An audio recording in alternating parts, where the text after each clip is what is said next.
is really strong coffee. I don't know what people say when they say what they mean when they say really strong coffee. But I feel like that's really strong coffee. I think I added a lot of grounds. Alright, well, we didn't beat Zack's challenge, legendary challenge, but we did beat Cloud's legendary challenge. And I feel like that's a bit of an accomplishment. It's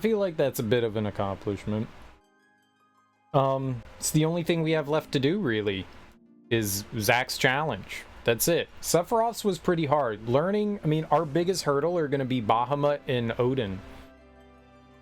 We're just going to, I mean, I'm going to fail a lot here, and we're just going to have to learn to...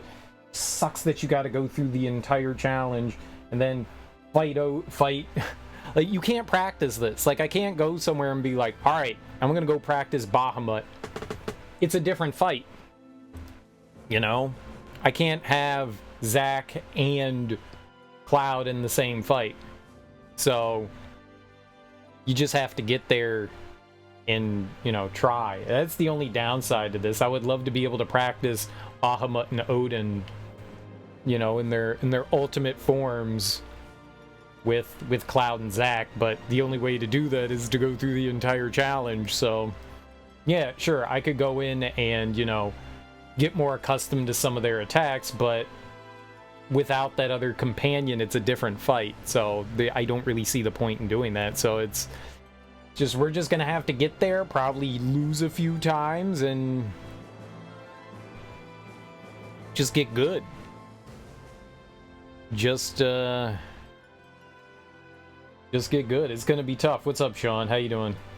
It's gonna be tough. There's no question about it. We're gonna lose a lot. But maybe just maybe we'll overcome the impossible hurdle. Stupid impossible hurdle. Just playing some Spider-Man. Nice, dude.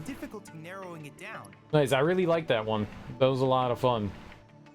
I didn't finish the DLC, but I enjoyed the game. I definitely enjoyed it. It was a fun time. Being Spider-Man, Batman and Spider-Man, the way that they have, like, the old Batman and Spider-Man games, I mean, they're like, what do we do with them? Well, I'll just make them beat 'em ups and side scroll, and, you know, you could climb on some walls and swing and maybe throw some projectiles, but, you know, it's just move left to right for the most part in their games. Then 3D happened, and the game started to get better and actually fun. And then you get games like, yeah, Marvel Spider-Man, or was it Amazing Spider-Man? Whatever the PlayStation 1 Spider-Man one was okay, but I think it was Spider-Man 1 or 2 on the PS2 that made me go, yeah, that's my shit.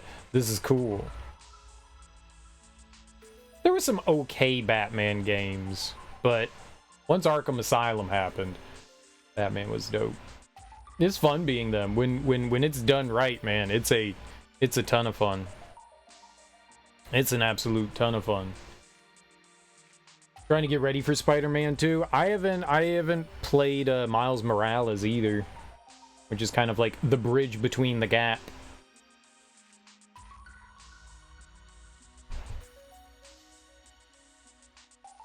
I've heard good things about him, though.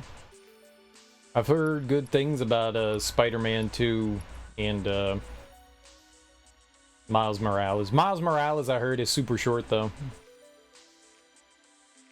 I also saw that they, like, re-updated the models in Spider-Man.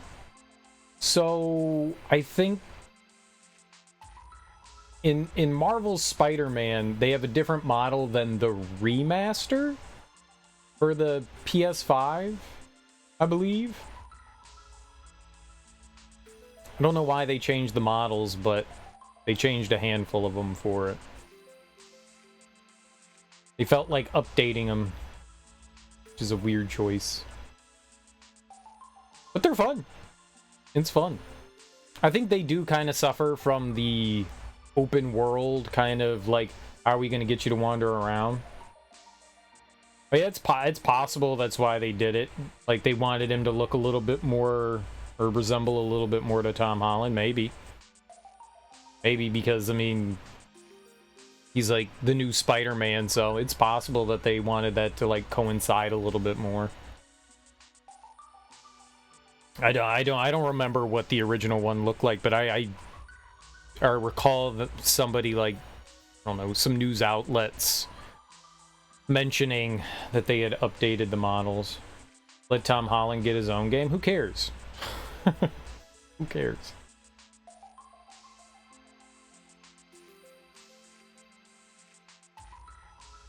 What's up, Willie? How you doing, man? How you doing? Oh. Damn, he's got more HP than Cloud does. That's not fair. You started your steroids? Why are you taking steroids? Else. Well, what's the Materian stuff we have on Cloud? Do we even have a Oh, we don't have like an HP boost thing. I see. Yeah, I'm assuming the enemy skill is just for the increase of HP, MP, strength, and magic. I'm assuming that's what it's for. Ah, so it was gout.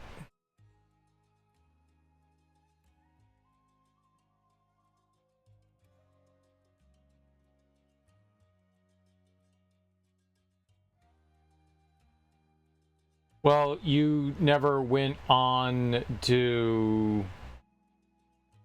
ever discuss that again. You were like, my foot hurts and I'm going to the doctor, but you never said what it was for, and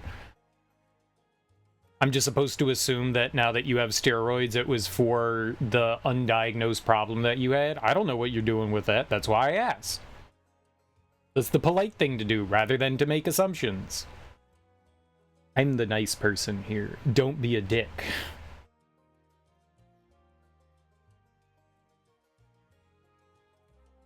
Did you cut your hair? Because if you did, I wouldn't notice. You said that to your ex-wife. Nice. Spicy? I do like things spicy. I put in, I had a stir fry tonight and I spiced that up real good. Maybe too spicy. Maybe too spicy.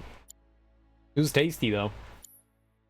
Made a tofu stir fry. I have found that I prefer the extra firm tofu when I do stir fries. I got like the firm tofu and it was still just like mush. But the extra firm kind of gets some nice a little bit firmer. It's nicer. It's not just like you put it in your mouth and it turns to just like gooze. I like that. It was pretty good. It was pretty good. It was pretty good. Cereal. You had tofu for dinner? You hipster? Yeah. That's why I like them crunchy. You hipster? I don't mind tofu. Alright. The intel you have gathered has paid dividends. Made Indian style chicken thighs with curry, cumin, and turmeric. Ooh. I want to make some coconut curry at some point. Not necessarily Indian style, maybe more like Japanese style curry, but I do want to do that. Coconut curry chicken, I want to do that.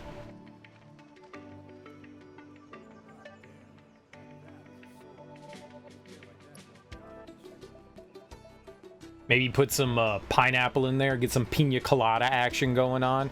Coconut curry chicken with pineapple. I think I could do that.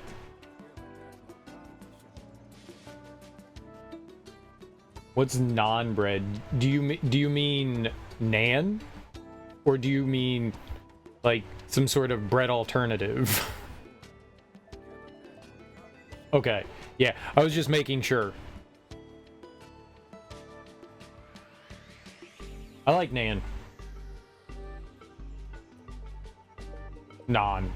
Nan. Non. I don't know how to say it. Non. I think it's non. Nan. Nan. Nan. That's the way to say it. Nan. No, it's Nan. That's it. Nan. It's Nan. Nan.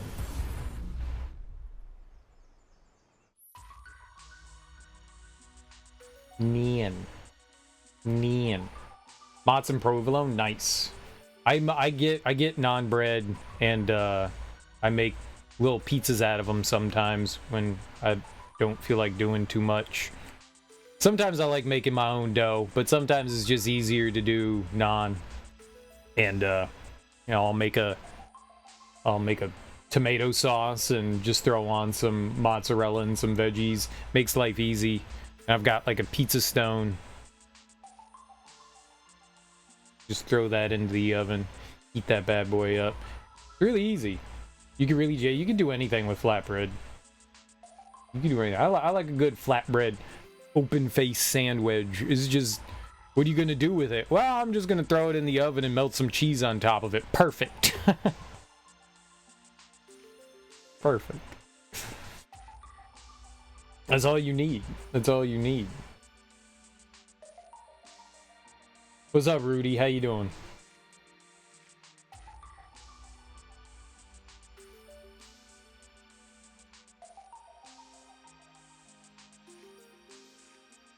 You need to start dieting, so you decided not to eat rice.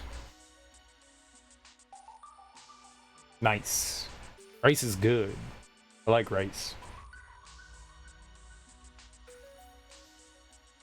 I don't think I could live without rice. I had rice tonight in my stir fry. It was delicious. I could just sit and eat rice. Just sit there by the mouthful. Just scoop it out. I don't even need anything with the rice. You don't even need to add like butter or anything into there. I'm just gonna shovel it down my gullet. I like rice.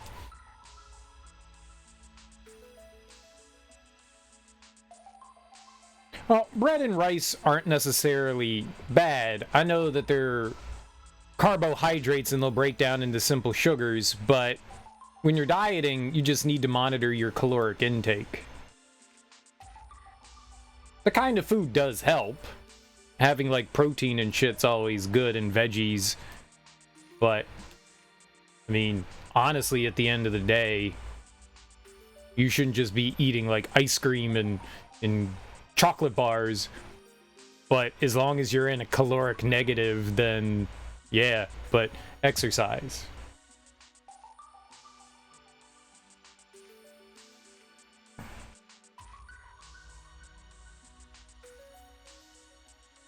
You gotta drop it quick.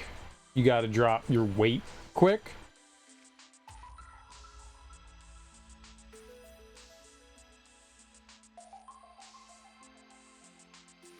Alright. Oh man, it's fucking you up. Well, remember, just dieting isn't gonna do anything. You gotta do your best to, like, exercise too. Dieting helps, but exercising is like the big component. You know, do whatever exercise you can. I know you said you have like leg problems, but like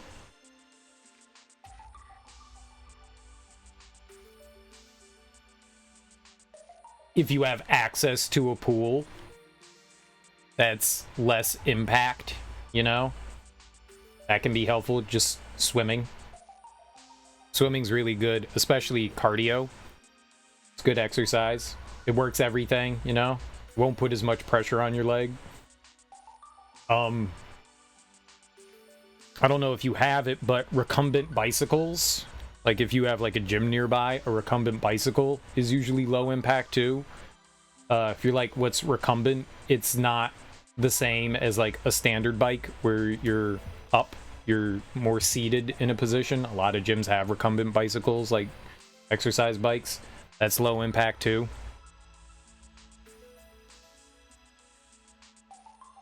But yeah, doing small things. I would just say, you know, like walking and shit.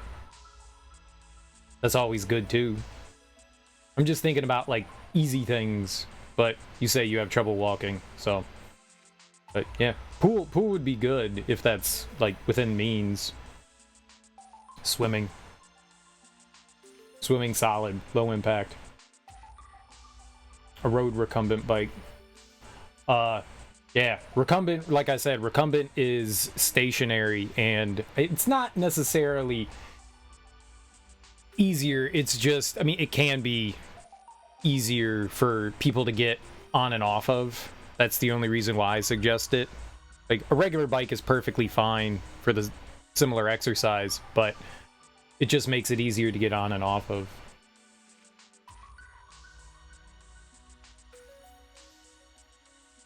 Get a cool, tall flag, please.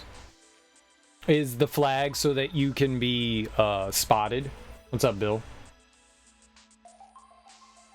People will see your flag.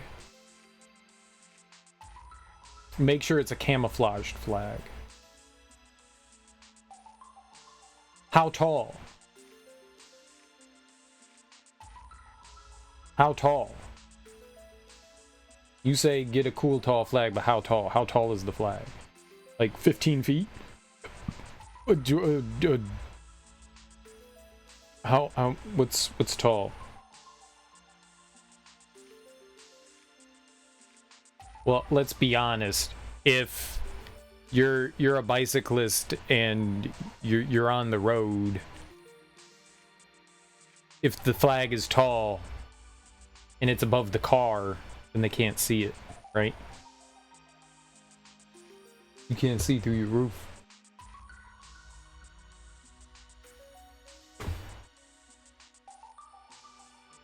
If you're riding on the road, though, the best advice to bicyclists, because most bicyclists don't obey the rules of the road, you do not have the right of way any more than any other vehicle. So obey traffic laws. If there's a stop sign, you stop, you know? Don't weave in and out of traffic. Don't do that. You know, you're a vehicle on the road, and act as though you're a vehicle on the road.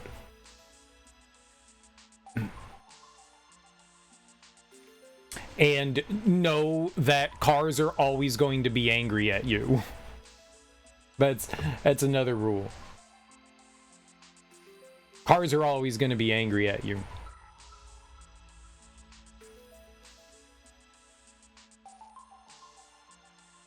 Bikers don't have any more right-of-way than a car. And a lot of bikers think that they own the road, and that's what causes people... Just don't act like a dick on your bike. That's all. If someone wants to pass you, let them safely pass you. It's more dangerous otherwise.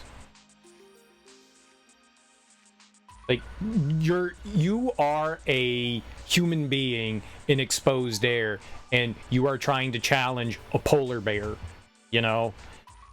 This not, you're in the middle of a snowfield, and you're like, oh, it's a polar bear. Fuck you, polar bear. No. I get it, but it's more about safety than anything else. Just always be mindful. Don't try to fight the giant monster. Car beats person every time. Every time. Every time. Every time. Your issue is cars blocking the road crosswalk. And you can move the foot in front of the car to get around it. Rarely is ever, not saying it doesn't happen, but rarely is ever a car going to force you into oncoming traffic because they're blocking a crosswalk. Even then, you can just move like 2 feet around them. Right, cars shouldn't block the crosswalk. Cars shouldn't. Cars shouldn't. I completely agree. But, as someone who drives a car, sometimes it's not intentional.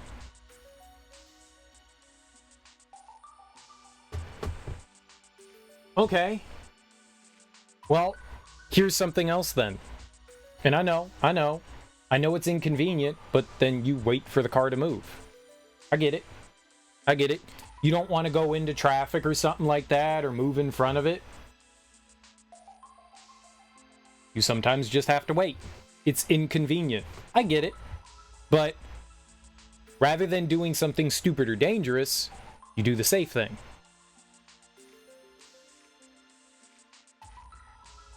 If they don't even look before they turn.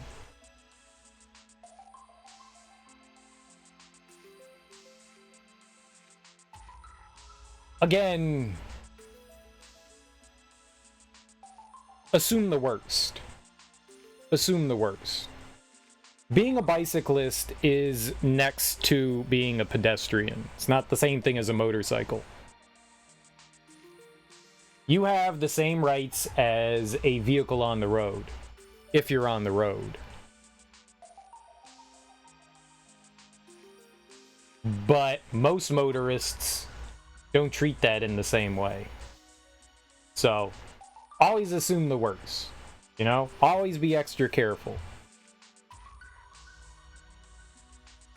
Car beats human. It doesn't matter whether you have the right of way or not. Car beats human. Every time. You're not winning anything if you're dead or injured, you know? Is it really worth it to do something silly and stupid and put your life at risk for proving a point? Never is. It never is. A lot of people don't realize that. I'm not gonna fight a car. I'm not gonna do it. My ex's father-in-law, he rode his bike every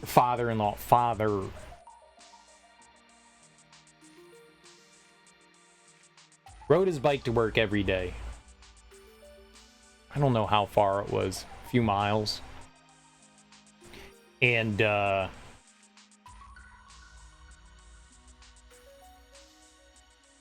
one day he was coming down the road and like he was in the middle of the road, there was nobody else coming, and the other car just pulled out right in front of him. Just right in front of him while he was coming down. It was just, he was on like the main road, and so it was a entry road onto like the main road, and the car just pulled out in front of him, like right in front of him. He couldn't do anything about it, and he got hit by the car and went over the top of it. Man, he definitely didn't do anything wrong there. And he cracked his atlas. He's lucky he wasn't like paralyzed.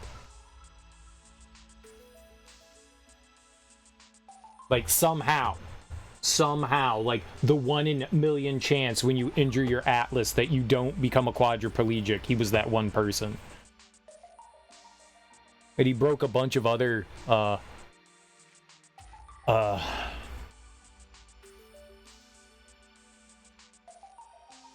he had more spinal cord injuries. So they ended up having to like fuse a couple of the vertebrae. But then he was fine. He was all right. And I mean, if he didn't have a helmet on, dead. So there's another thing. Make sure you have a helmet. Make sure you have a helmet too. Anytime riding, wear a helmet. Because yeah, if he didn't have a helmet, he would have been done for. You're waiting to be doored? Ah, someone not paying attention. Yeah. Yeah, a lot of people, like, they'll get out of their car and they don't even look. I mean, that goes for cars, too. I've seen people just, like, pop their door, like, not just, like, slightly ajar so that they can squeeze out, like, fucking kick that thing open. A lot of people don't pay attention to that shit. They're like, I'm parked. Okay, I can open my door now. Nah, dude. Yeah, people don't pay attention. They don't look for cars. They don't look for anything. A lot of people just open their door like it's nothing. Like it's nothing. Yeah, that happens too, man. Yeah, being a bicyclist, being a pedestrian, just being on the road, man, it's dangerous. Yeah, I had that revelation when I like first started driving, maybe a couple years after I started driving, and I just thought to myself, and I went, I am relying on the fact that everyone around me knows what they're doing and is not going to do something stupid. Like I was on the, I don't know, Parkway or Beltway or 95 interstate, and we're going like 75 miles an hour, and like that's really fast. Those are dangerous speeds. Like if you get into an accident at that speed, there's an extremely high probability you're just dead. And you're putting your hands, your life, into everyone around you's hands, that they're not going to do something absolutely crazy and cause a problem. Like, driving a car is like one of the most frightening things that you can do. People get very complacent, I think, when we're driving a car. You know, you're desensitized to everything around you. Like when you first start driving, it's kind of scary, because it is. But then after a while, you get used to it, and then you stop thinking about how scary it is that there's like, you know, hundreds, if not thousands, of cars around you going extremely fast, and you're in giant murder machines.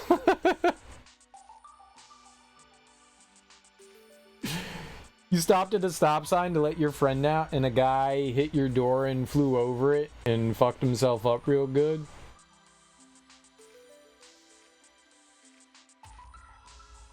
A guy hit your door and flew over it.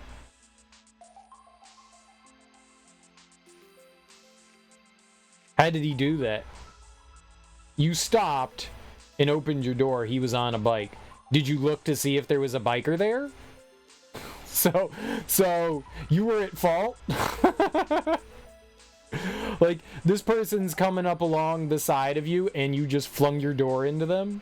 And then you got angry at them for driving into your door when that's an unexpected thing to do in the middle of the road? Am I getting that right? And yet we still shit on public national transportation.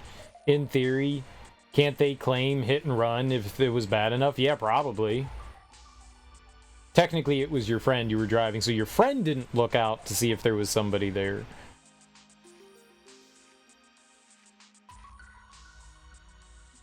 I mean, I think as the motorist, you're liable for that. I would assume that's a hit and run. It's two vehicles on the road. It's not two motor vehicles, but it's two vehicles on the road. I wonder how that would work. I mean, you're liable for your passenger when you're in your car.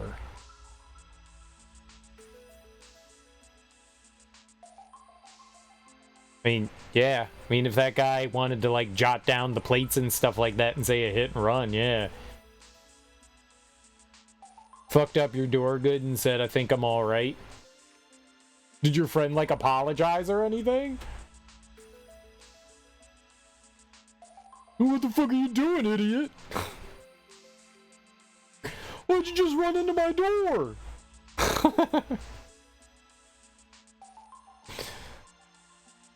I like it when magical things pop into my way. I love that. That's like in the training sequence when they're like getting ready for like police academy or whatever, and there's all like the cutouts that come out of nowhere and they gotta like veer around everything. Magical bicyclists. You almost hit a kid on a motorcycle the other day. I've almost hit people on motorcycles. I definitely have, and I feel like I'm a fairly aware driver. I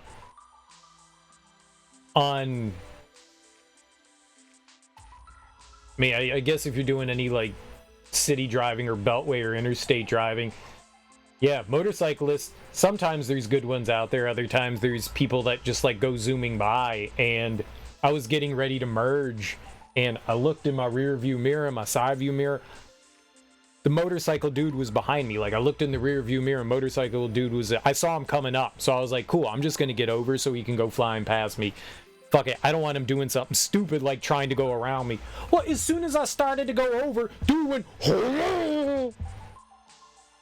so it was like maybe inches that I didn't murder this dude by. Like, maybe inches. Like, I was moving, like, I had my turn signal on, so he could clearly see that I was getting over. There was nobody to my right. There was nobody to my right, so I was just like, cool, I'm gonna get over, and just Like, I was just like, holy fuck, I almost murdered that guy. Like, you could see my turn signal on. You're that impatient that you don't want me to get out of your way? Yeah, I've almost hit people too, man. It's scary. You were turning right and stopped and he passed on your right as you were about to turn. I had a bicyclist do that once. I was in the turning lane and I was already turning and dude like rolled up right on the side and he let out so many expletives. It was in the middle of the summer, so I had my windows down and I was pumping some music and like I went to turn and dude just like started letting out all these expletives and I'm like, that's not for you to do, dude.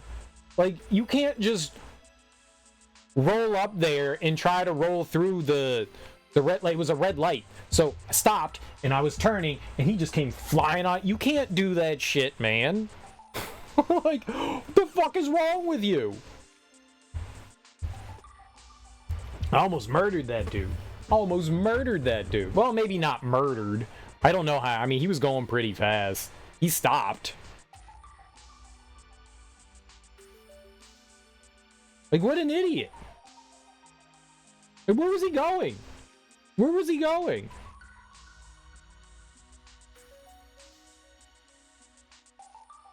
I don't know what his plans were, but that was a really stupid thing. Yeah, sometimes bicyclists don't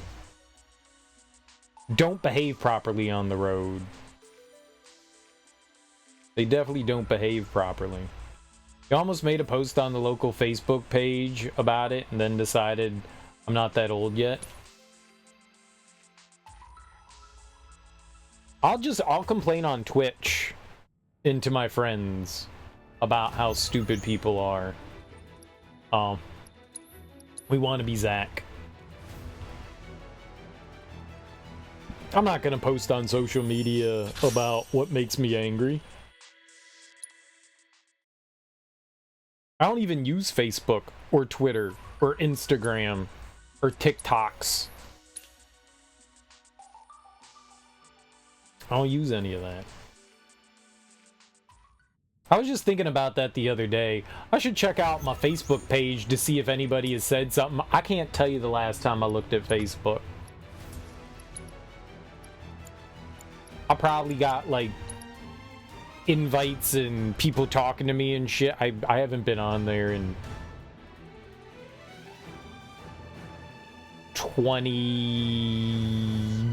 probably 17. Hang back.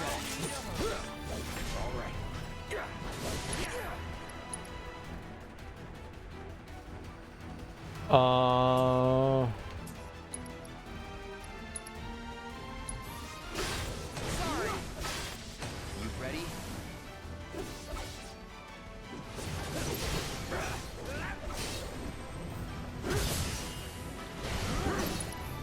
Well, that's not what I wanted to have happen.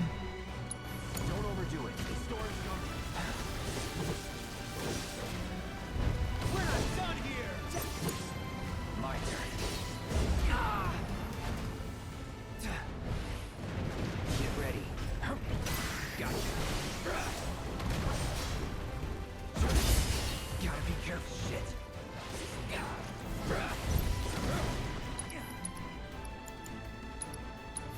Scatter. Now. Yep, that is definitely not what I wanted to have happen.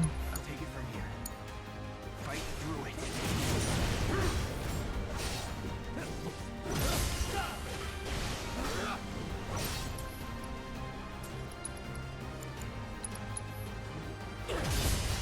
Calling wind.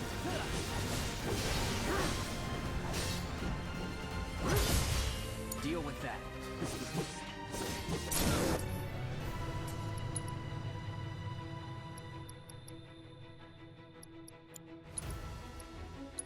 Watch this.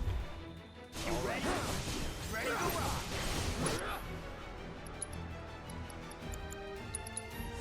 Storm's coming. There we go. Use Messenger more than Facebook. You had a dream that you were hanging out with an old friend and she told you to hit her up on Messenger when you woke up?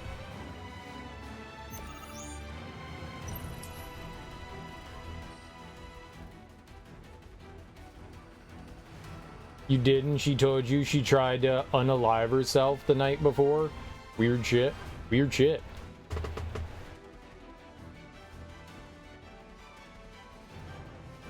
Speaking of weird, what is that? What is that, Bill? What is that shit? Story time? What the hell?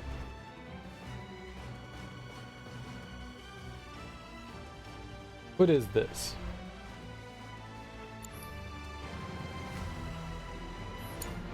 I got this. Let's be smart.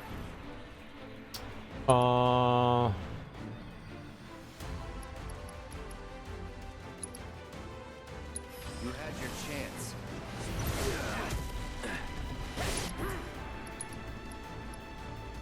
I don't remember this fight.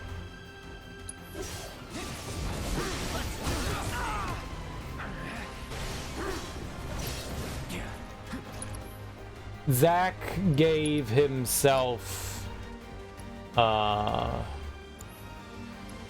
faith. So that was good. Don't overdo it. Calling win. Hey, are you even trying? Whatever. Taking over. Yeah. No way. Yep, that wasn't terrible. I forgot how we do that. No. I do not believe we can communicate with people in dreams. I believe in coincidence, though. I do believe in coincidence, and I think we associate a lot of things otherwise with coincidence.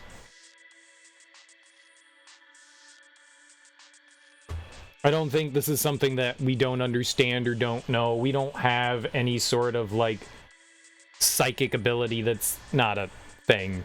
We're just creatures, and we try to rationalize things when things seem weird. So yeah, coincidence? Absolutely. Absolutely. But some sort of like nighttime telekinesis or telecommunication? No.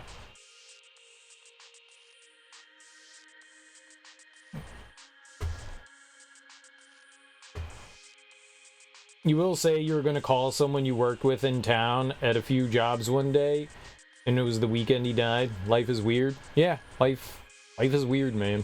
Life is definitely weird. There's no question about it. But we do try to ascribe meaning to coincidence, and yeah.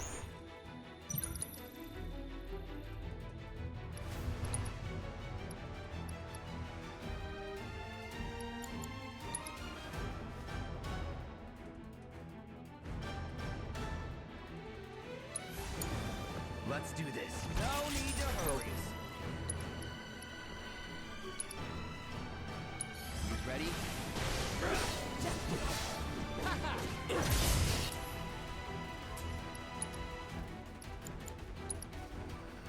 Deal with that. Stab. Taking over.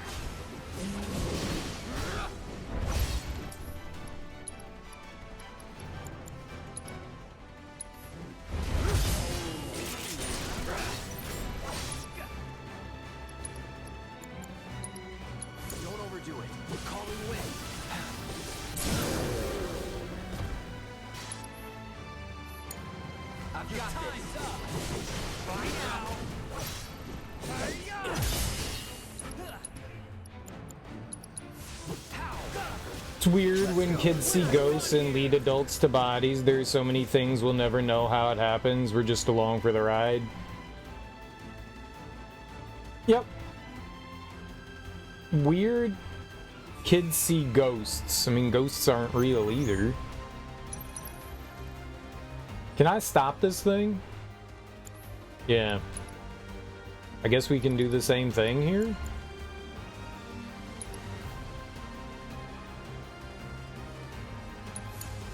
My turn.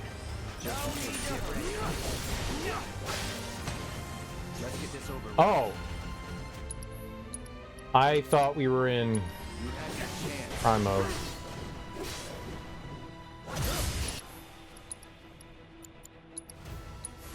Keep it together.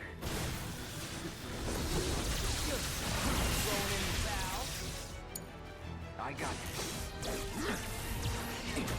Let's do this. Oh, that's not good.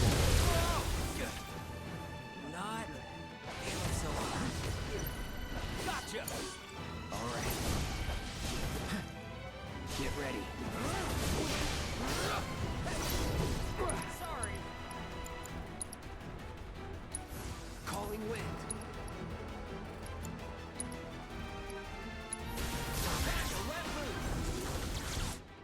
Yeah, I'm doing something wrong. I don't remember what we do in this fight.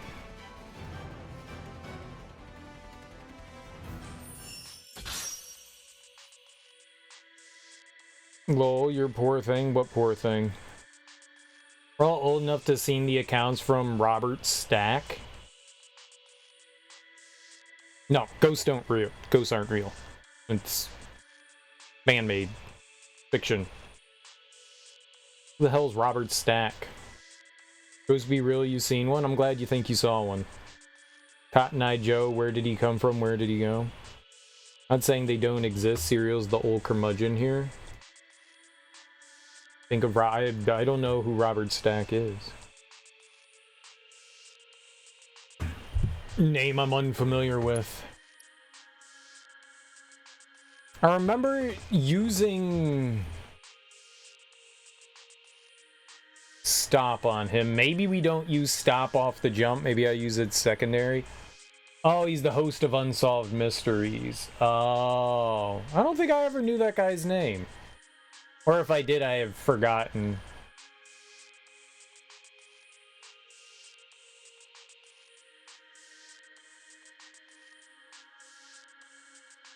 You know, one thing that we've learned is that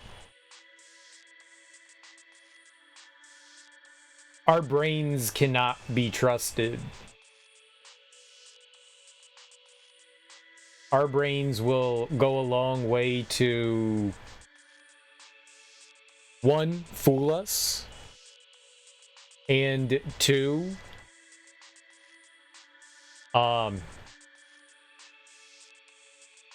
misrepresent the things that we actually did see. That's why eyewitness accounts sometimes aren't great. That's why sometimes when, like, something happens... I remember reading a paper about... They did, like, this experiment where they had a control and a non-control group, and they had this, like, person run through a park. And they then had the people try to identify who that person was, like give clothing, give facial representation. So what they did first was they got, you know, afterwards they got like what they said. Then they waited a few days, went to those people again, asked them again about what they saw, wrote it all down, and then they had a bunch of people line up and then point out who that person was. That person was wearing the exact same clothes, and a lot of people's, I guess you could call it testimony for lack of a better word, was misrepresentative. Like, even after like a couple of days, your memory begins to like morph things. So like people's clothing, facial features and stuff like that changed. So that, I think, in turn can be applied to when we think we see something out the corner of our eye or see a shadow move or something like that, you know? We like to attribute things unknown and give it rationality.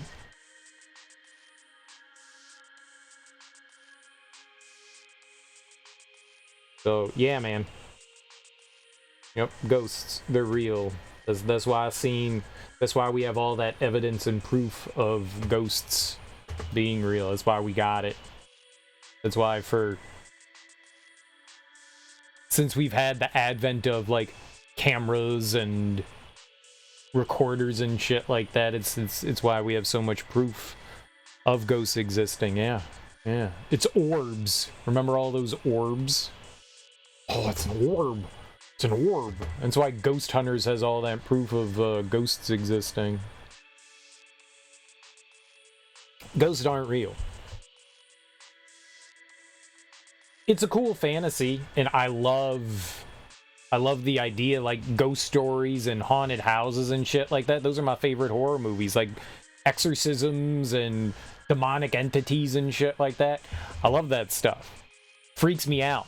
I don't believe in any of it, but I love ghost stories and all that, but I 100% do not believe. Yeah, I am a strong skeptic. Many years ago, we went to a horror convention. I forget what the thing was called. I was like, man, I don't want to go to a convention. My buddies are like, nah, it's fun, man. You like horror stuff. And I was like, yeah, but it's a convention. They were like, well, people get dressed up and you can buy cool shit. And I was like, but yeah, it's a convention. I mean, like, I'm a nerd, but I'm not a convention nerd. I mean, that's like uber nerd. And they were like, come on, man, we'll pay for everything. And I was like, all right, maybe. Can I walk around and get drunk? And they're like, hell yeah, that's what we're gonna do. And I was like, can I bring my own alcohol and get drunk? And they were like, hell yeah. And I was like, I'm in. You guys, I literally broke you guys down into saying that you'll pay for my room, you'll pay for my food, you'll pay for my alcohol, and I'm gonna walk around with a jug of rum and coke this entire day and just get like shit-faced. Yeah, okay, I'm in. I'm in. So we were staying at the hotel that the convention was in, and they had like a late night speaker, and the guy was, I don't remember dude's name, but he was according to him, and maybe, I mean, at least the billing, he's a world-renowned exorcist, and he had been around and performed, I don't know, a litany of exorcisms, and he had like all this footage of ghostly phenomenon. and so he's like showing us slides, and he was like, you know, you see this outline here and you see this globule here, and I'm not saying that it's ghostly phenomenon, but I'm also not saying it's not ghostly phenomenon. And he said that about like every slide that he took. And then he played us footage of one of his exorcisms. You know, if you're going into it for like the fiction and like buying into it for, you know, like a spooky story, yeah, sure, I'm down for a spooky story and all that. But am I sitting there looking at his shit and going like, yeah, man, you got some hard evidence there? No.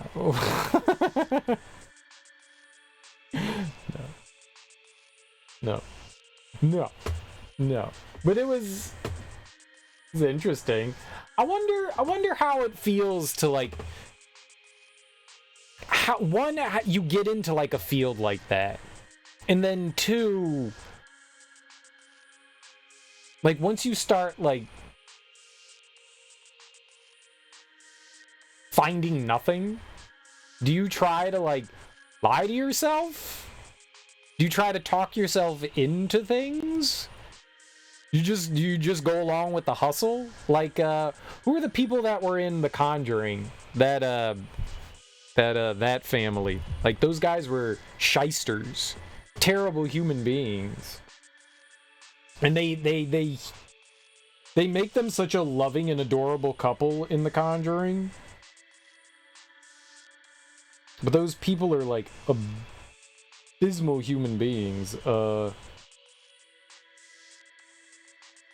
The Conjuring.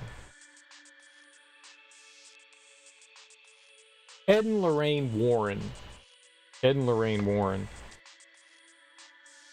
Is jaded? No. They're genuinely bad people. There've been a couple of documentaries on them. Ed Warren is a known abuser and all that. Like they're like he's actually like a bad dude. He's had some like cases brought against him for harassment and stuff like that. He's cheated on his wife multiple times. That has nothing to do with anything, but it does speak to someone's character. No, they're They're not good people. That's not me being jaded. They're just not good people. None of this is me being jaded. I'm not angry or anything at anything there. Jaded would be me, like, holding against somebody for doing something or being successful when I'm a failure. No. I abuse myself all the time. Nice. So do I.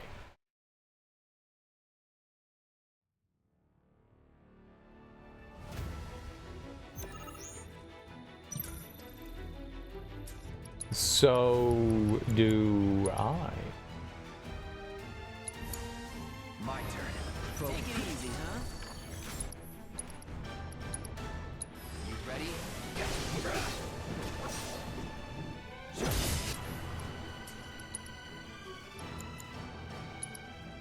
Deal with that. Scatter. Gotcha. How you like this?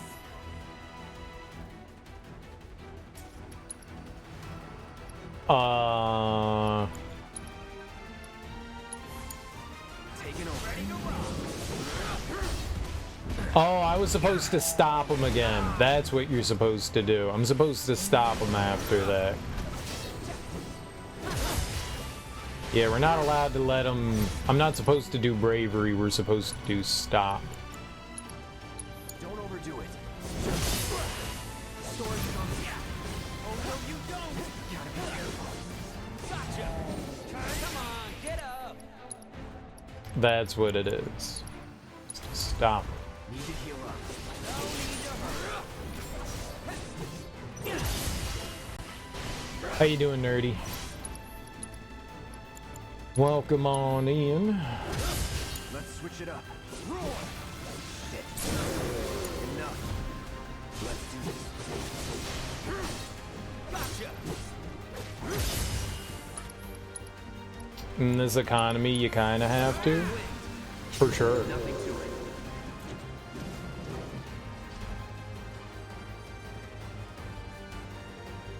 Just started your shift. Sweet. The day begins. Hell yeah. I got this. Let's be smart. All right. You had your chance.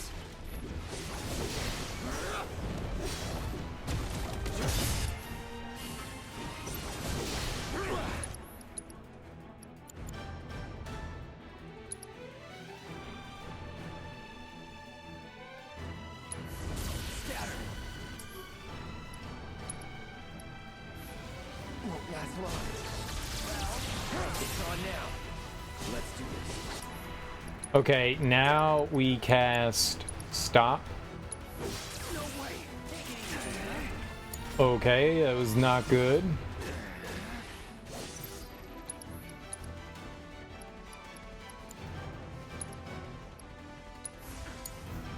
Let's do this thing.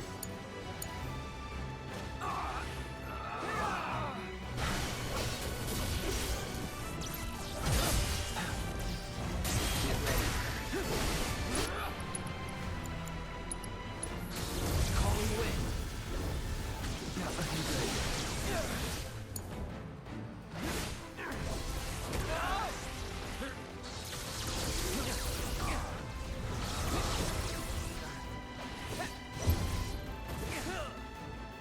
Very good. Cloud's dead. I'm still trying to figure out how to do this. What's up, Kale Gore Trout? Hang back.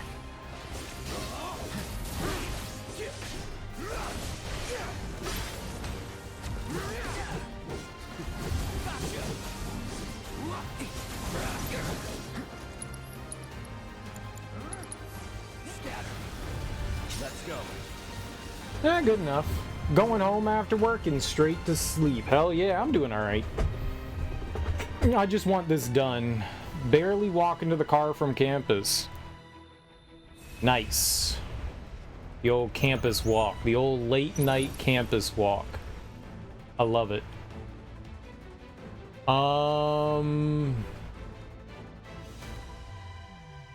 Do I attack with Zack? Or do I attack with... What did we do here? Do we build up Zack's ATB gauge? Or do we just let Cloud go nuts?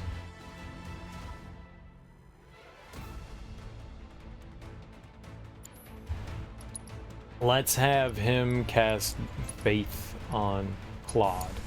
Taking over. Now let loose. I think we hold off.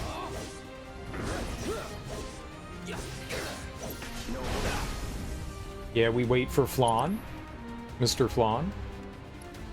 And then I do a Spellums. We do on Flan.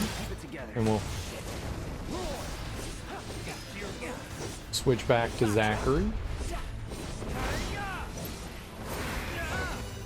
Okay, that could be bad. Zack is dead. That's Zack's fault.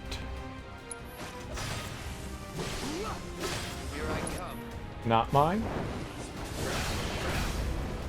Zack should be a better boy than that.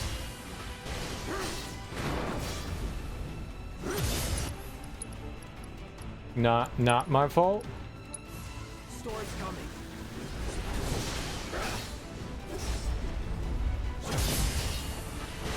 Zack's a dead naughty boy.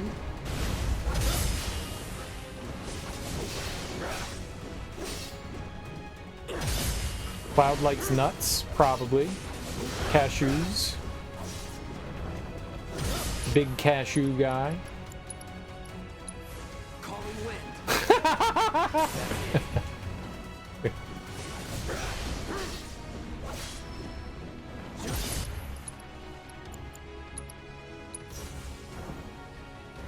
Calling ice. Let's do this.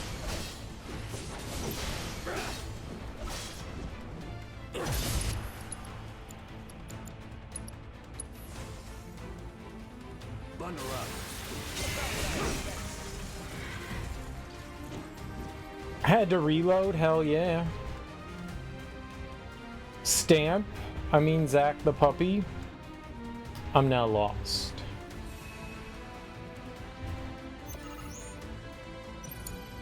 I got this.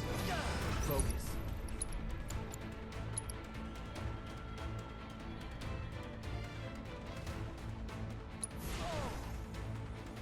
Calling fire.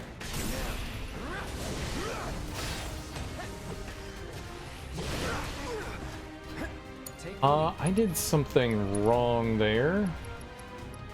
I think I wanna stop him. Hang back. Let's do this. Shit. Get ready.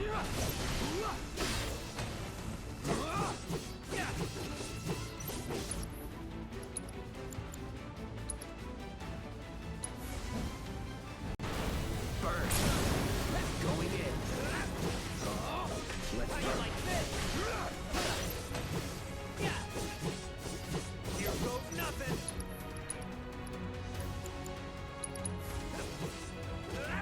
Need a light.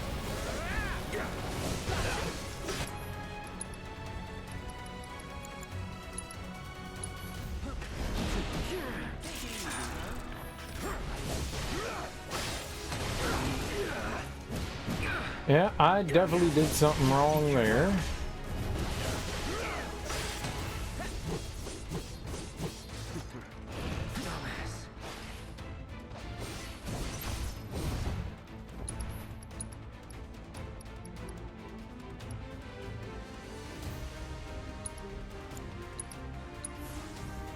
Can't take the heat.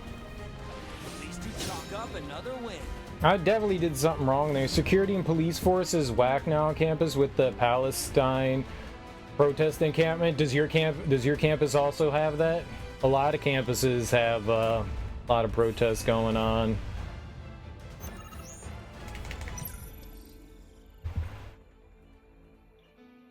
Not all of them. I figure you were in like a smaller university they started up around last week.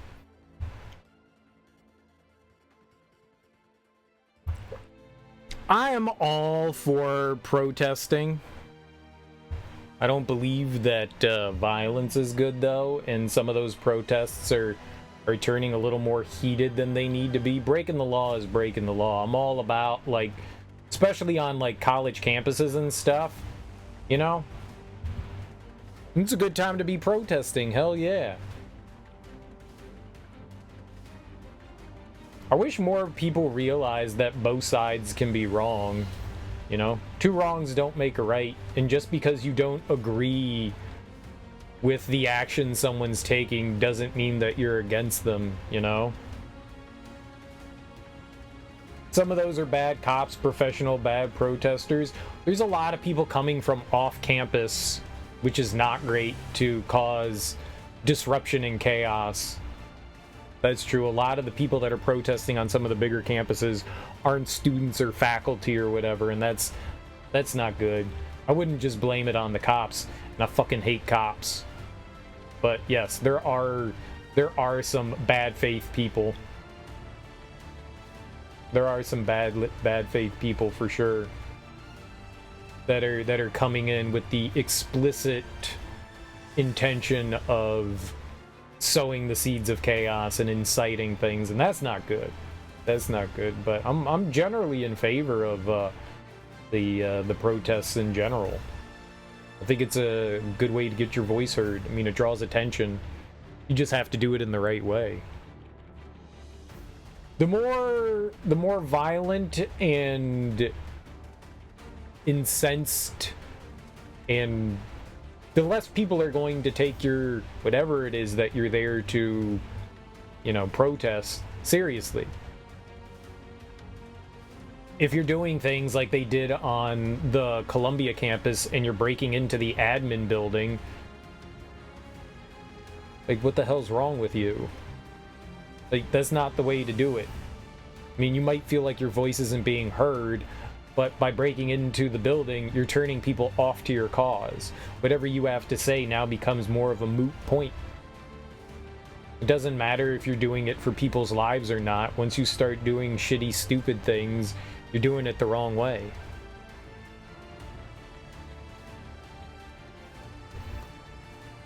I'm all about getting your voice heard, and I'm all about you protesting, but there's a right and wrong way to do it. Stay legal, yeah. Don't give people an excuse. Don't give people an excuse to do something ill towards you, or take your, you know, situation less serious. I'm upset that, and all right, so we're not going to talk about this too long because I know it's a hot topic of contention, but so recently there's been discussion about a ceasefire between Israel and Palestine, or Hamas, and Netanyahu was like, yeah, sure, I'll sign the ceasefire, but I'm still going to invade Rafah. And you go, well, that's not a ceasefire then. You're just continuing to do shitty things. I think right now, a lot of what Israel is doing is really fucked up. It's in retaliation. Violence begets violence. What Hamas did in the first place was extremely fucked up and extremely wrong. Netanyahu was looking for an excuse to go do something. This was his excuse to go raise the Gaza Strip, and that's horrible. So many innocent people that want nothing to do with this are losing their lives, their houses, their livelihood, you know, their jobs and shit. Like, it's all fucked up. And I feel that the reason why we support Israel is because they're kind of like the bastion between us and the Middle East. And so we kind of get Israel's back. But honestly, if Israel's going to continue to act in this way, I don't feel... Netanyahu is desperate to leave a mark. He is a far right winger, and he is desperate to leave a mark. He wants his name in history. He's an idiot. I do not like Benjamin Netanyahu. I am not a fan of him. I don't like what he's doing. He's committing genocide, and that's not cool. It doesn't matter whether you feel that you're right or wrong. Killing people in the name of whatever reason that you're doing it for is just wrong. Is not cool. And I feel that until Netanyahu gets his shit together, we shouldn't be supporting that. We are constantly we should be sending aid to the victims, which is extremely difficult right now. But because it's getting, on both sides, people are coming in and taking the aid and using it for themselves rather than it going towards the people that are being hurt by this.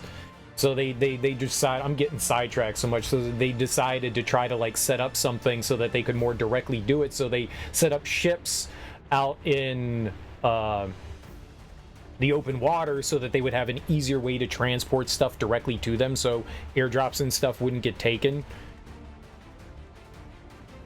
But I can see why people are angry at the US, because we're basically giving the thumbs up to Israel by continually supporting them. And even though we may not agree with what they're doing, we're still going, well, right, I think you need to put your money where your mouth is. I think until Israel stops being a fucking psychopath and Netanyahu calms the fuck down, the only reason why they're really able to continue this is because of our support. So hold it against them. Yeah, man. You want the support, then stop like committing genocide, dude. I'm with the people. I'm not pro-Israel. I'm not pro-Palestine. I am with the fucking people. Stop killing the fucking people.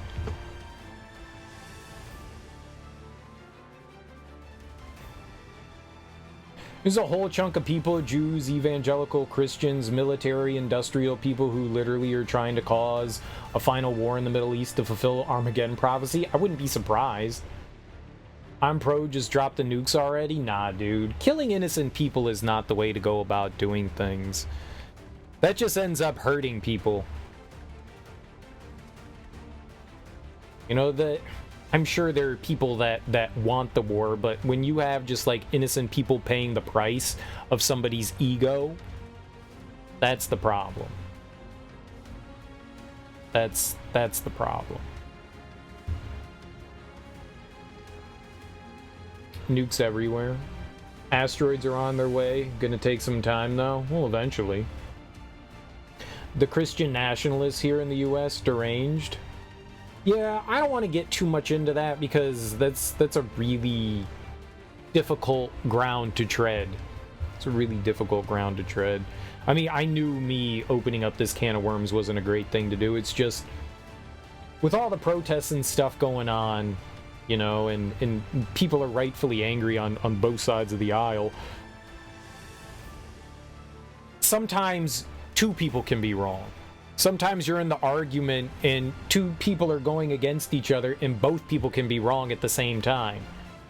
And that's kind of the way I feel about the situation right now. I think both people are wrong. They're fighting over land that doesn't belong to anyone rightfully, and I don't see why people can't just like turn to their neighbor and go, cool, you want to worship here? Cool, I also want to worship here. Cool. You both can be there.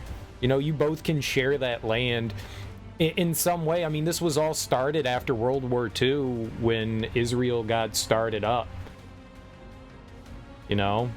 And they were just like, all right, we're making land for Israel. We need to take it from somebody. So they take it from Palestine. And now you're causing a land war between two people that, I mean, it's cool that you all have your religions. But I get that you both, this is holy land to both of you. That's cool. It can be holy land to both of you. It literally can be holy land to both of you. You can have a Jewish person, you know, praying to Yahweh, and you can have a Muslim person praying to Mecca and Allah in the same room, and it's cool. It's holy to Christians too, but yeah, the Christians aren't over there fighting a war over it. It's between Jews and Muslims right now, with Christians probably like cheering on in the background, yay, both of you kill each other, because Christians hate everybody too, so.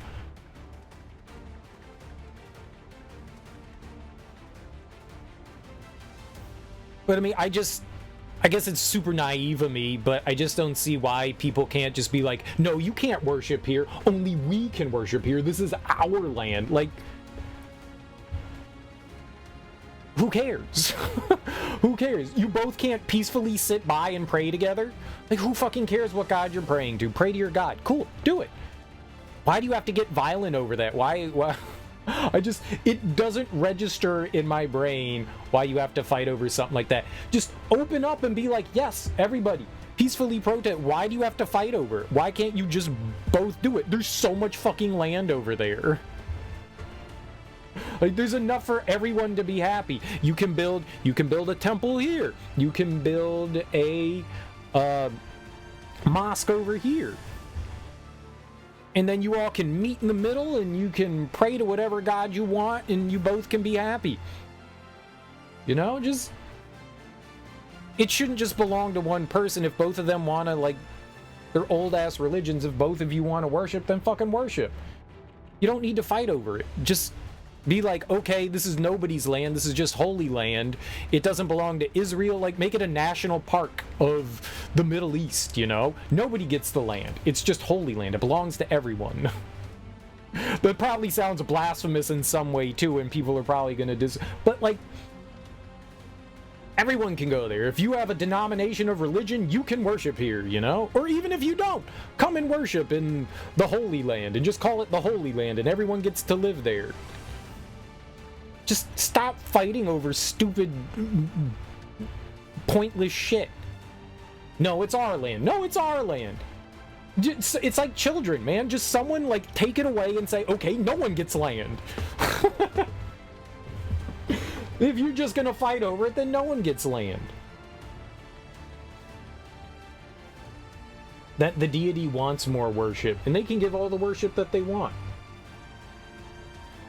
All religions agree it's the same god? No, that's the thing, they don't. That's one of the problems.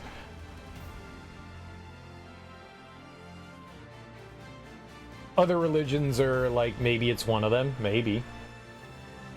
This land is mine. It makes me sad that you have these people in power and they're the ones causing all the issues and all these just civilians are paying the price for all of it. It just sucks. It just sucks.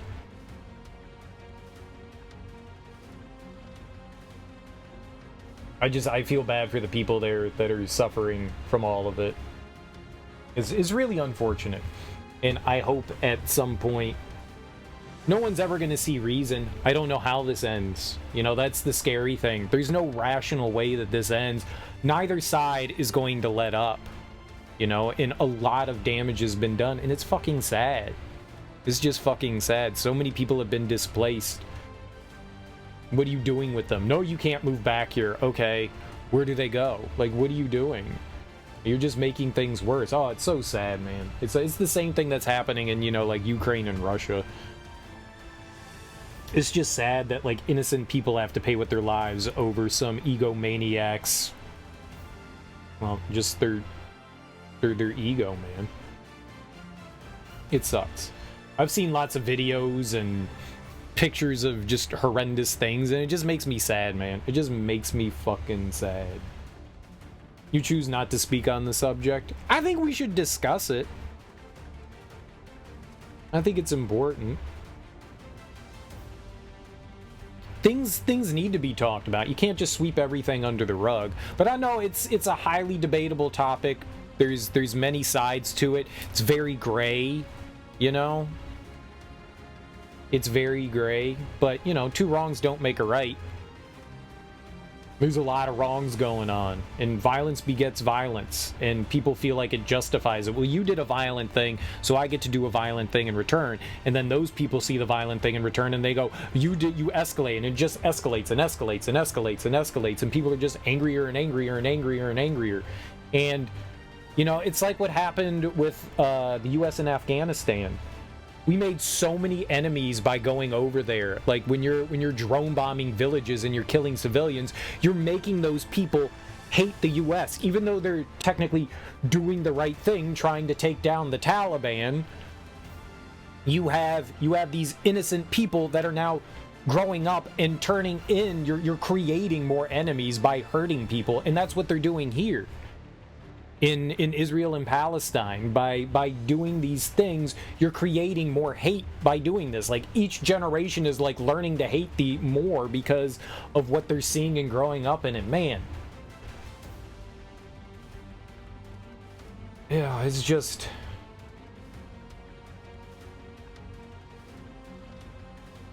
it's sad to think about, man. It's really sad, and there's no easy solution. There's no easy solution right now. I don't see how you end this. I mean, everybody stops doing what they're doing, but for how long? And then what do? Let's say Israel stops, attacking Gaza in Palestine, and Palestine stops attacking Israel. Then what do? What's the next step after that?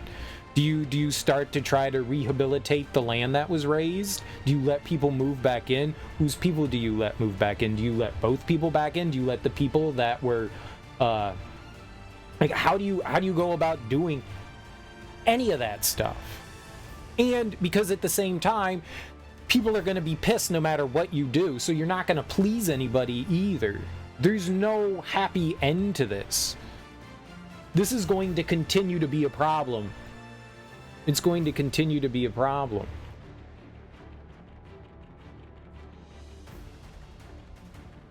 Like, you can shake your finger and say, don't do that anymore, but people are still gonna hate one another. Like, there's no happy end to this, because they're all gonna be like, this is our land, you took our land. No one's ever gonna be happy about that. So there's no happy medium. So do you jam Palestine and Israel state together? You force them together and you sit them all down in one big room. You lock them in one giant room, and then you go, get along. And then when you open up that room and everyone's dead, you go, cool, problem solved. Like, what do you do? What do you do? There's no like happy solution to any of it. It's just sad, man. It's just sad. It makes me sad. It makes me depressed. It's one of those things that there's just no like real easy solution. It's a super complicated situation that extends not just, the 100 years, well, it hasn't been it yet, but like 90 years since World War II. And it's been extended, thousands of years beyond that, at least a couple thousand years beyond that. I mean, like, shit, man.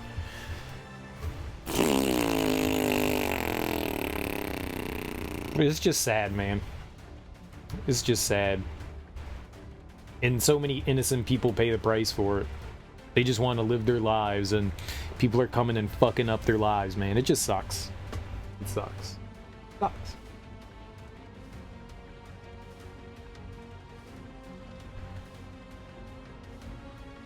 Okay. So now that we're done with that, back to open air jails. God no. God no, man. It's just really sad, man. This is just really sad. I want to go over there and I want to hug everyone and be like, it's cool. It's cool. It's all right. It's all right. It's cool. It's cool. Just give everyone a hug. Everyone a hug. I want to hug everyone and be like, it's cool. It's cool. Sometimes people just need hugs, Sometimes people just need hugs. You want a hug, bro? Right? You want a hug, bro? I got you.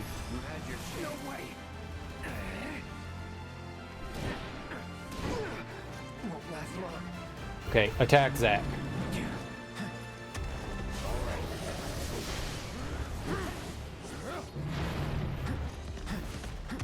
Here we go.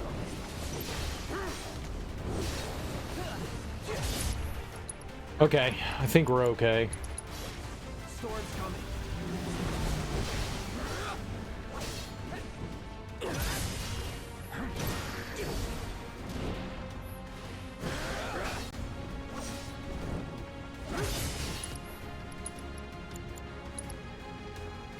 Christian side hugs.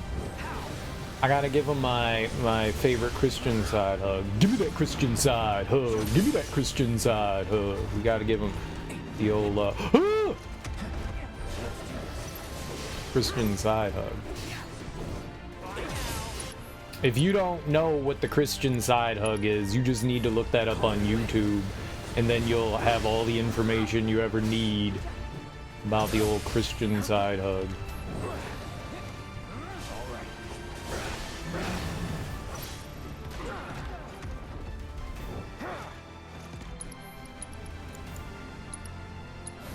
Storm's coming. Let's do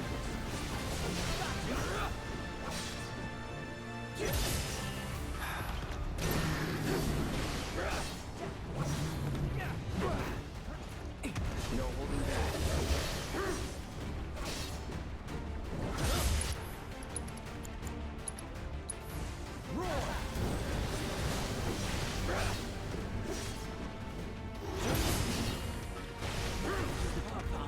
Here we go. This is cool.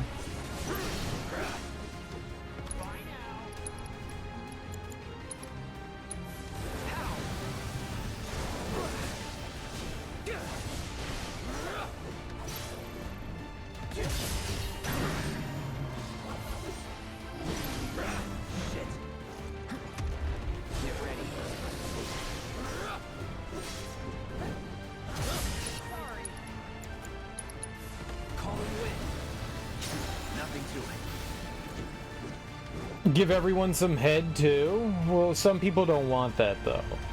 Some people don't want that. If they want it, absolutely. Like a 25-minute stun lock? Yeah, it's a really long fight. It's a really long fight. Our soaking.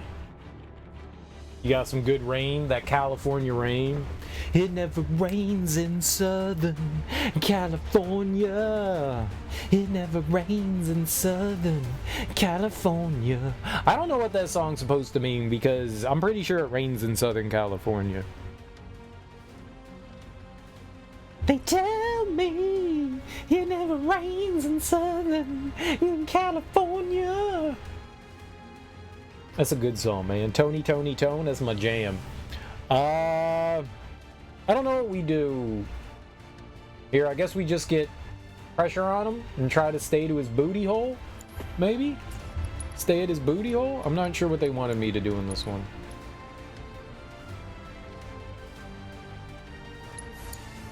Let's do this thing.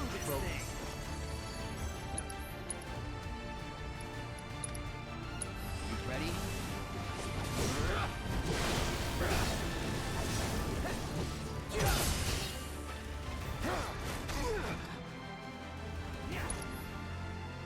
Okay, well. Storm's coming. Gotcha. Sorry. Get ready. They tell me it never rains in Southern California. Shit. No holding back.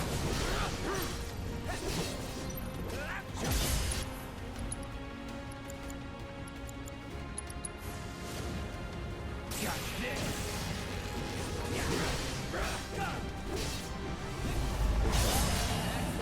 Alright, so that was nice. Nah, soaking, the sexual practice of inserting the penis into the vagina. No thrusting though, so you stay a virgin. Oh, interesting. I didn't know that there was a new name for coitus. It's a very specific coital practice. I got you. You get a kick out of this? Dark Souls, Anor Londo, that gargoyle pit with the Archer's Overlook. The guards get you, so on your way back, you're like, oh, I'll kill these 6 giants at the spawn point. That'll be a level when I get my souls back and get past the archers. Right, you're near, yeah,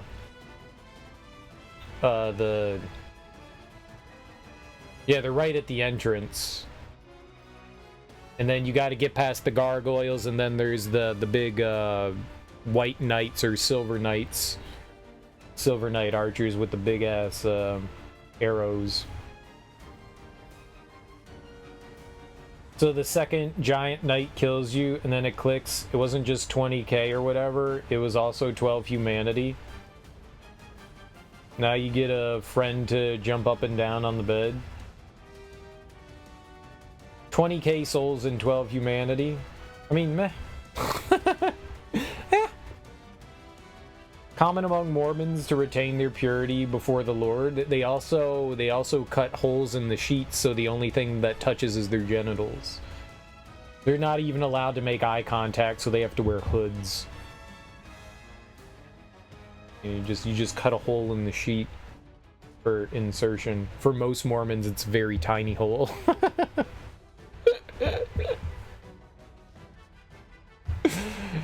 The humanity was the issue because I carry 10 for the Abyss Sword damage scaling. Ah.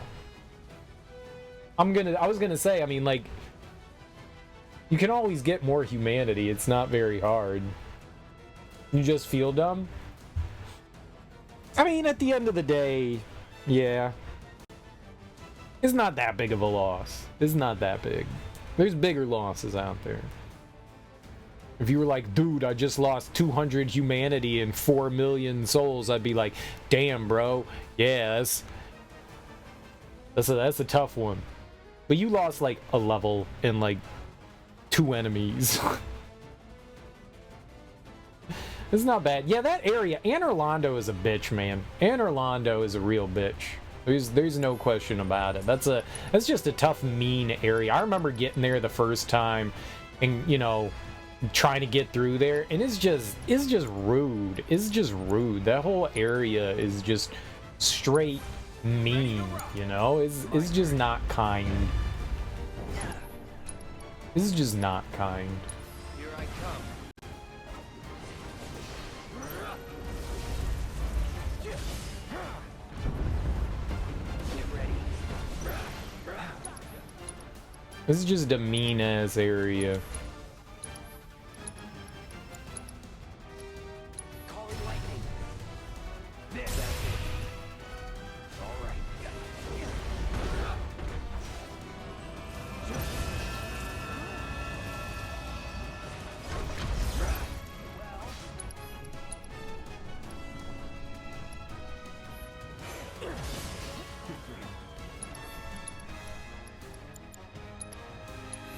Calling wind.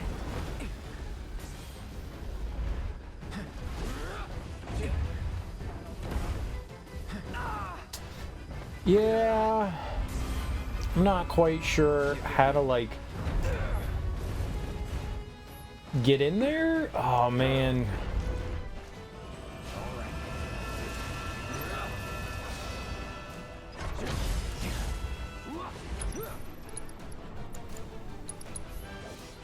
Storm's coming. Get ready. We're gonna break them here.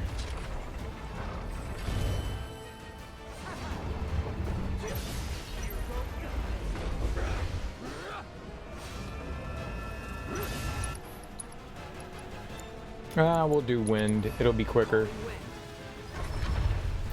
Oh shit! He brought his arms back. I didn't notice that.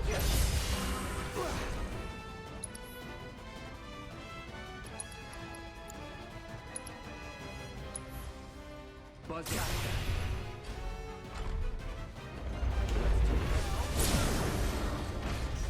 There we go. You're mine. What are you doing?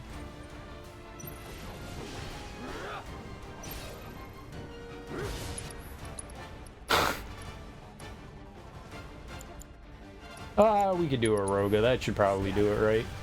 Let's go.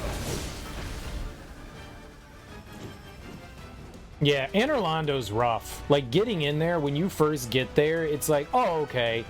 You got some enemies here and there. You got the, like, giant creatures and some mimics and stuff like that. And, yeah, you're like, okay, that's kind of scary. And then you make your way into that chapel, and you're like, oh, fuck me. Like, what is this? And you've got, like, that, you know, the only way in there is to go in from, the causeways, And so you like walk up them and you go in, and then you have to climb up onto like the chandelier and all that. And you've got like those guys like throwing daggers at you and shit. And you're like, oh God, what the hell? Oh, this is a nightmare. And then you get out of there and you end up outside. There's a big ass fucking gargoyle. There's a bunch of giants. There's a bunch of those smaller gargoyles, and then there's the Silver Knight archers, and like all of that's a mess. And you're like walking along these like tiny platforms, and if one of those arrows hit you, you just get yeeted into the abyss. That area is so damn rough. I hated that area so much.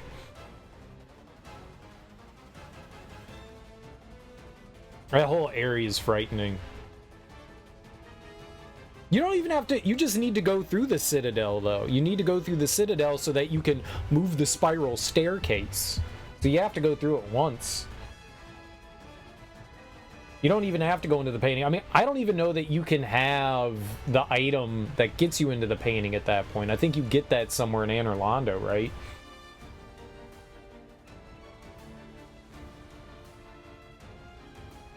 So yeah, that whole area is just rough. And then they smack you at the end with Ornstein and Smo.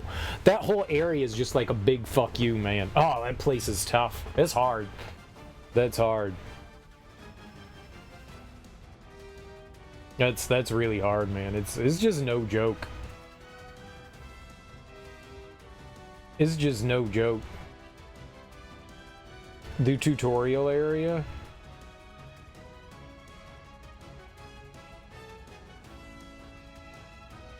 Well, yeah, you can go back there. You have to get like another item to go back to the tutorial area. A Titanite demon killed you through the wall. I've had enemies kill me through the wall. I've definitely had that happen. It's like, there's a wall here. There's no way. Oh, their attacks go through it. Screw you.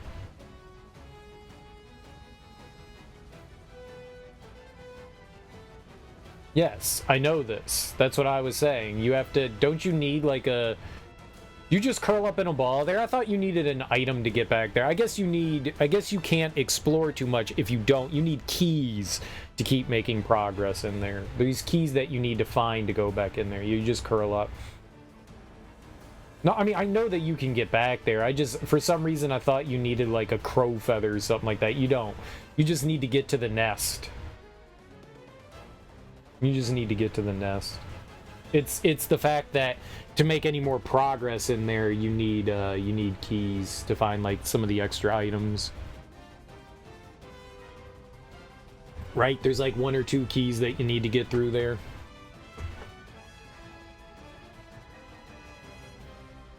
There's one door that just has 1 item behind it. I think it's like a ring. And then to get into... Maybe you don't. Maybe that's the only key that you need. It's been so long since I've played through that. I mean, I played through it a few times, but it's been a long time since I last did it. Did you mod it? You said high-res graphics. Did you mod it? Okay, so I want... Well, I guess we just... Hang back. Just in case. Alright. Bravery on... Cloud. Prime mode.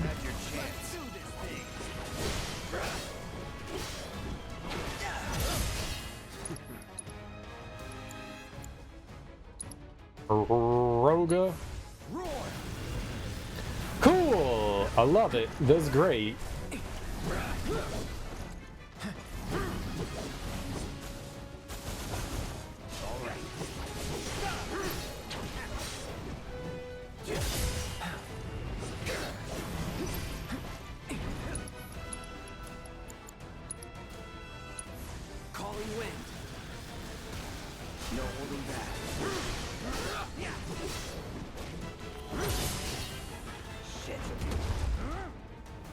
Let's do this. Sorry.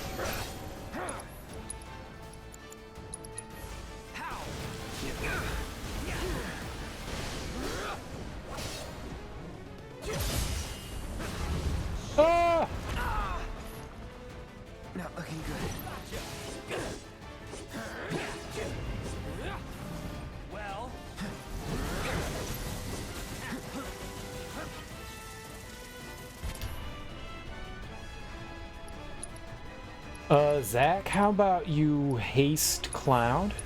And Cloud will Aurorga Poophead.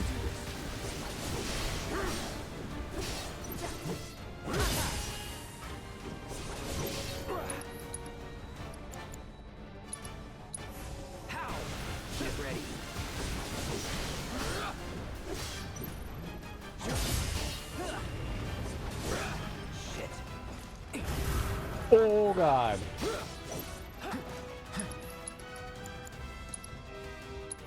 Storm's coming. No holding back.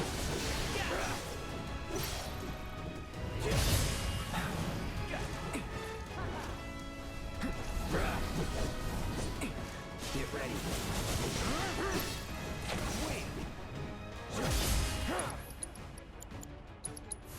Roar. No, let's finish this. Yeah, I think hasting Cloud there was pretty dope. That went well. The free action ring? Oh, okay. Okay, we have not beat Bahamut. I do not know how to fight this guy. This is just scary. 1440p and 7 instead of 720. It does look better. There's Dark Souls 1, especially 2. 2 has like this weird like hazy filter on top of it, and I don't like that. 2 has like a really weird filter on top of that. It makes me feel nauseous when I look at it. I don't know why, but it does. Dark Souls 1 kind of has that too. It's not as bad as 2. 3 doesn't though. But they both have like this weird like, filter on there that gives it like this like strange kind of like blur effect. I don't like it. Shadows and lighting lowered some. Definitely remember to take motion blur off, dude. Motion blur should be off. Well, for a screenshot, motion blur is pointless. Motion blur does not affect screenshots. Well, unless there's action going on. Like, if you're taking a screenshot of some action, then yeah, I got you. But if you're just taking still shots, motion blur has zero effect on anything. Motion blur just, when a camera sweeps, you know, that's when motion blur takes effect. It's supposed to make things look smoother to the eye, supposedly. You have a thumb button screenshot, so you get a lot of panic images. I know that feeling. I know that feeling. I've definitely on the Wii. I've definitely accidentally like mashed the photo button, or sometimes like when I'm just like mashing things, I've definitely hit the PlayStation like media share button. I've definitely hit that before accidentally when, you know, like using like the D-pad. I've definitely done that, but I haven't done that much recently, but I've done that a lot on like the Switch. You press the thumbstick in. Isn't that used for something else? Isn't that... What would that be used for? Is right stick jump or left stick? Left stick would be jump? It was jump? Yeah.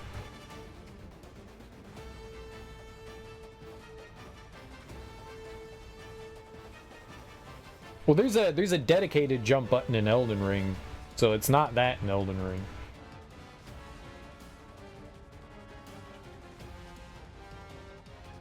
In Dark Souls 3, there wasn't a dedicated jump button. In Elden Ring, there was. I'm pretty sure it was the A button. I'm looking up the video again of this when he fights Bahamut, so we can get like a better idea of what I need to do here. Because the last time we got to Bahamut, he like absolutely shit all over me.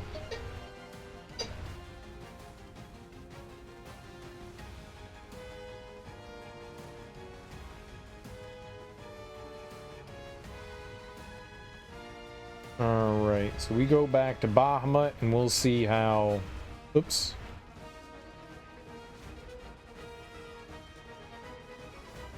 Maybe we can try to do the counter a bit more. Oh, I went to the wrong one. Went to the wrong one here. I want Bonds of Friendship. That's the one.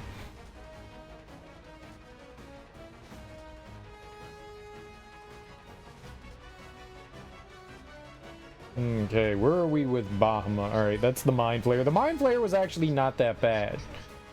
I'm surprised. I thought the Mind Flayer would be worse. The Mind Flayer is not a terrible enemy. Time consuming, but not terrible. So the first thing we do is Faith. And then I think we just, like, defend with Cloud.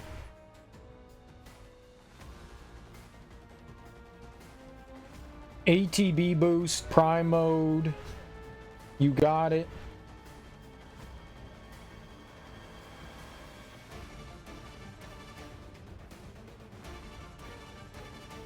Alright, I need to do better with Counterfire.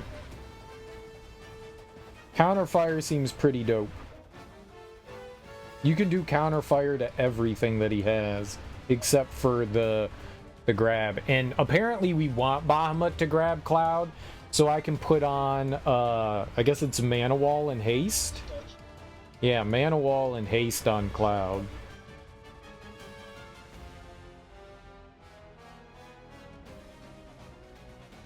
So I need to do my best to try to counterfire on Bahamut so that we can get some big ATB on Cloud. I'm not good with that. I haven't used that much. I've used it a little bit, but I haven't used it much. And that will drastically help build ATB. Drastically help build ATB, so we really need to get that down. That's gonna be tough. You ran and then clicked run again or clicked left stick in. I don't remember. I don't think you can hit run again to jump. Run would have been on like the B button on the controller. If you ever hit run again, I don't think that you would jump. It's been a while. Nice. Dude, 9 months? Hell yeah, man. You didn't forget? Hell yeah, I'm all about it. Dude, I wish you typed in some,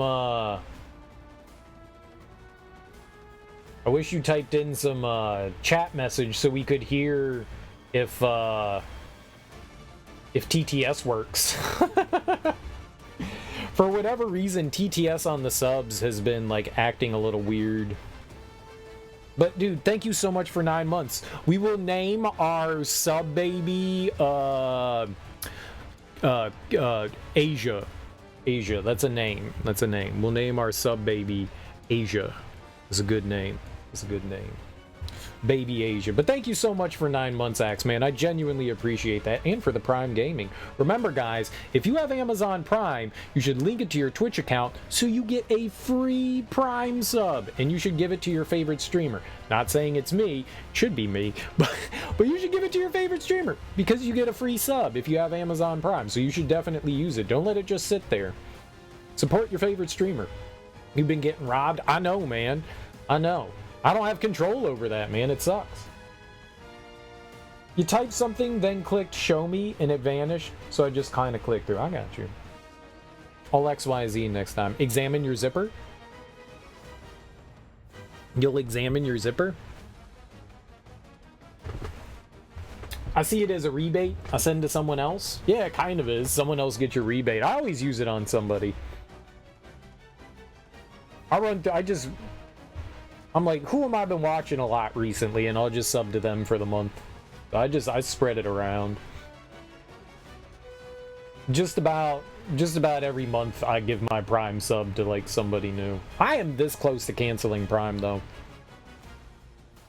I think that's the next on the chopping block, man. I've cut off like all the other streaming services, and I think Amazon Prime is up next. I think I want to watch Fallout.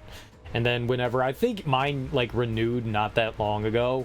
So for whatever is left of the year. Oh, and also you get free games every month with Prime subs. So remember to check the free games thing if you look at the little envelope where you get like messages and stuff like that, there's something to the left of that lists it. It's always got garbage in there, prime garbage and stuff. But remember to click on that and claim free games. They're on Good Old Games and Epic and Amazon, and most of them are DRM free. At least the Good Old Games ones and the Prime ones are. I think the Prime ones are. They used to be DRM free. I think they still are. But remember to look those every month. They probably got new ones up today or yesterday. This is so sad. Nice. Why is it sad? I hope something terrible didn't happen to you. Did you have to eat more pals, Sean? You still order things that you really do want tomorrow, and when you remember, you watch the occasional show. Yeah, I gotta watch Fallout. I forgot. You know what I did do today, though, is I finished watching the Attack on Titan anime. I watched the last 2 episodes. Aunt May died. Well, she had it coming. Aunt May had it coming. That do-gooder always sticking her nose into the business. Yeah, the 2 movies. I watched those today. Yeah, I'm not exactly super happy about the way they ended it. It's definitely bleak. I mean, you kind of... I think Aaron's rationale for doing what he did was kind of silly, but they justify it by, like, him having, like, the visions of... Well, okay, maybe I shouldn't talk too much about it, but yeah, I'm not a big fan of how they rationalize things in it. It was always bleak, so I always knew that there was going to be like a bleak ending to it, but I'm just not a huge fan of how they rationalize things in it. But that's anime in general. I still enjoyed it. I think the first couple of seasons are probably the best. I liked it more when it was a mystery rather than like once you start explaining the weird shit. How you doing, Sam? But once they start, like, explaining how the world worked and what was going on and stuff like that, some of the fun, like, oh my god, what is all this stuff, goes away. And, you know, the weirdness kind of takes a back seat, and, you know, they started focusing on other things as well, and it felt like around season 3 and 4, things started to turn downhill. Definitely on season 3. I love season 1 and 2. They're great. Season 3 is okay, and 4, I'm not a huge fan of 4. And then whatever they consider the final 2 episodes, yeah, I mean, it's still entertaining. It's extremely well animated, even though apparently they switched anime studios. I liked it better when they had like the thicker black outlines of the characters. I really enjoyed that, and then they kind of got rid of that in like the later seasons. Apparently they switched to animation studios. Yeah, we've got Bahamut going on here, Sam. You ever watch Agame Ga Kill? I've never even heard of it. I'm not a huge anime person, but I say that. Actually, more recently, I've been watching a lot more anime. I'm not a huge anime person, at least up until recently. I've mainly seen some of, like, the big stuff, you know, like your Dragon Balls and your Cowboy Bebops and stuff, and up until maybe about, like, 6 or 7 years ago, I hadn't really watched much. I've watched a lot more now. I've seen Naruto and Boruto. I've seen those now. I haven't finished Boruto. Boruto is they've got like 26 more episodes to dub, I guess, for like whatever this like first arc is for. So I'm gonna wait until they finish dubbing that one, and then I'll finish Boruto. So I'm like right on like episode like 270 or 280 something, and then they've got up to like whatever 290, 300 or whatever that they're at. I know I'm a crazy person, but I like watching my anime dubbed, and that's because usually when I have the shows on, I'm like doing other things. So I like having it on in the background. And so if it's in Japanese, then I can't like multitask. And so I usually have it while I'm like doing stuff. You need to watch Hellsing? I forgot about it, man. And Death Note? I don't know Death Note. Funimation on Cartoon Network era. Yeah, I've watched a lot of those. One of my favorites is oh god, Gene Starwind. God, what was that show called? Do I got the collection over here? Oh, I don't. What the hell was Gene Starwind? Outlaw Star. Outlaw Star. Outlaw Star is up there as one of my favorites. I love Outlaw Star. I just love it. There's something about Outlaw Star that just gets me right in the good spot, man. I love that one. I think I like those. I think I like the ones that are like short. You know, you got like 30 episodes, they tell a story, and you're done. I don't need 300 episodes. When I'm done with watching Boruto, I'm not watching any more of like the big arc stuff. I guess the Shonen Jump stuff, I'm not watching that anymore. I'm done with that stuff. I won't watch that anymore. I'll watch stuff that's, you know, like 50, 60 episodes maybe. I don't want to go beyond that. I do not like these, like, it's just, it feels like such a commitment to watch so much of that, so I'm pretty much done with anything like that. I'll never watch One Piece. I don't care how good people say it is. I'm not getting in that. It's 1,000 episodes. Though granted, I've watched probably close to 1,000 episodes with all of Naruto's stuff, but yeah, this is the last big one that I'm like delving into. Anything that does that shit, I'm out. You enjoyed Outlaw Star? It was fun. It was like Teen Bop. Yeah, I really liked it. Bebop's a classic. Yep. Samurai Champloo, I don't think I've watched that one. I think I've started it up a couple times, and I just haven't been able to get into it. That's the one that's got Fat John that does all the music for it, right? I like Fat John. You're like, who's Fat John? He's a producer. He's good. I like GT. He got to around 250 on Bleach before giving up, and that was it. The Adventures of Thick Pikachu is going out this month. Nice. In Nujabes? Really? I guess that makes sense. I guess it wasn't just Fat John then.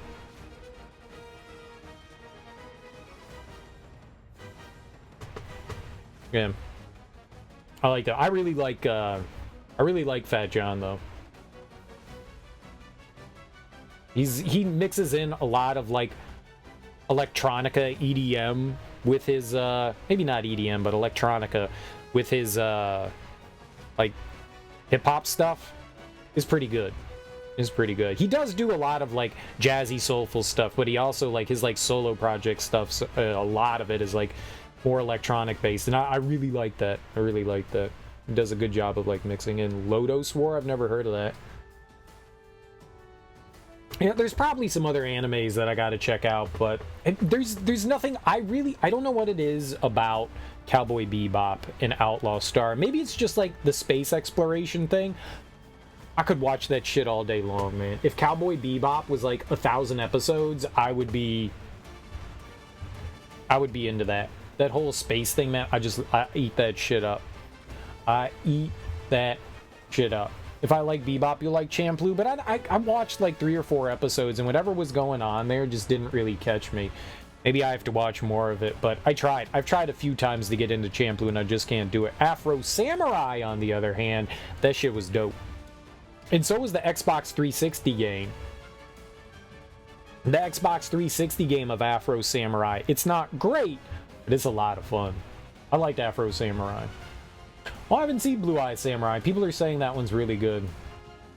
Claymore Man? Claymore? I do not know Claymore Man Claymore. Is that the name of the show? Or were you just saying Claymore is the name of the show? Afro was good. It was good. It's just called Claymore.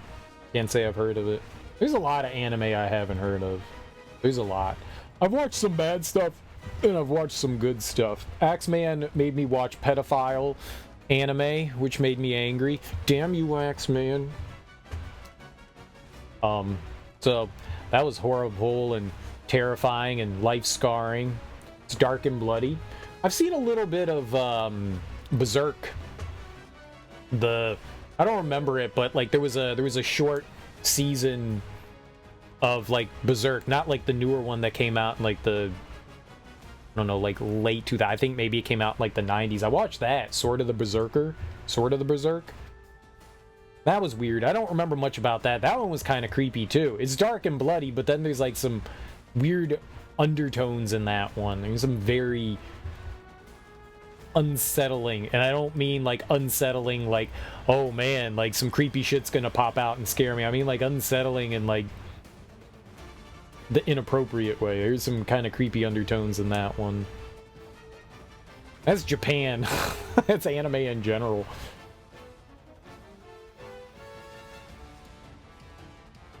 I don't remember. It's been so long since I've watched it. I just remember there being some like really creepy undertones in it. It's been a long time. I don't know if like that standard Sword of the Berserk. It's been a... I've never really read the comic or watched it. What's up, Moxie? What's up, Eddie? How you doing? I'm just stalling here while we talk about anime because I'm scared to fight Bahamut. I like him just waiting on us. We'll stab him in the face in a second.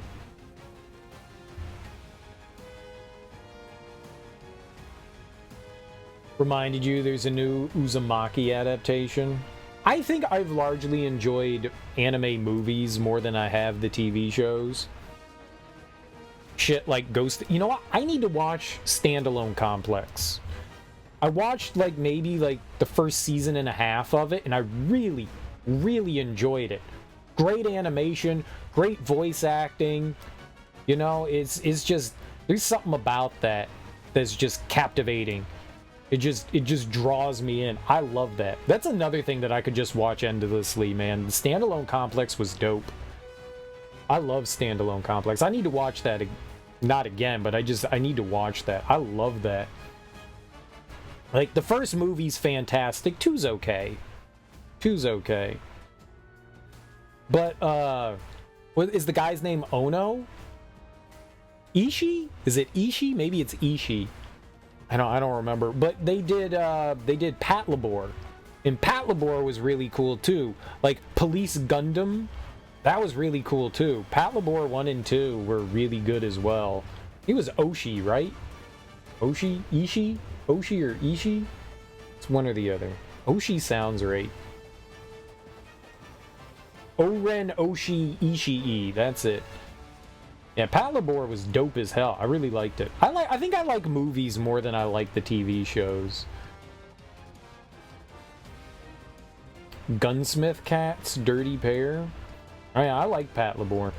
I think it's done by the same director, I think, that did Ghost in the Shell. Nerds? Hell yeah, man.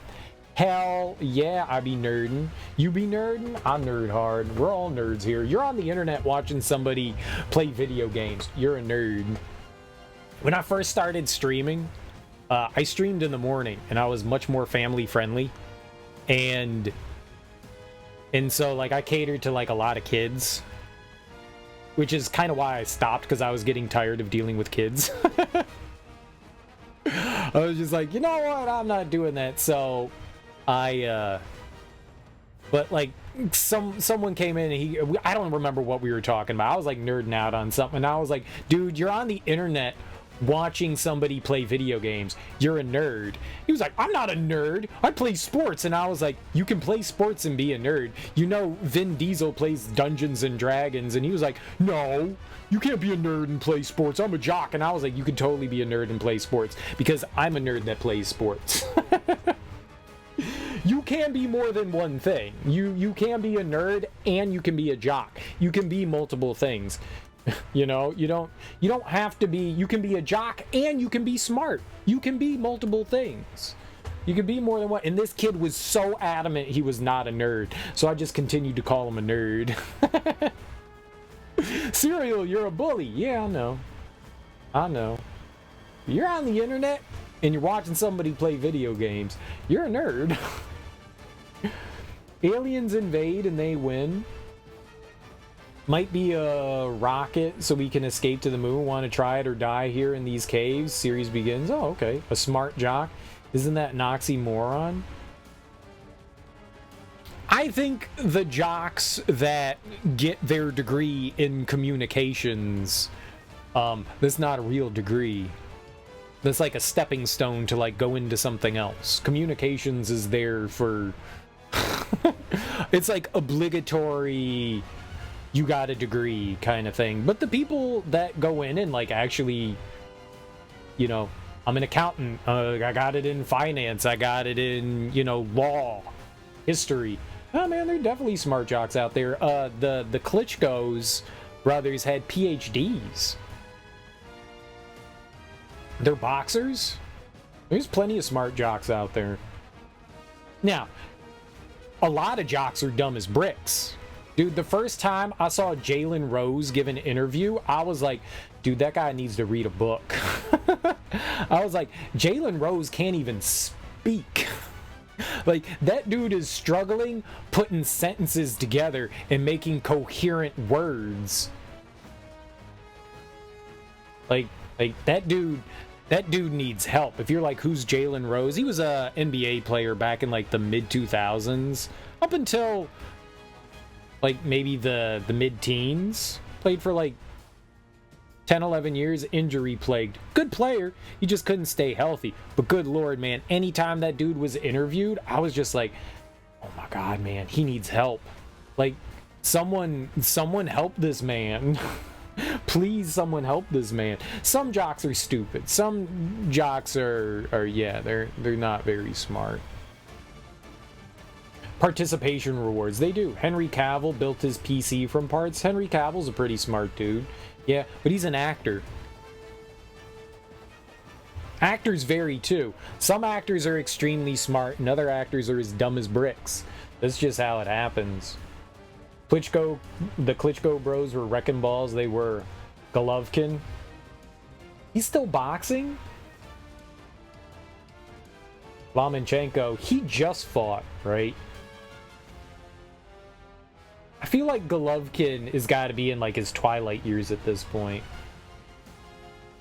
Like, is Tyson still fighting? Yeah, I was gonna say Golovkin I felt was a while ago. Lomachenko I feel like just fought recently.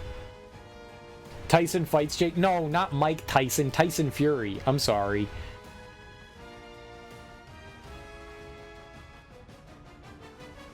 It's confusing when there's two boxers that have similar names. They're both Tyson.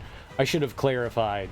I didn't mean Mike Tyson. Mike Tyson, yeah, he's fighting Jake Paul, but who cares? You think Fury's retired, but you're not sure? Ben Whitaker? There was some American dude that got rocked a couple of weeks ago who was an up-and-comer. And I was like, yo, alright, we got another American? Nope, he just got killed. He just got killed in the ring. He just died. He just died. That's what you get for running your mouth. God damn it. I forget dude's name. He just got rocked. He got his bell rung. I hope. Boxing's really been dying out. Makes me sad. I love boxing. I like UFC, but I think there's... Okay, this is gonna sound idiotic, but I think there's a elegance to boxing. I think there's an elegance to boxing, whereas UFC just feels like a free-for-all. Like, there's not a dance going on, you know? It's just like, I'm gonna jump on top of you and we're gonna wrestle for a while. And that's cool. Like, I like UFC. There is strategy going into it. You've got, you know, your stand-up fighters, you've got your ground and pound, your traditional wrestling. You know, you've got your mix of fighters. I like that, but there's something very unique. There's something unique about boxing. It's not mixed martial arts. You have to abide by these very stringent rules, you know. There's no kicking or, you know, arm bars, you know. It's fisticuffs. I think there's an elegance about it. But then again, I mean, maybe if I grew up watching boxing, UFC wasn't really much of a thing. So I'm probably biased in that way. I like watching UFC, don't get me wrong. I like violence. Gladiator stuff. It does kind of make me sad that people get in the ring with the intention of harming somebody else, but it's entertaining. 60-year-old man on steroids or a 30-year-old man on steroids. Yeah, I don't care about that fight. I could care less about Mike Tyson and Jake Paul. Whatever they want to do, they do. I could care less what happens in that. If Paul wins, it's because it's all publicity. Maybe. I wouldn't be surprised if it's fixed. I read that it was sanctioned, which I thought was absurd. Paul won't fight any legitimate actual boxers. He won't. He'll just take people out of retirement and they'll play with him and he'll get paid and maybe he'll win by decision and cool, great job. I mean, I'm not saying I would want to fight him, but I don't think he'll ever actually fight a legitimate fight. And I don't care. He's not a human being I enjoy. Used to love when they showed regular monthly, weekly boxing on regular networks. Yeah, when HBO gave up the ghost. That was kind of the big dagger. Showtime then took over for a bit, and so is ESPN, but it's not like it used to be. It's been dying. It's been dying for a while. Well, and one of the big problems is there's no big American fighters. UFC kind of like took over, and anybody that could have possibly been a boxer decided to move into UFC. That's the bigger draw. And it's unfortunate because you're not I guess, I don't really know. I'm gonna just stop saying that. It's just unfortunate. Someone posted they made it a pro fight, 8 rounds of 2 minutes each. You posted that's not a pro fight. It's not a pro fight. 9 rounds is minimum, and they have to be 3-minute rounds. But they sanctioned it. The body, whatever body boxing oversee, they sanctioned it. So whether it actually meets those standards or not is, dude. There's a standard for movies. Movies have to be, I think, at a minimum to be called a film is 86 minutes. But there's a lot of movies that come in under that, and they call them movies anyways, so. It's all for endorsements. It's payday. Masvidal? No, he won't fight someone like that. Which country am I from? I'm in the US, and it's 3:30 a.m. I'm on the East Coast. I'm in Washington, D.C. Every once in a while, you'll see it pop up, mostly ESPN, although you don't know lately. It went pay-per-view. That's why you see so many 88 movies. Yeah, the bare minimum. I'm just saying.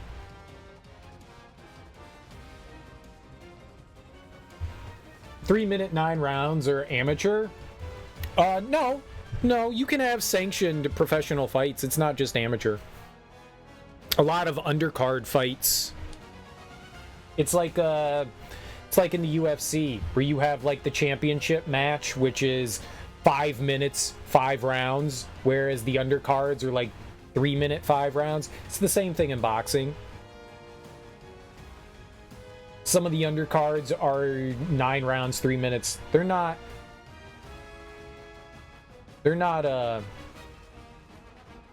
amateur fights. They're professional. The bare minimum for a professional fight, at least my understanding, was 9 rounds, 3 minutes a round. And the maximum is 12. It's not like the old days where you could fight for 150 rounds. That's crazy, man. That's so crazy. Well sanctioned is just a fancy word for exhibition match. Yeah. It's 10 rounds. Yeah, it's a pro fight, and each fight lasts apparently 45 minutes while we talk about anime and violence. Oh, fuck me. Alright. Faith. Cloud. Focus.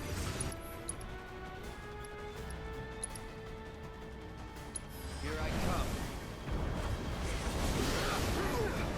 Okay, whoops. Deal with that. No! Taking over. I did it again. Get ready.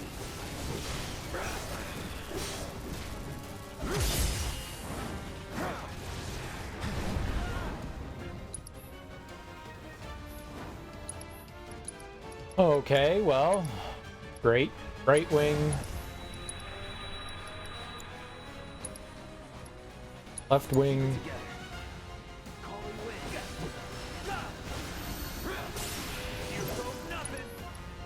Okay, well, we'll do it anyways. We'll put, oh,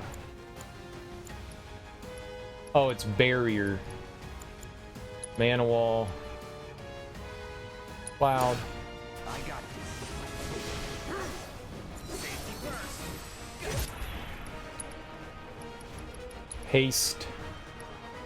Cloud.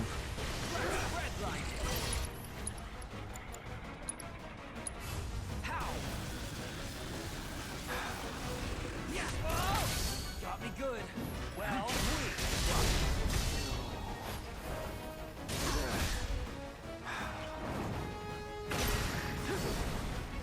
Zack's dead.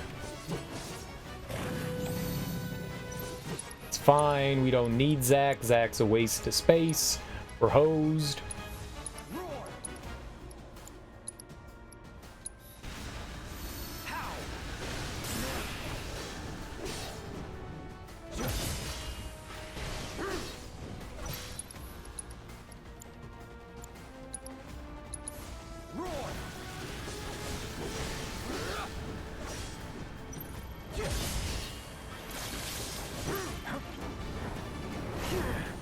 I should have dodged that. Do that in a lot of fighting game tourneys too. You'll do best of 3 in early rounds and winner finals. I mean, they did that in like the NBA and shit too, you know? Okay, Neo Drive. I think we just need to like panic and run away, right?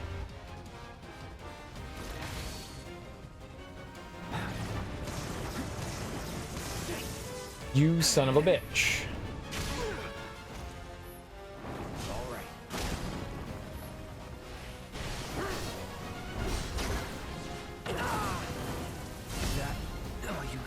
Yeah, okay.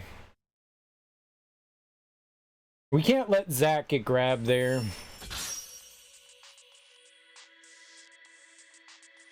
Lomachenko versus Kambosos May 5th. Nice. I mean, like, the NBA and NHL used to be, like,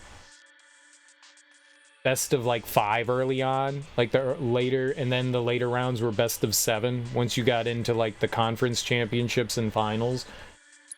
They changed that a while ago. I think the NBA was first, and then the NHL adopted it.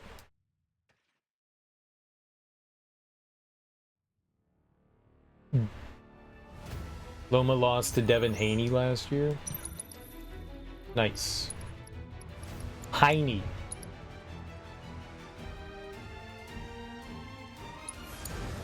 let's do this. No need to hurry.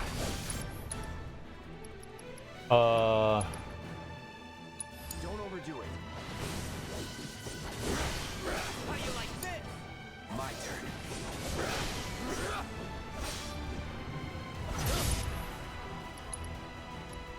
Keep it together. Let's do this.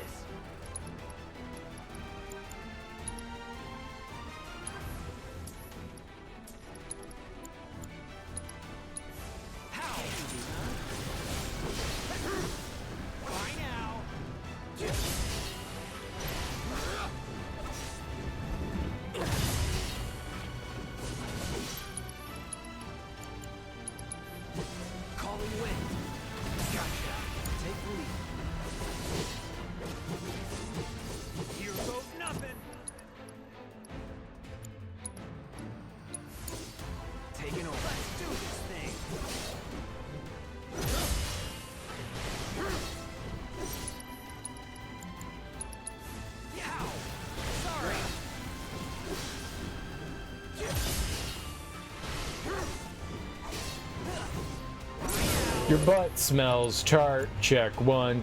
Your butt smells tart. Check 2. Storm's coming. We're not done here. Nothing to This game has some long credits.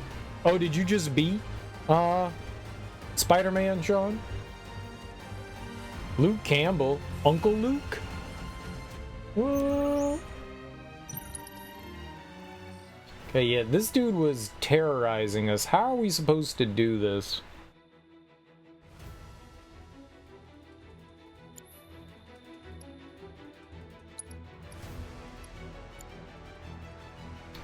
I know we need... Stop.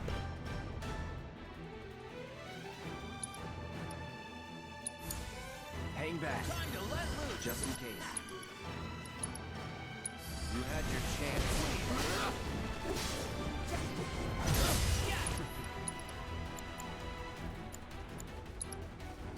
Don't overdo it. Come on. Hey, are you even trying?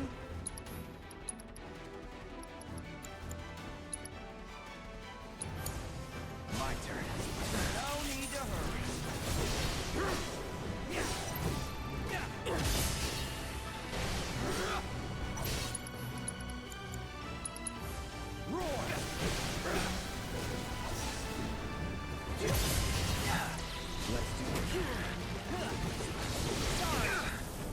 Shit.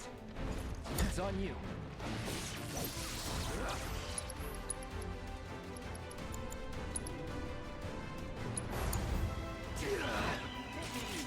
I won't give up.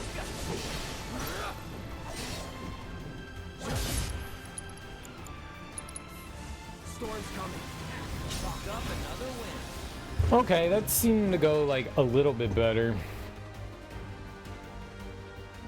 Uncle Luke is Superman's nemesis the whole time, probably. Probably. How you like this? I got this.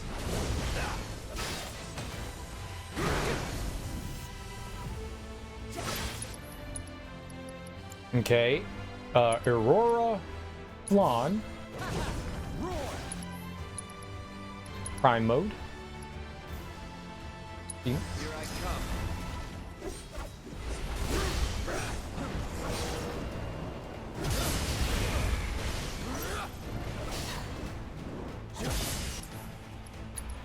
We hit Cloud up with Phantoms.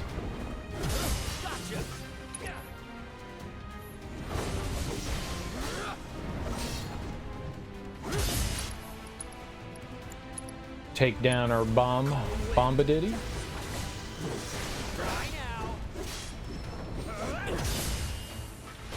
Fuck yo, clean cut image. This a club? I know, right? This a club. Let me see your booty hole.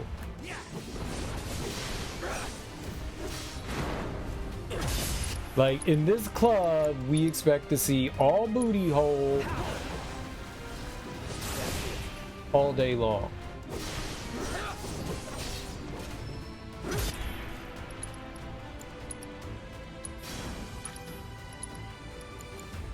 All yo booty holes will be on display. Ew, you nasty. You're the pervert. Coming in here saying nasty things like, ew, you nasty. You're the pervert.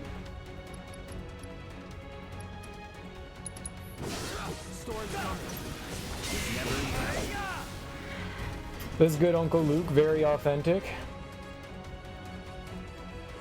Thank you. Thank you.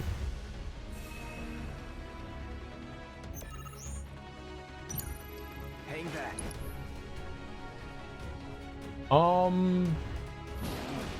Let's be smart.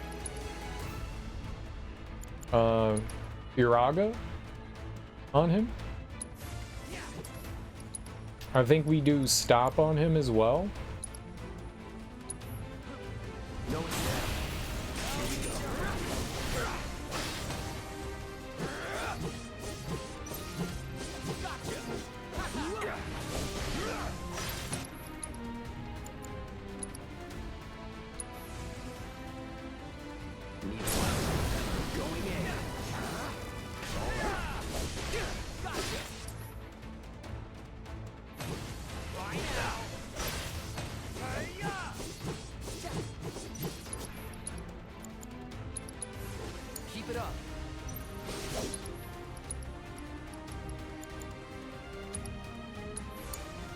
Time to burn.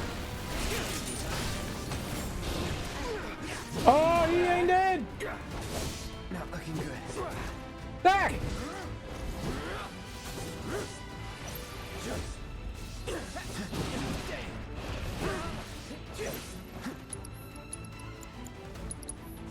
Roar. Nothing to it. Don't worry, I got him. I only asked him if he wanted to drink with that. Damn. Did you get roofied? Did you get the Cosby special? That's messed up, man. That's messed up. Change last Firaga to win 3. Yeah, maybe. Maybe. It definitely, I mean, it certainly comes out faster. That's what she said. Ha ha ha ha ha ha. He hoo ha hoo ha hoo ha hoo ha. My turn. Focus.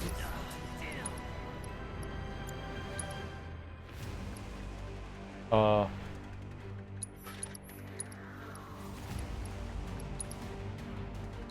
had your chance. Ready to rock. Here we go. No holding back.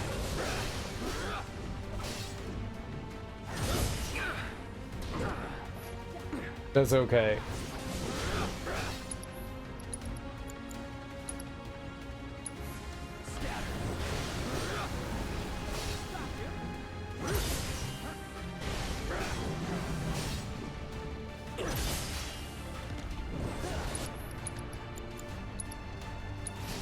Storm's coming.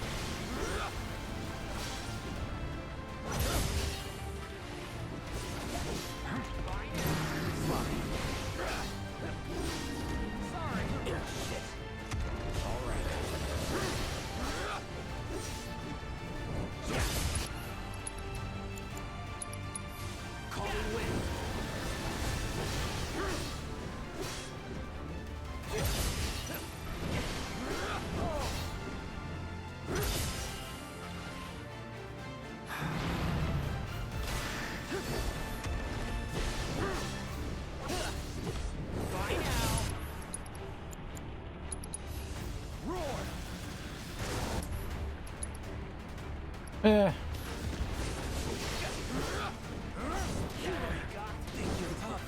Let's do this.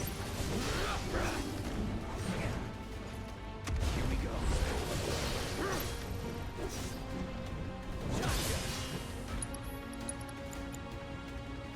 You love how much MP and HP come back when doing that with wind magic? It's nice, man. It's nice.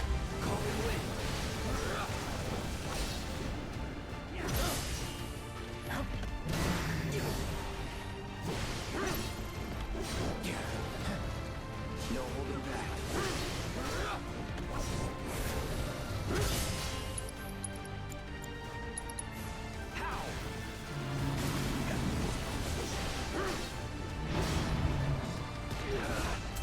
Yeah, it wasn't good. I won't give up.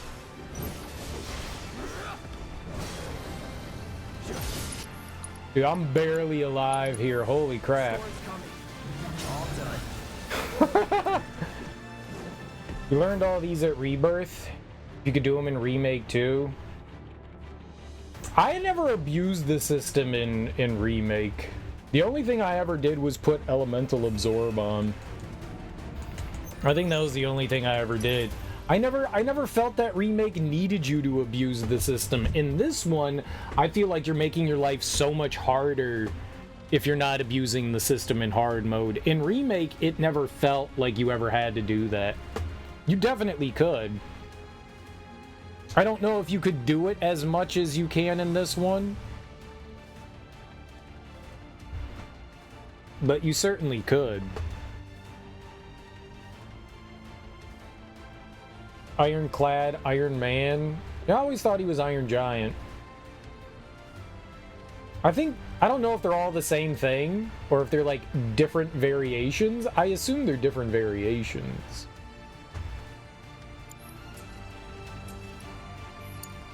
Taking over.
Calling wind.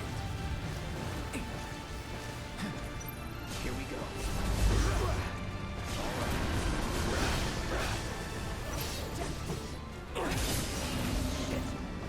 No holding back. Whoa! Wish I had wings too. I'm an idiot. I went in like slightly too early. Oh well.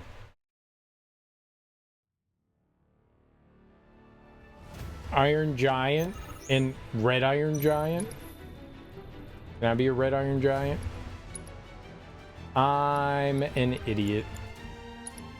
I can't pretend to be surprised. I got this. No need to hurry. You had your chance. Gotcha. Take the lead. Oh no, you don't. Let's do this.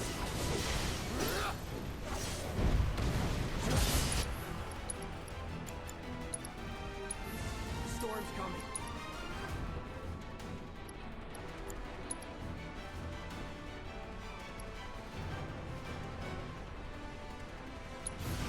Ready to rock. Yeah, well.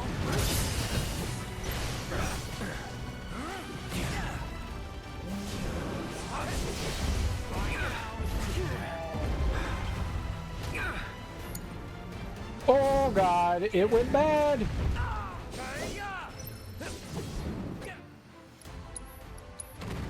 I'm not sure how we did this. I'm a little giant, short and stout.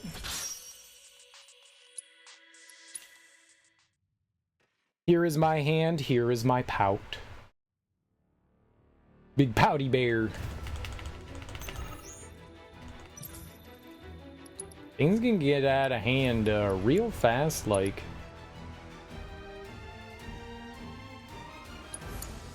Taking over. Take it easy, huh? You ready? Yeah.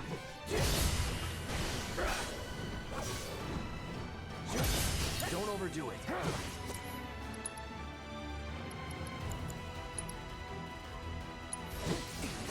Calling wind. We're not done here. Let's do this. No need to hurry. Sorry.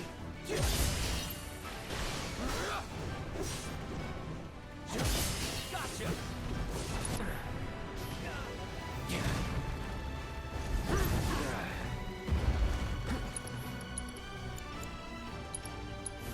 It's on you. Throw it in the towel. Gotcha. How you like this?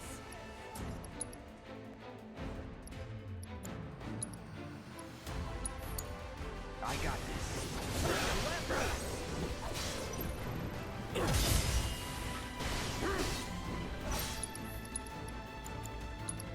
Yeah, calling wind. Let's finish this.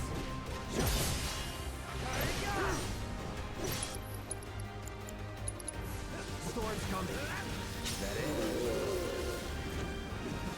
Bethesda did updates to Fallout 4, it was good, and now with ultra widescreen support, I've actually heard the inverse. I heard that a lot of people are upset about the Fallout 4 update.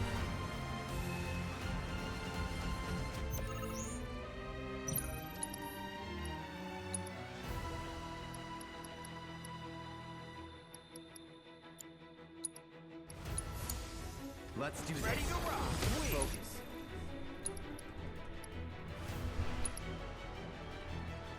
Here I come.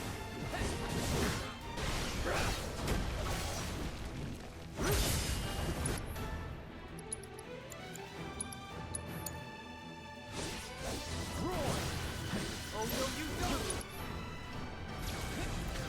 Don't know my own strength.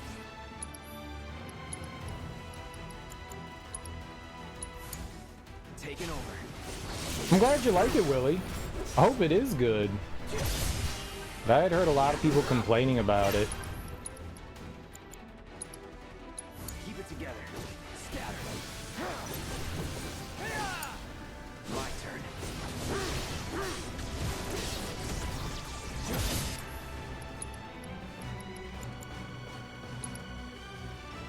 Don't overdo it. No need to hurry.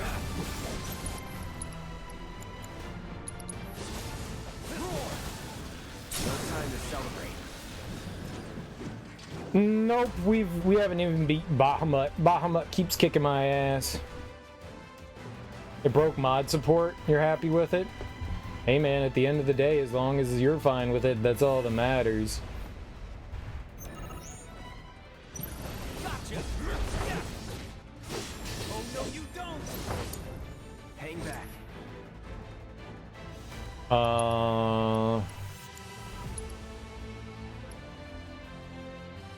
Take the lead.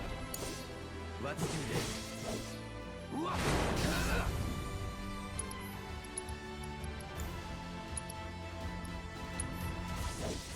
Scatter.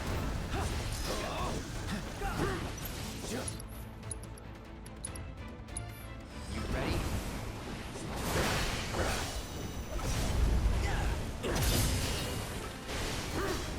Shit.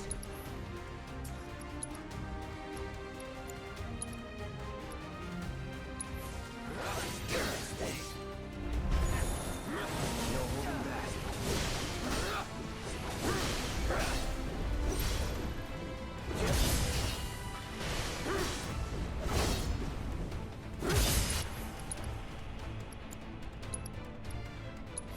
Calling wind.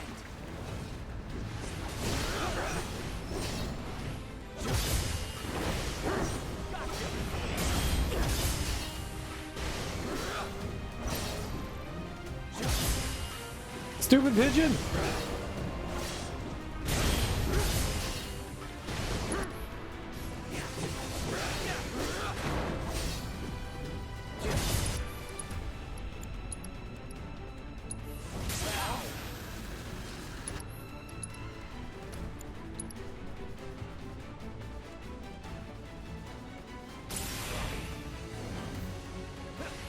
Bundle up. It's not what I wanted to have happen. I wanted Zack to do it. God damn it.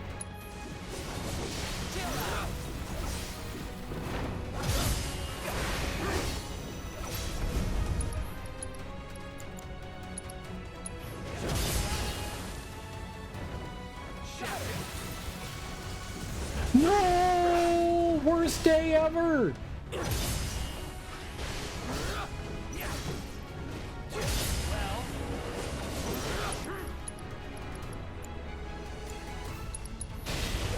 Roar. That's it. Gotcha.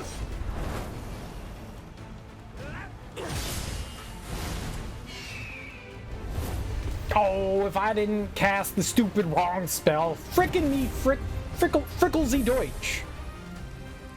Fricklin' Frickle. Frick. Stupid Zack.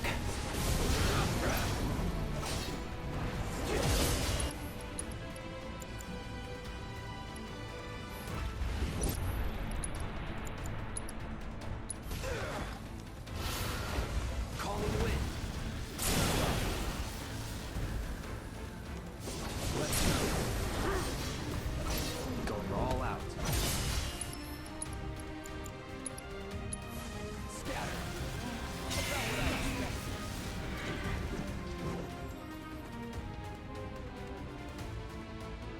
The Ironclad we're fighting is the bigger version of the Final Fantasy IX Iron Giant. Nah, it's the same thing. My turn. Just in case.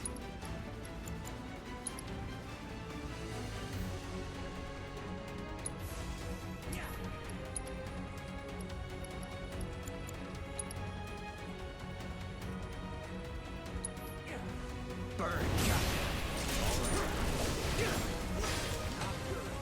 Literally the exact same thing.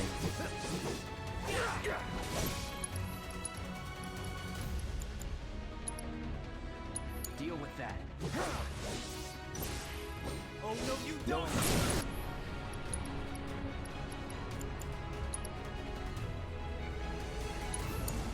I've got this.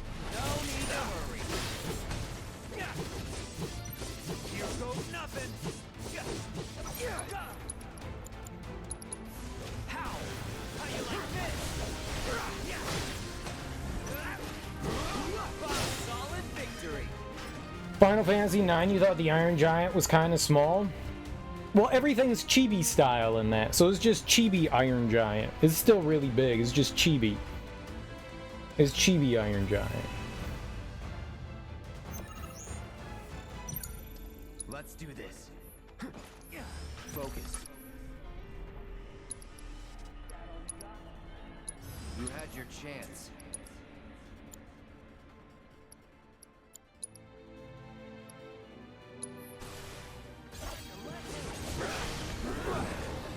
Let's do this.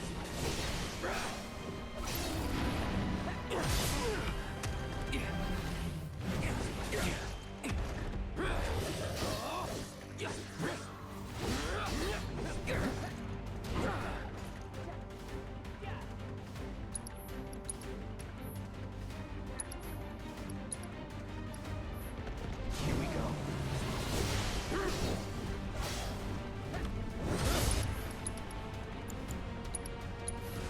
Storm's coming. I'm glad I waited there. I was like, he turned.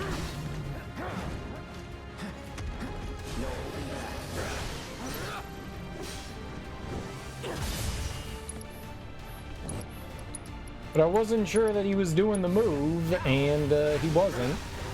So it would have been a little premature.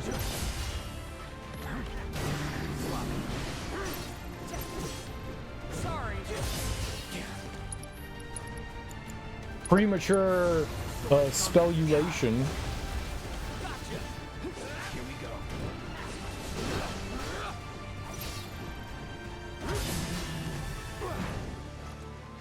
Get ready.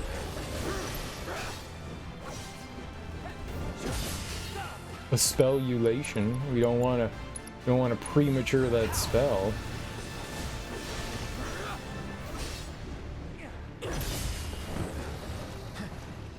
Here we go. Shit. Roar. All right.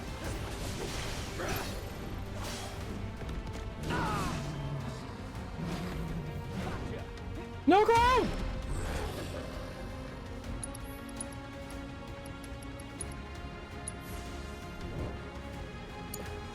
My turn. Bye now. Here we go. That was cheating, and you all saw it.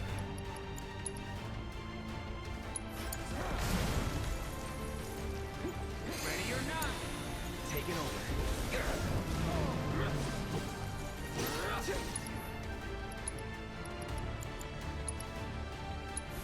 Storm's coming.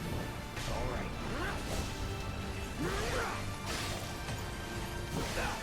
Shit. No right.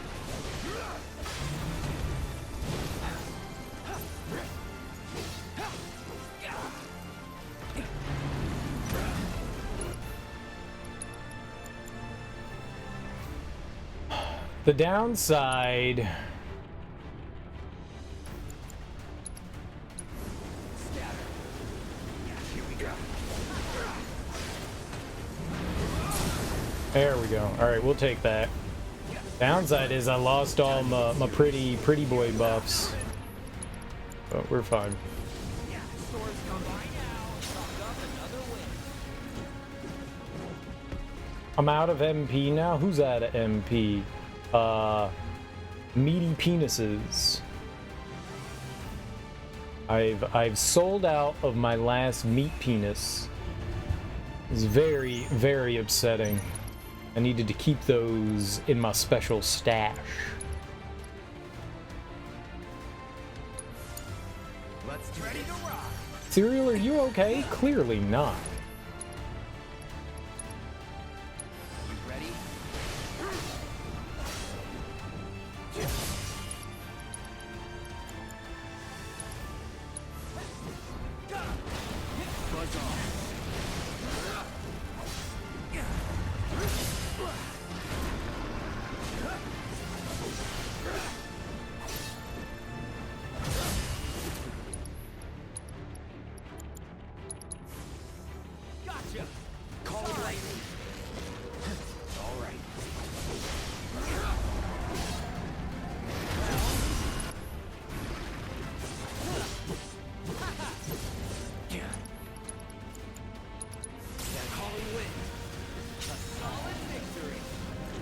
You love they fixed the camera angles because in Remake you thought the camera was so near to us, but in Rebirth you could zoom it out in Remake too.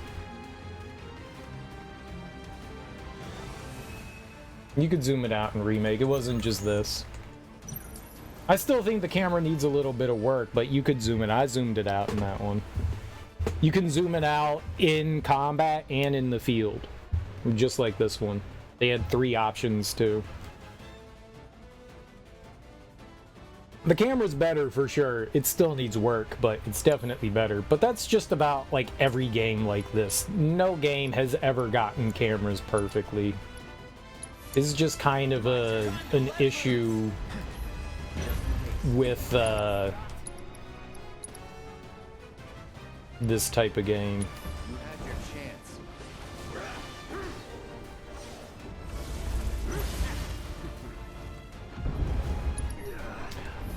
Dude, I did not mean to roll into that. Alright, let's wait for him to get up.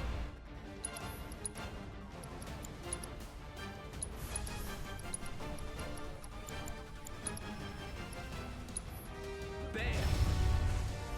Call it sloppy. Get ready.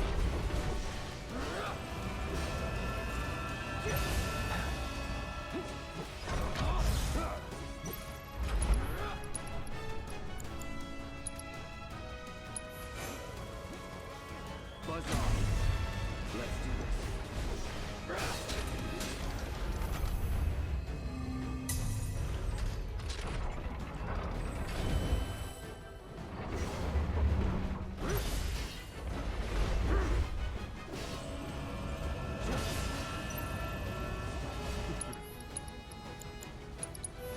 Storm's coming. You son of a bitch.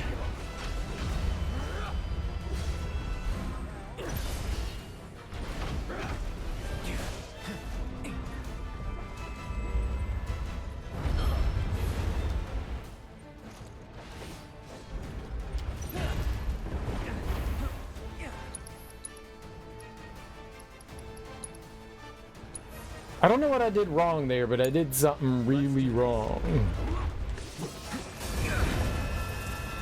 I can't see anything, game.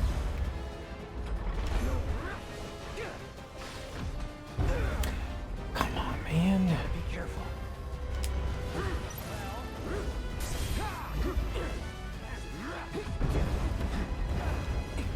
Oh, I'm dead. Gotta turn this around.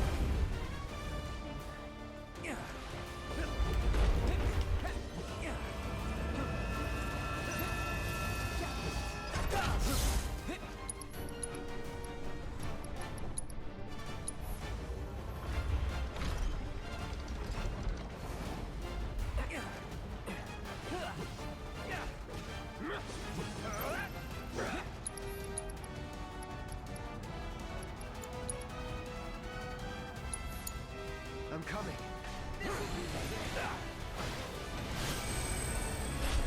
Definitely did.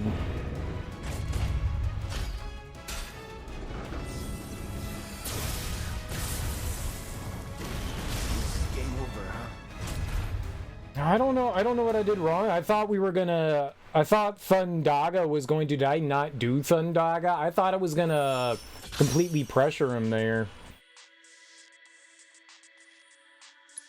Because I thought it had before.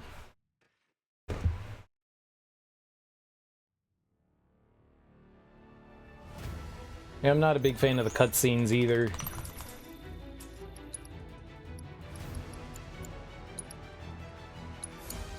Hang back. Take it easy, huh?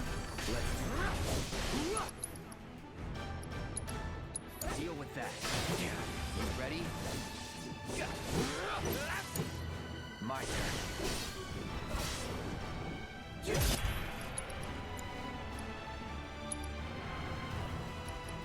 Oh, because I'm on the wrong person. I was like, where the hell is Cloud's stuff?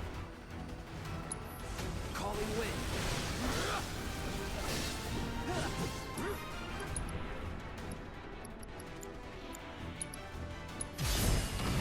No need to hurry.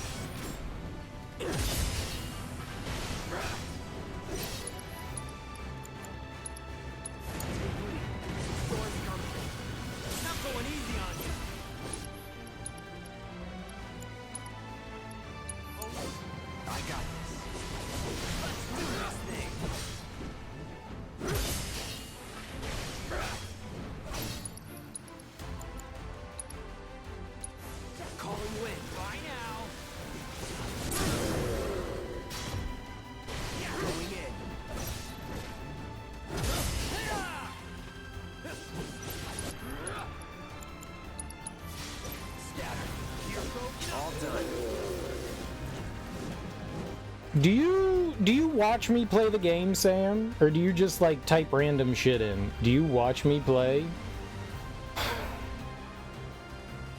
Do you watch, or are you just like furiously at your computer just like, oh my god, oh my god?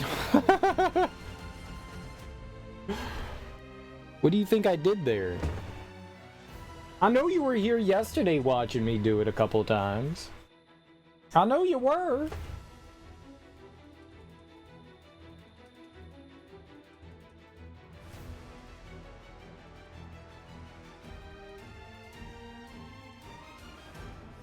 I know you were. I don't remember what we do here. Do we just like run away and do I stop them first? Do I give the old buff the cloudy poo? Not sure the right tactic against this guy. Let's do this. Let's be smart. Here I come.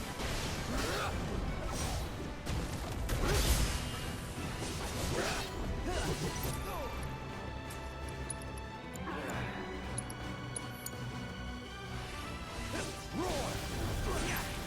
How you like this? Come on, get up!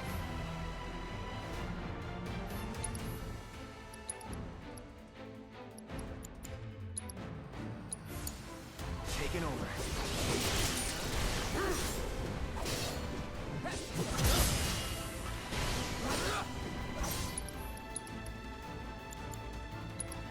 It's on you. Calling wind. I got this.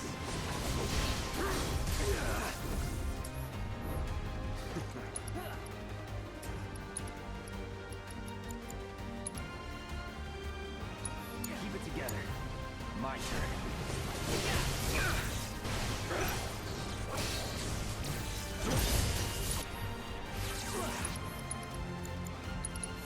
Stab won't last long. Is that it?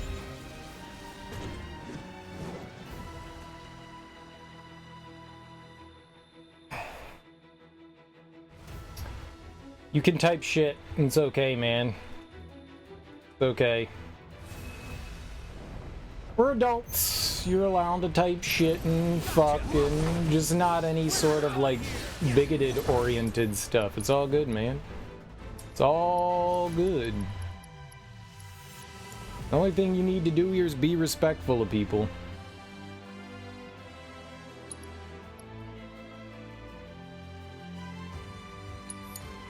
Taking over. Just saying is all. Oh, we want to wait.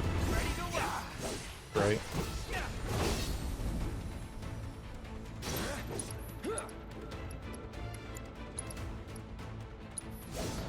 Storm's coming. You had your chance.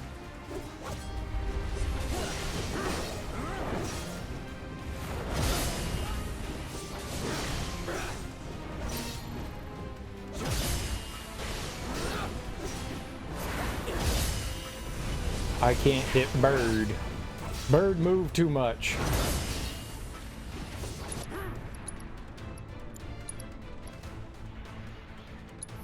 Calling wind.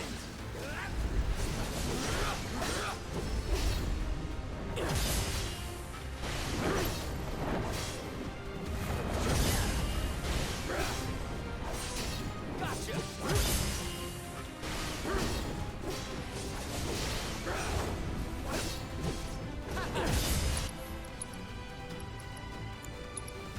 Aurora Grandhorn. Okay. Zack does Blizzara on Phoenix. Cloudy Wowdy does that. Then Blizzaga. Don't overdo it. Free. Leave it to me. That was scary. Here we go. How you like this?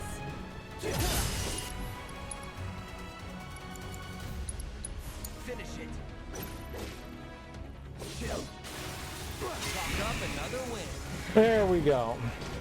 They match up physically and have good defense. What you talking about? I just die to everything, like... Hang back. Just in case. Take the lead.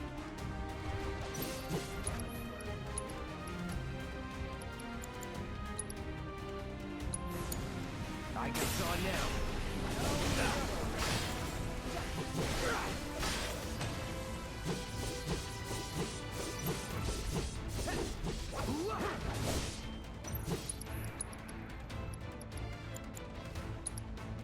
It's on you. Need a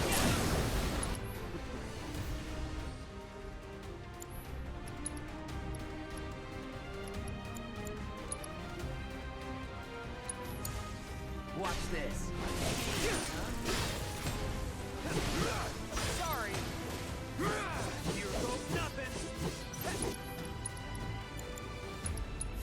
How? We're done here. Oh, that went so well! Oh, no, you don't.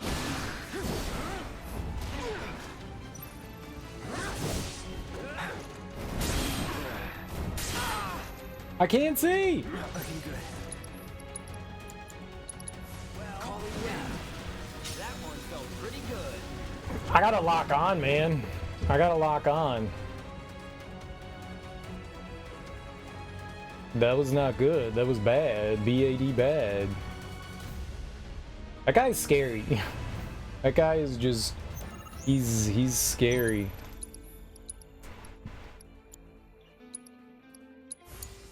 Let's do this. Let's be smart. Here I come.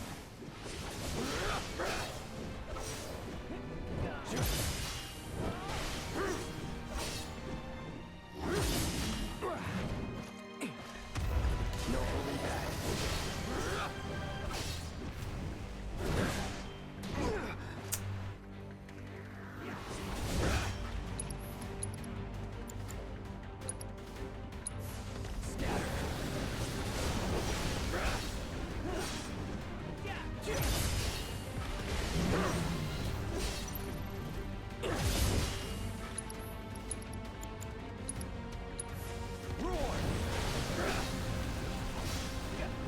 I like seeing Bull Butthole.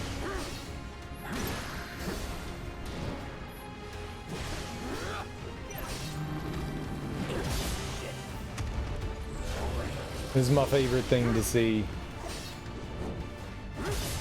When I loaded this game up, I was like, yo, there better be some Bull Butthole or I'm gonna be really offended. And lo and behold, we got some Bull Butthole.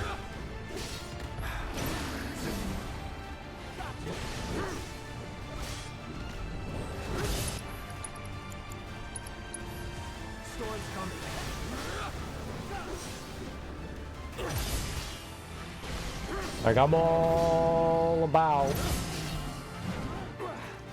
the old leather Cheerio, you know? Gotcha. How? All right.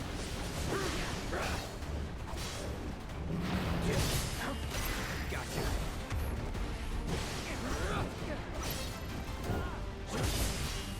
Big fan.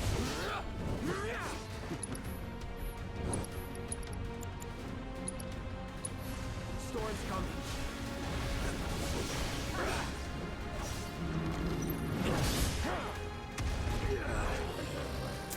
Okay. Here we go.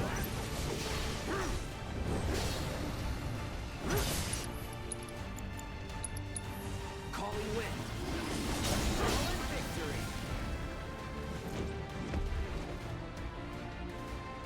You think the bull was castrated? It didn't have testicles.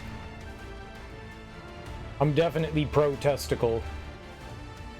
Poor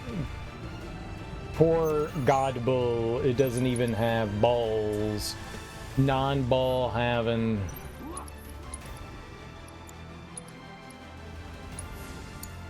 I got it.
Nice. I think Zack killed him there.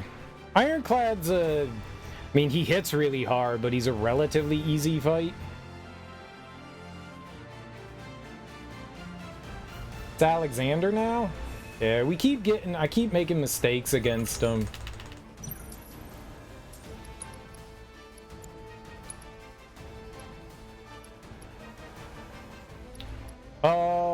Cloud. Taking over. Let's do this thing.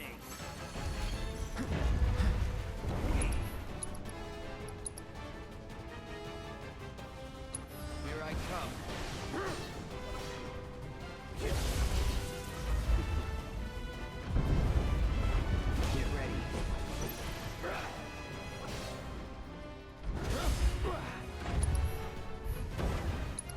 It's okay. Thundara, right arm, spell, Thundara, left arm. Bam! There, it's on now. Here we go.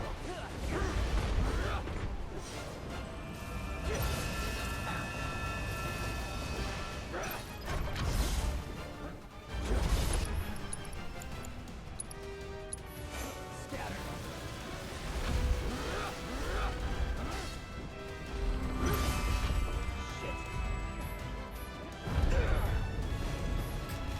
Oh God! No holding back.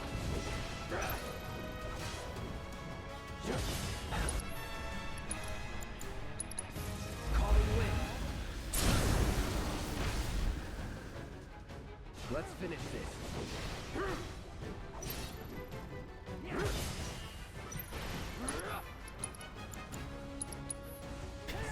And it seems like Aurora is better than Lightning there. It's just faster. You can get more stuff off quicker. I really thought Thundaga would have put him all the way into pressure, but it didn't. It didn't. So, yeah. Yeah, that went better. Let's do this.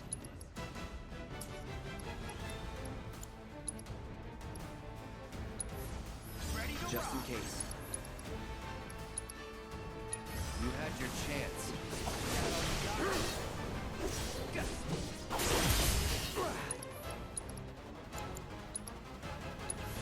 Roar! Oh, I still got him?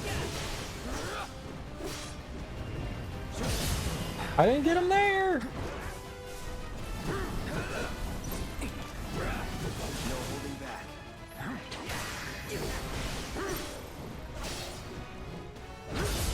Shit. Storm's coming. Get ready. Bye now.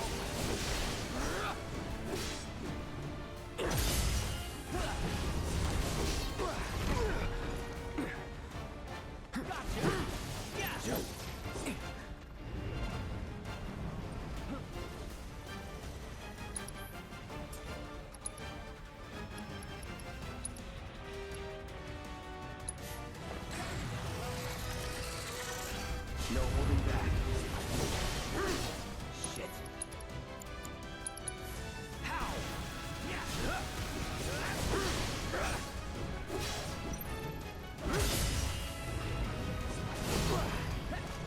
Why now?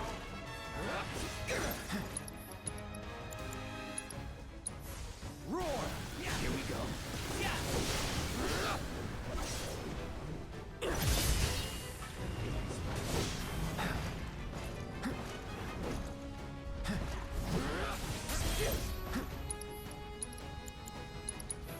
Calling wind.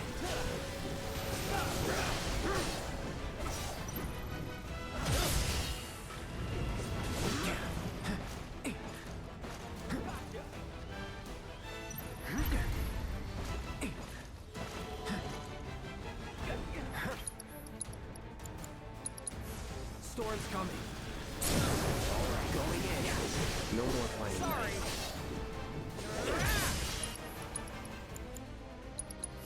How? Let's go. Mind Flayer is just tedious. Since they don't have weaknesses, they're just super tedious. And now we got Bahamut. Now we got Bahamut.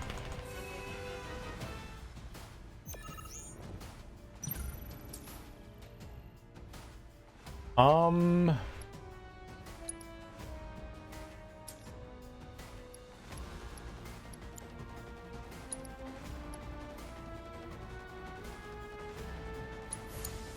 My turn. Time to let loose. Ready? Now, I gotcha. Bet that hurt.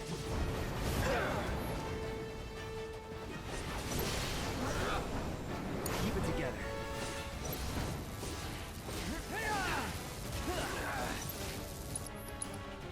Okay, so we get a barrier, mana wall on cloud, and then haste on cloud. Safety first. Let's redline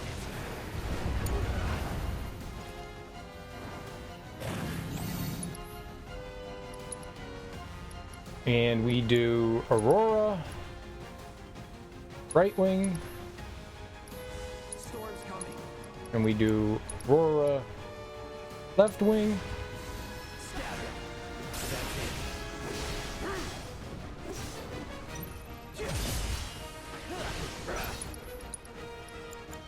Aurora, Calling wind.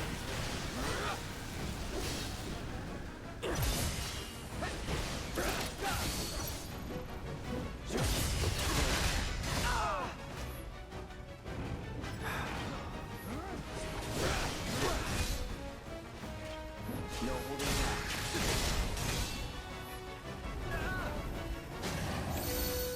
Gotta be good. Aurora, right wing, Scatter. Aurora, left wing,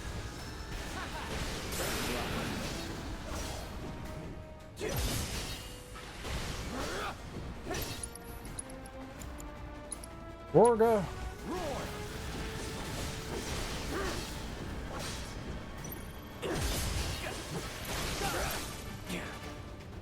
Let's do this.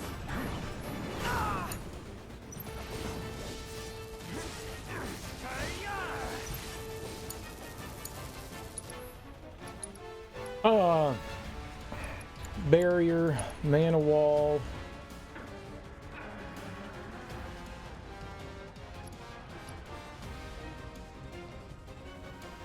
I don't know that we need any of that.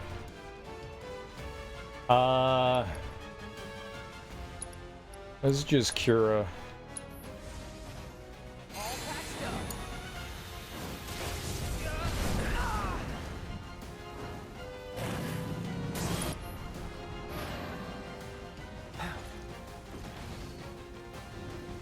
Get ready.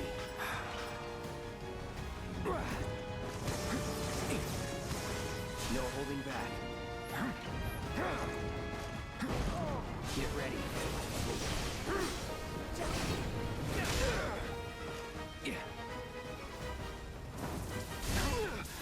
No, come on, man. Fuck. I thought he was about to. That's my fault. Like, I fucked up. I thought he was about to go into Taking over. We're so hoes. Deal with that. Hang back.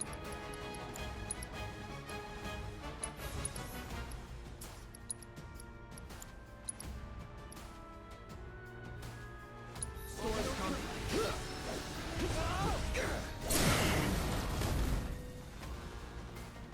You're mine. Going all out. We're not done here.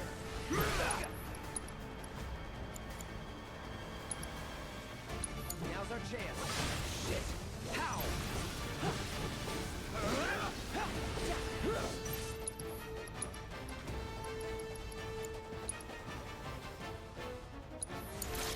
Let's do this. This'll do the trick.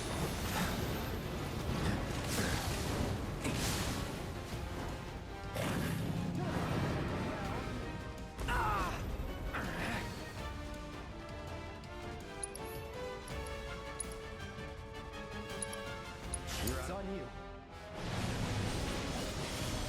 Here goes nothing.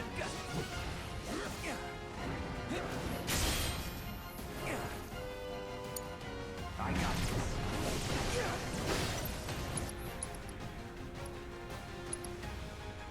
Here I come.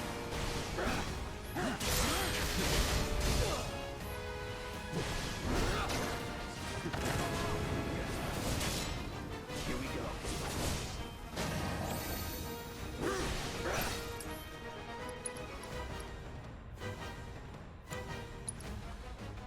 Gotcha.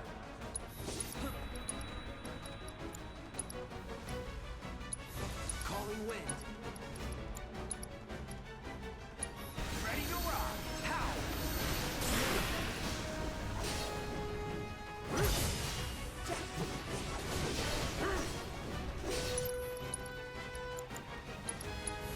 Roar.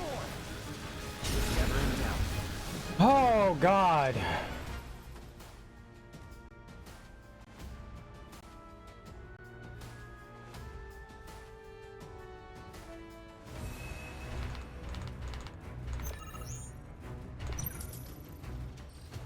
Oh, I don't know what to do against Odin. Alright, we took down Bahamut. This is the first time we've ever been to Odin, and it's big panic time, man. We haven't fought Odin in a while. We definitely need to make sure that we're aggressive and block his shit. Before we do anything, I have to go use the bathroom. When I get nervous, I have to pee. So I'll be right back. The new Uzumaki from Adult Swim? Never released? What's a Uzumaki? I gotta go use the bathroom. I'll be right back, and then we'll try to figure out what we do against this.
Junji Ito's Uzumaki Spirals. Uzumaki! Nice. I don't know what it is. I take it it's a cartoon. Alright. Irreversible. What the hell is that? Have we ever seen something irreversible? Like an outline? Alright, we're gonna watch... Because clearly this will allow me to beat the fight. We're going to watch a video, and that'll tell me all the precious things that I need to win. We got to learn how to block. I mean, we beat Bahamut once, so that's cool. I doubt we'll beat Odin this time, but we can at least get an idea of what to do. It'll be similar to Sephiroth, but different. Okay, so first things first, you have Zack use Faith on Cloud. Seems about right.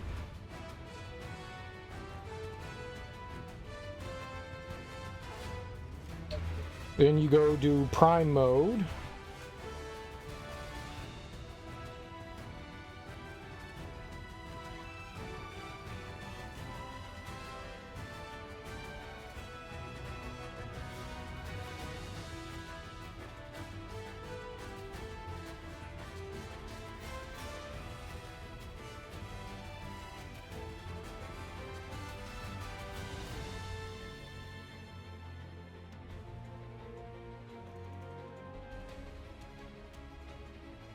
Get away for Sleipnir's Fuhrer. That'll hurt us.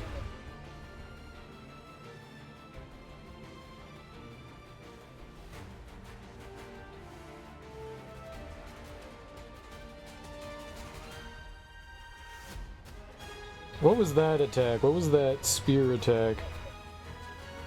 Lord of the Blades. He summons in like a big sword. And he just does a slice. Okay, so just gotta be on the lookout for it. You already got him into stagger. That was super quick. Then he mana walls Cloud.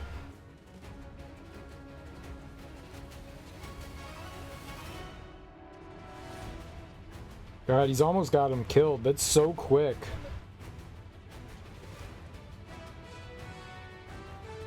You have to be real careful about what he does.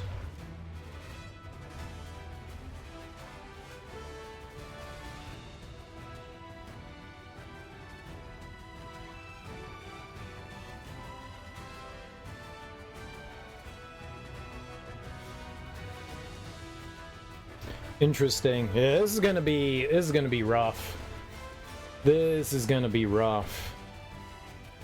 So the first thing we do is we get Faith on Cloud. We move Cloud to the side. We get Prime mode on.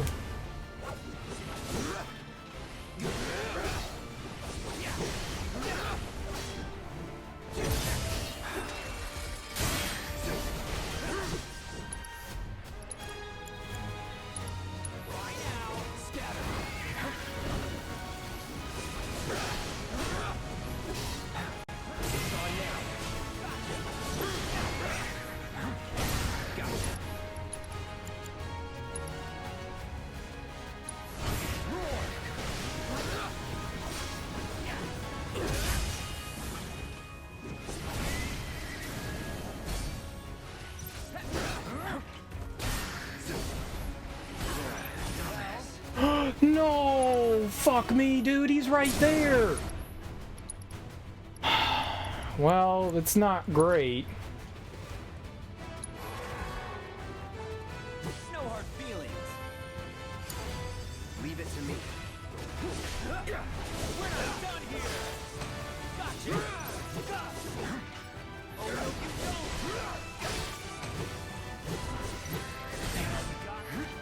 All right.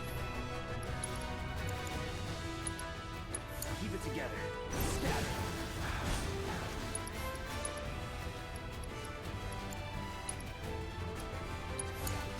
Taking over.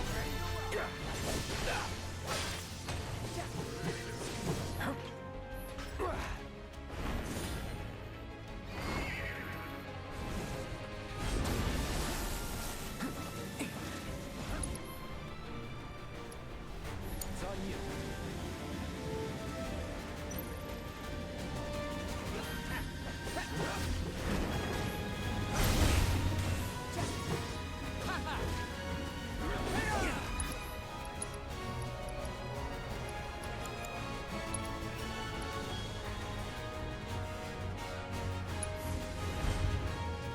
Safety first.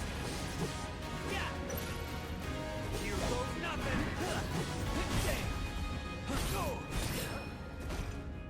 Gonna make me do everything?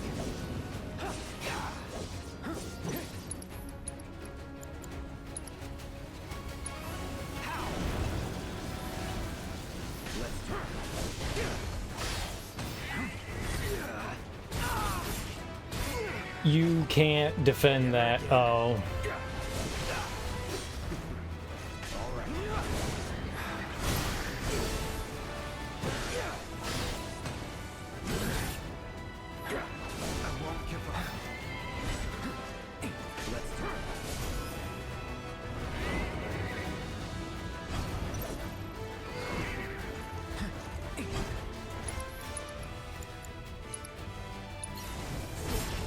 No, dude! Oh, shit.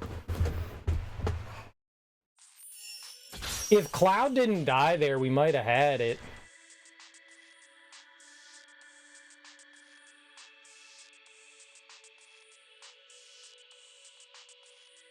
I didn't know what he was doing there. I thought he charged and that disappeared on us, so I was just like, oh good, he's over there in the corner, we'll be okay.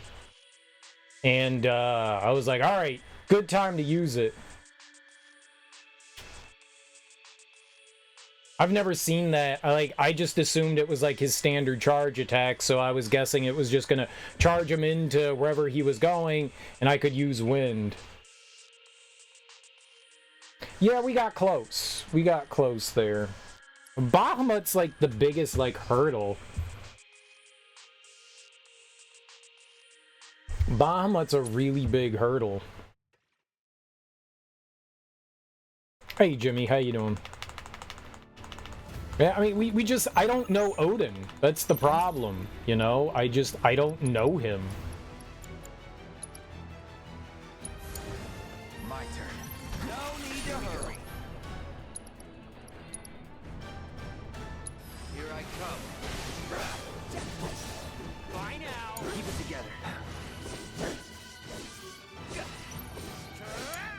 I got this.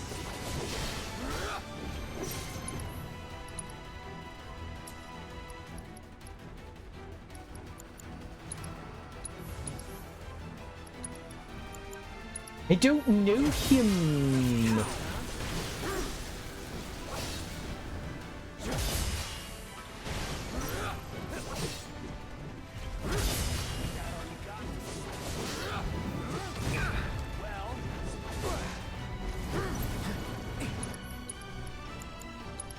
Don't overdo it. Not going easy on you.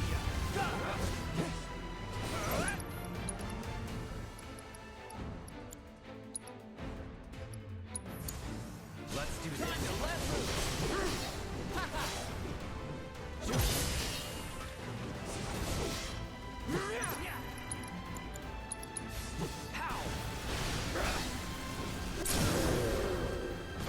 Morning.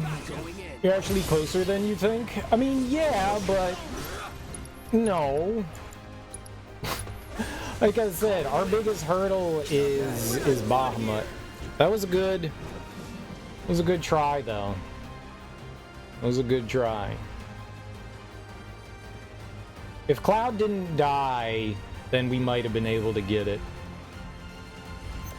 But Cloud dying was a big problem. I got this. Ready to rock. Focus. You ready?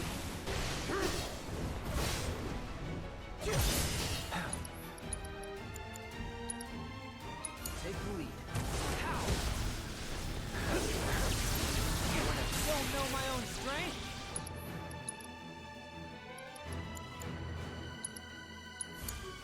My turn.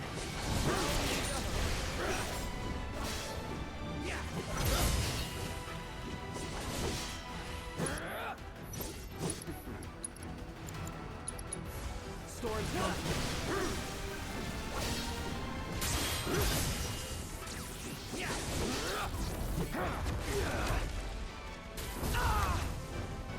Dirty ass cheater.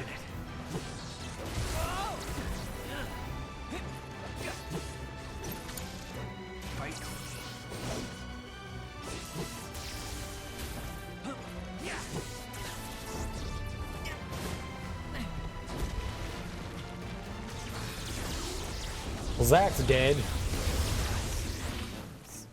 Too steep.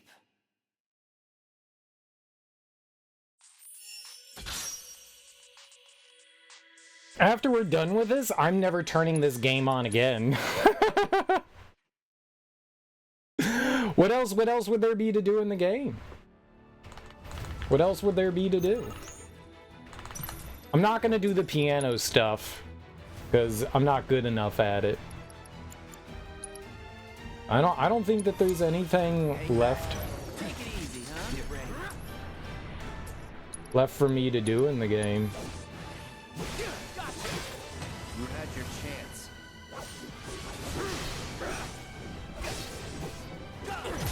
Deal with that.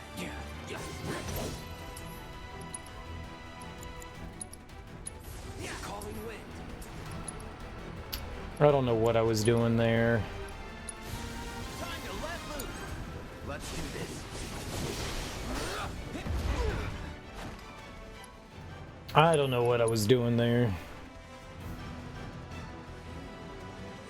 You got $70? You can buy Stellar Blade. I could. You got Stellar Blade. You got $70? You gonna give me $70 to buy Stellar Blade?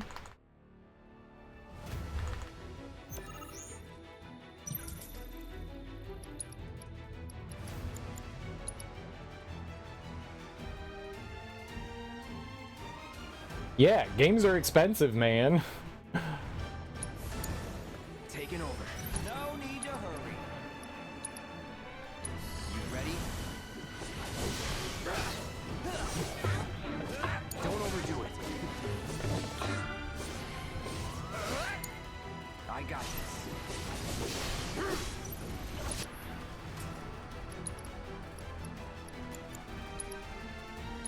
It's on you. Shit. Taking over. Storm's coming.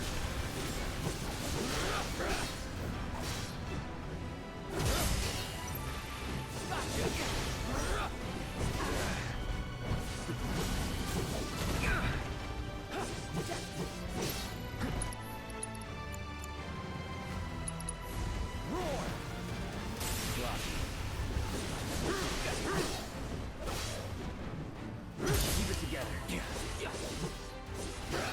How you like this?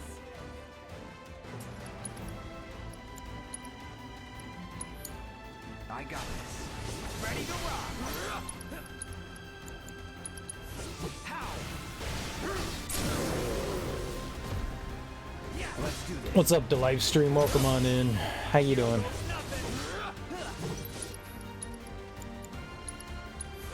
Storm's coming. How you like about what I expected? You had the same problem when you wanted to get Spider-Man 2 for PS5, but it was expensive as hell. $70. Yeah, new games are $70. I ain't got $70 just to be throwing around all willy-nilly like. I'm a poor bitch. I'm a poor bitch. Let's do this, just in case. You had your chance. Don't overdo it. I put Bray. Oh god, I hate when I do that. Hang back. It's on you. Stop going easy on you. Oh no, you don't.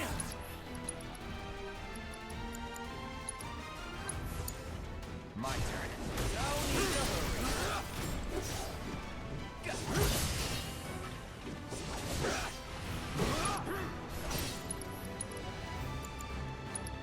Don't overdo it. Shit. Roar! Taking over.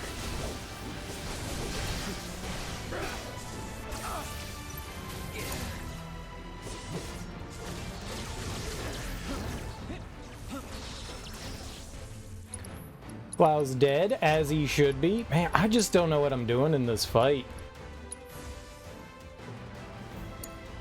My turn.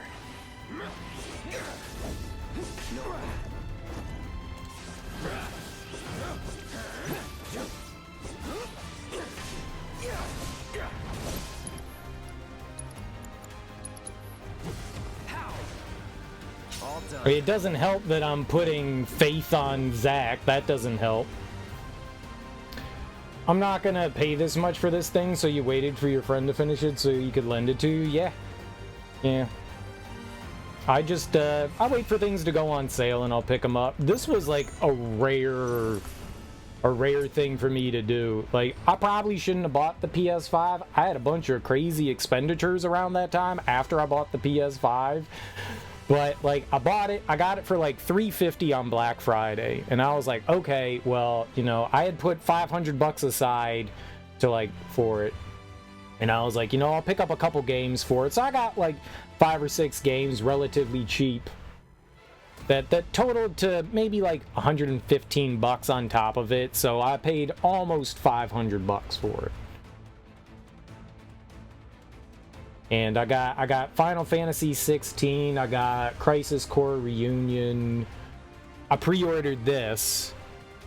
I think I got Stranger of Paradise. I really liked that. That was a lot of fun. That was a lot of fun, but it was expensive, and I was like, I'm not gonna be playing something new for a long time after this. Unless someone wants to generously tip me money for like new games and stuff like that, it's gonna be a while before I like play new shit. This was a pricey expenditure. I got a ton of other games to play anyways, and I mean some games are optimized for the PS5 from the PS4, so that's cool.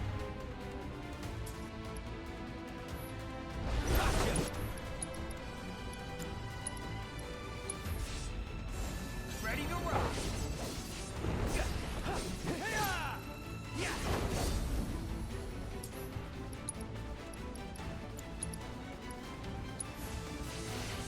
Oh, no, you don't.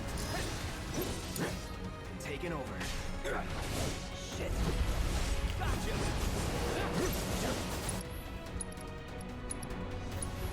I come.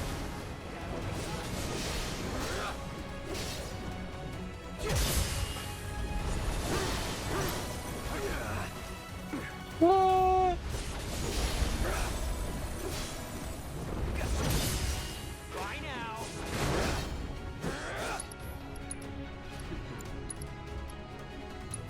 How? But I mean, the Stellar Blade looks okay to me. It doesn't look amazing or anything. I watched somebody play through a good chunk of it, and it looks alright. I think after playing this, I am not exactly looking to play another action game. I need something different. It's on now.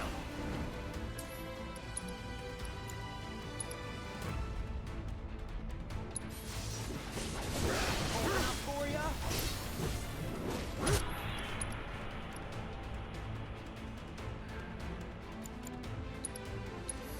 Scatter.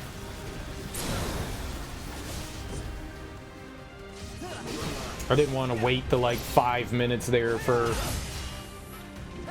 Blizzaga to go off. Here, we'll do it here. Sorry. Hi-ya! Freeze. There we go. That's probably better. And that's the thing, $70, and sometimes you just play the game once. I mean, honestly, I feel like me spending $70 on this wasn't so bad. You know, I've gotten a lot of time out of this. We're over 300 hours playing this. I feel like, you know, money well spent. I had a good time with it. I got this. Let's be I think you can absolutely put a value on, like, hours and stuff spent in game. Without a question. deal with that. Calling spot throwing in the towel.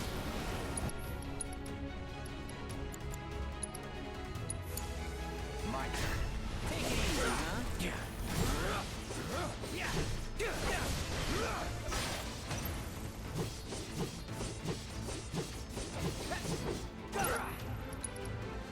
Oops. This isn't great. It's on you. Gotcha. Whoa. Gotcha.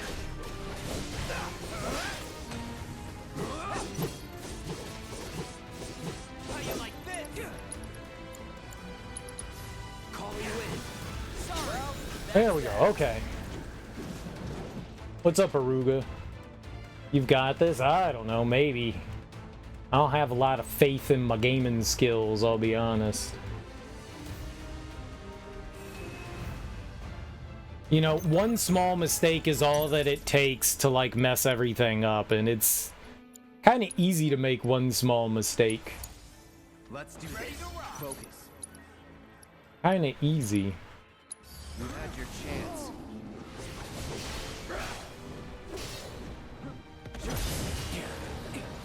Let's do this. Gotcha.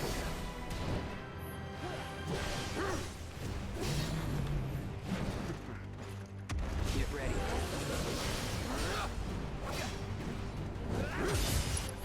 But I'm certainly going to try. It's not for a lack of trying. I just have very little faith in my gaming ability.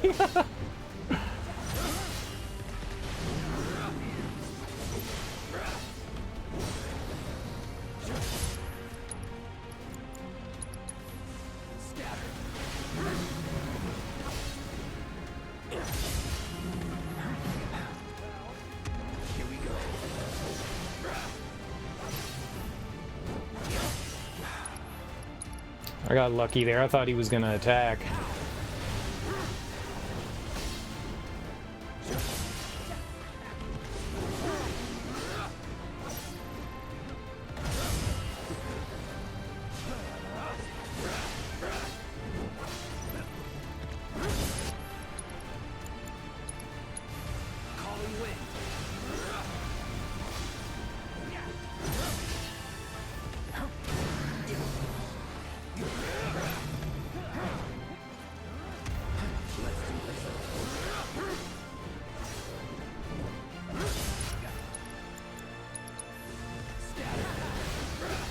I mean, it's cool that you can kind of get him into a loop.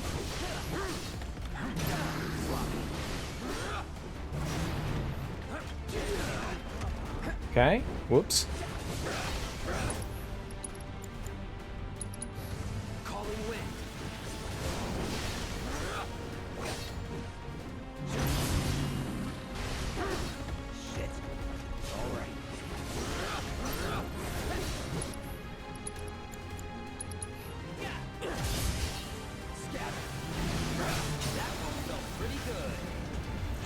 Like, so just about every boss is easy until you make one mistake, and then you panic for your life, and you scream, and you cry, and you cream. You ice cream. I scream, we all scream. It's the saying.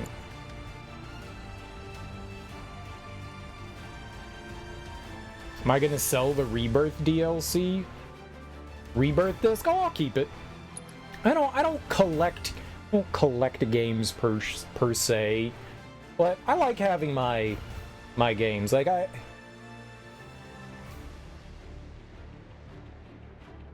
it's like my personal collection, but I don't collect them just to like have them. I like having the physical copies of the games that I own that I enjoy, but I don't go like out of my way to be like, I gotta get this game and this game and this guy, you know. But I like having them, so I don't have any plans to get rid of it. I mean, it could fund another game if I sold it. I probably could. But somewhere down the line, I don't know, I might want to return to it and play it again. You know, that idea that maybe I want to come back to it. I'd have to buy it again, and I don't know. Then it wouldn't be my copy anymore. Then it would be somebody else's copy, and then I bought that because I would probably buy it used if I were to do that. Now, I hold on to my games. I don't have like a huge game collection, but I got a decent one. Okay, I've been collecting games since the Nintendo, so. But no, I tend not to sell stuff. I do have a story about when I sold the game though. It made me sad. Back in. It's probably like the late 90s. Wu-Tang fighting game came out. And I was like, I want to play this Wu-Tang fighting game. I like the Wu-Tang, and there's going to be new songs on the Wu-Tang fighting game. That was the reason why I was really getting it. I was like, there's like 5 new songs from Wu-Tang. Dude, I'm totally going to buy that. Wu-Tang forever. And so I took in Chrono Trigger. I bought Chrono Trigger for like 10, 15 bucks, 20 bucks on clearance. Brand new from a Circuit City. For you guys that are old enough to remember Circuit City, they had like a big clearance bin of Super Nintendo games, and I picked up Chrono Trigger and I was like, what the hell is this? Oh, that's a cool looking cover. And I looked at it and I was like, yo, Squaresoft, hell yeah. I never heard of this before. I'll buy that. I know Final Fantasy. I like their stuff. So I took it into Funko Land, which was our like used game store. That's what they were called before GameStop, at least the ones were around where we were. And I sold it. I sold it to Funko Land. I got like 75 bucks or something like that for it, something absurd.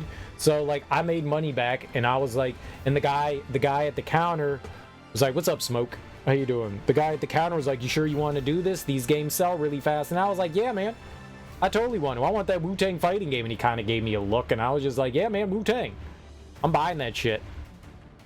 And so I knew the guy, and so while we were standing there talking, in comes in a dad and his kid. Kid's probably like 13 years old or something like that. And he's like, I want a Super Nintendo and some games. And the guy's like, dude, you're in luck. We just got in this amazing game that you'll love. So right in front of me, he sold Chrono Trigger to those guys, and he turned around to me, and he had this big shit-eating grin on his face. I don't know why it's shit-eating, but it's a shit-eating grin. Big old shit-eating grin. I mean, he sold it for like $135 or something like that. And it was gone. And I immediately had buyer's remorse. I immediately had buyer's remorse. I was like, I want Chrono Trigger back. I'm never going to get it back. God damn it. God damn it. So bye-bye Chrono Trigger. But I had the Wu-Tang fighting game. So I went home, I popped in the Wu-Tang fighting game, I played the Wu-Tang fighting game for like 2 hours, and I listened to the music, and I was like, the Wu-Tang fighting game blows. Of course, it was a licensed game. It was a licensed 3D fighting game. Of course it's not going to be good. But it was Wu-Tang. So I had to have it. Big old Wu-Tang fan. Wu-Tang Forever. That's a dope album. I don't think anything beats 36 Chambers, but Forever's good. Forever's got a lot of filler. It's a double album. It's got a bunch of filler. I don't know why You God is got an endorsement from Bed Bath & Beyond in that Black Shampoo song, but that song's horrendous. He's like, yo, go to Bed Bath & Beyond, get you some soap, get you some candles, yo, bang some bitches. And it's like, dude, man, what the hell? What are you doing? There's some filler on that album. You cut out some of that filler and you got an amazing album, though. But, yeah, I had buyer's remorse immediately. And that was kind of like the burned hand learned best for me, where I was just like, yeah, I don't think I'm going to sell too much anymore. So some games I have sold that I know that like I'm never gonna touch, like I was interested in, gave it a shot and was like, yeah, this isn't for me. But most of the games that I've enjoyed or beat or played a bunch, I haven't sold. So I've sold a couple over the years, but I've largely kept like just about everything I had. I remember buying Final Fantasy Mystic Quest, and I beat that in like a couple days. I was like visiting my grandma, and I bought it used for like $5-10 or something like that, and I beat it in 2 days, and I was like, damn, that was a really easy game. I'm gonna sell that. Like, that was like way too easy for a JRPG. I saw Final Fantasy and they got me. There's only like 4 filler tracks. 5 or 6. 5 or 6. There's some weak shit on disc 2. Disc 1 probably has like 1 or 2, and disc 2 has like 5. Disc 2 got some weak sauce on there. It starts out strong and then they take a nap. I think Wu-Tang Forever could be pared down to a amazing, absolutely, like Triumph is one of the best Wu-Tang songs ever. Deck kills it. Deck kills it. Triumph made me go, yeah, I'm an Inspector Deck fan. I'm an Inspector Deck fan. I want more Rebel INS. I want more Rebel INS. And we didn't have to wait long. Uncontrolled Substance was freaking hot fire. I wish his beats were a bit better, but Uncontrolled Substance was still good. Deck killed Uncontrolled Substance. I love that. I wish his original album didn't get destroyed in the flood in RZA's basement. Dude, I can't imagine that album coming out, man. Imagine that shit coming out. Oh, the what ifs. The what ifs. Oh. So the RZA is the producer for Wu-Tang, for those of you who don't know, and he produced all of the original Nine's first albums, largely himself. And in like 94, 95, his basement flooded and it ruined a bunch of his material. So they were working on a lot of stuff, and so a bunch of shit got destroyed, which is really unfortunate. Because just about everyone's first album was amazing. Was amazing. Jizza, hot fire, man. Raekwon, amazing. Dude, Ghostface, fantastic. Meth, oh my god, Meth's album is so good. ODB is, I mean, I could take or leave ODB's first album. It's got some good shit on there, but is like, it's not experimental hip-hop, but this is just weird. It's fun. This is just weird. This is just weird. I like it. This is just weird. The Jizz is probably my favorite, though. But then we missed out on You God and Inspector Deck, unfortunately. They got jacked up. So it wasn't until what, like 99, 2000? You God's first album's okay. Of the ones, we've had this discussion before, Smoke. Like, everything else after his first album is not that good. His first album's got some decent tracks. It definitely has some bad stuff, too. But his first album's alright. You God's not my favorite. I don't think You God got them bars like everyone else does. He's probably the weakest out of all of them.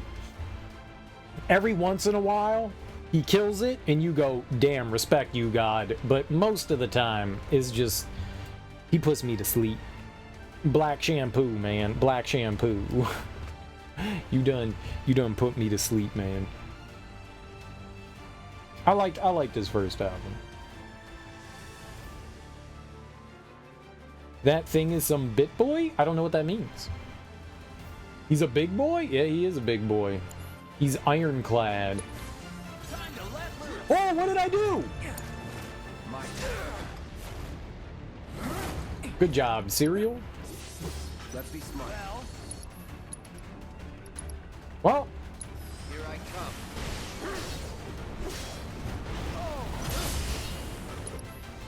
Keep it together.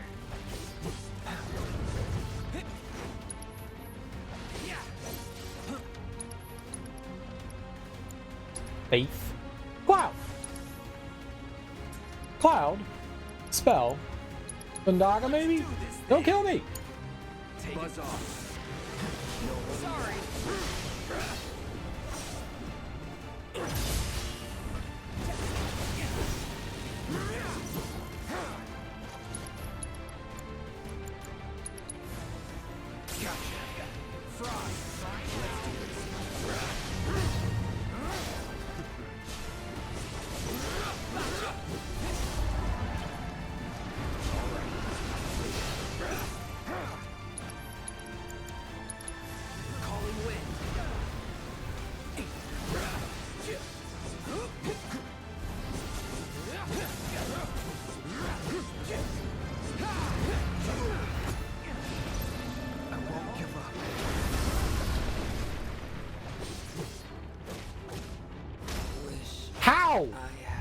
Dude, he's so tanky. I thought for sure we were going to do enough damage to kill him. Am I going to speedrun the Ninja Gaiden games? You saying that because we were watching Cool Runner play that this morning? Dude, I can't play those Ninja Gaiden games. I only have so much patience. I remember when I was a kid, I don't know how much of a kid, but I was pretty young, you know, like 10, 11.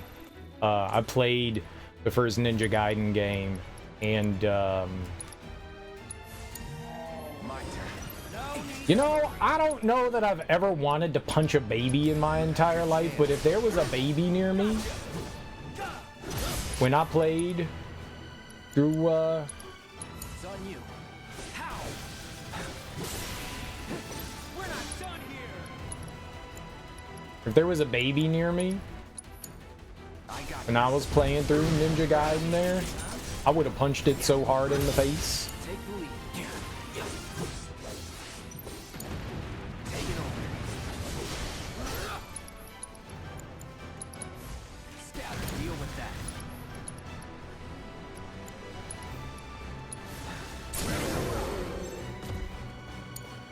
Watch this. It's infuriating. Like, that game was designed to just make you angry. It was designed to make you angry. I got to level 6, and if you lose on the final boss, I believe it puts you back to level 5. And that just sucks. So the final boss has 2 phases. Well, I guess 3 phases technically. So it's got the first phase, which is actually pretty easy. Phase 2, I don't know what the hell you do in that. And then it's got like this third, like, mutant alien kind of phase thing. You die on that one, you go back to level 5. So you're punished for, like, making progress and figuring out the game. It's brutal. It's fucking brutal. Maybe just go back to the beginning of level 6. Maybe it's not level 5. Whatever it was enough to make me go, yeah, I'm not playing this anymore. Like, I was just like, and the power button, and I'm never touching Ninja Gaiden again. I'm never doing it.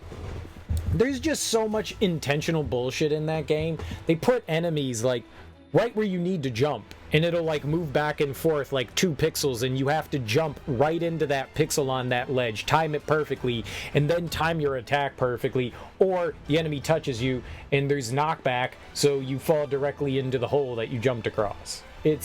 It's so horribly designed, and enemies respawn instantaneously, and the birds and the bats in that game are just abysmal. Like, everything is so deviously placed. Even when you memorize a lot of this stuff, you can still, like, get fucked over. That game just... I would like to say that I beat Ninja Gaiden, but I don't know that I ever want to sit and play that again. I got a lot of patience, but that game just... it's not fun.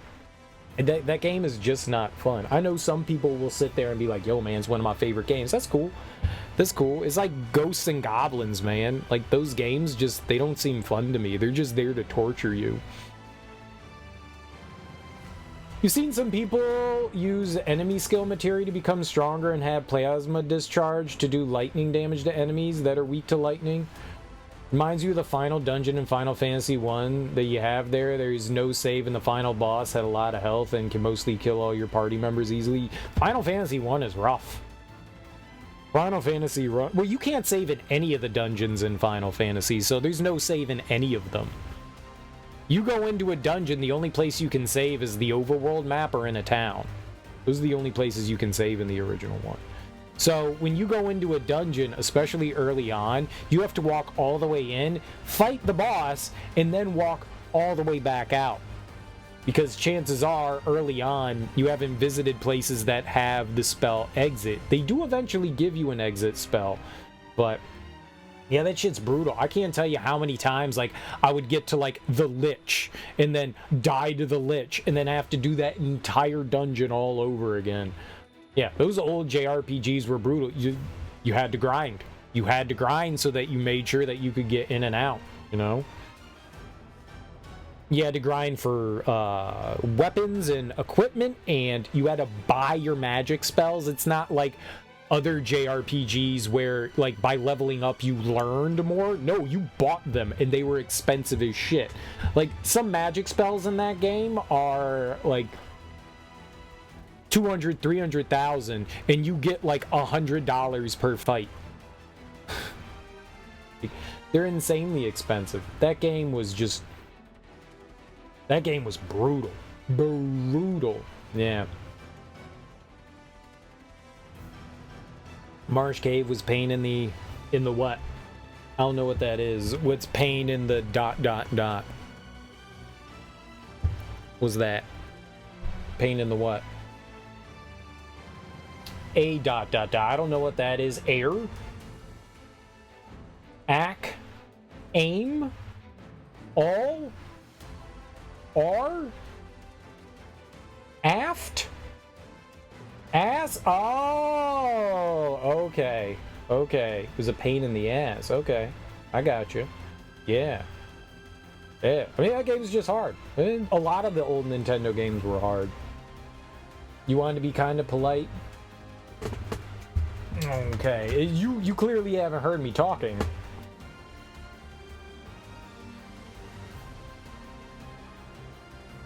I mean, I am the streamer. Did the asterisk? It's okay. It's okay. You can spell the words out here. It's fine. What's up, Dehumanizer? Well, well, well. You got a joke? You got a joke? You got a joke? We made it to Odin and I almost beat him. I got real close to beating him. We got real close. Super-de-duper close. And then he killed me. But we got close. But we've only been there once. We've only been there once, and I've been doing a lot of stalling. Been doing a lot of stalling. I'm a stally kind of boy. Wonder if I should just do stop on him. Just off the jump.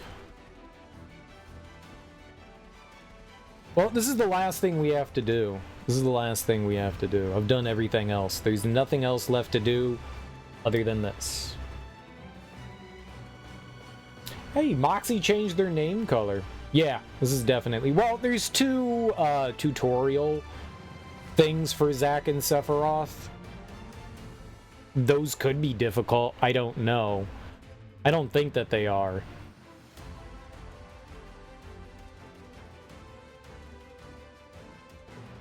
We're almost done, Moxie. We're almost done.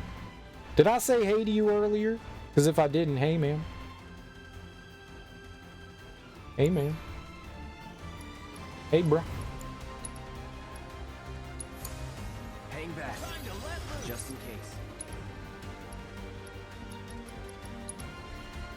Yo. Take the lead. Yo, cutie pie, you. Gotcha. I got it. Nice move.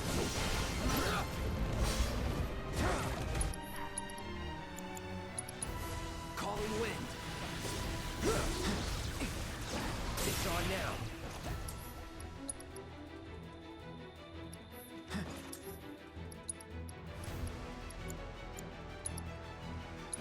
Get ready.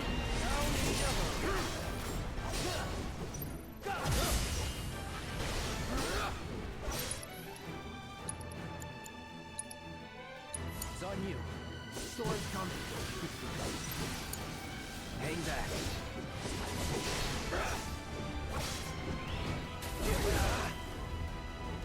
Shit.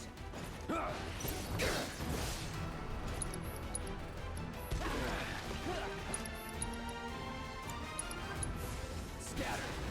Not that. I did? Oh, okay, cool. I hope it's the final challenge.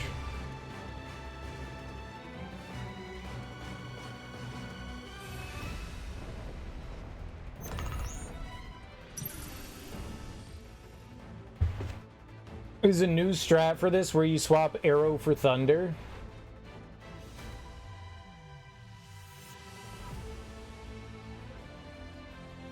I'm following whatever Optinoob put up there.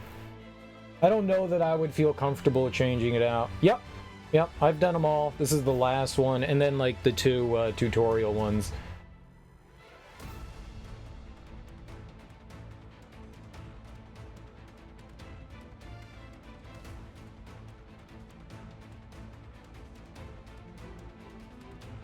Yeah. You know, I know it's the last one. I know. We got close. We may get it today, we may not. It's alright. We've learned today, and that's what's important. The big thing that we got today is that I have learned. Don't overdo it. What have I learned? Well, not much. How you like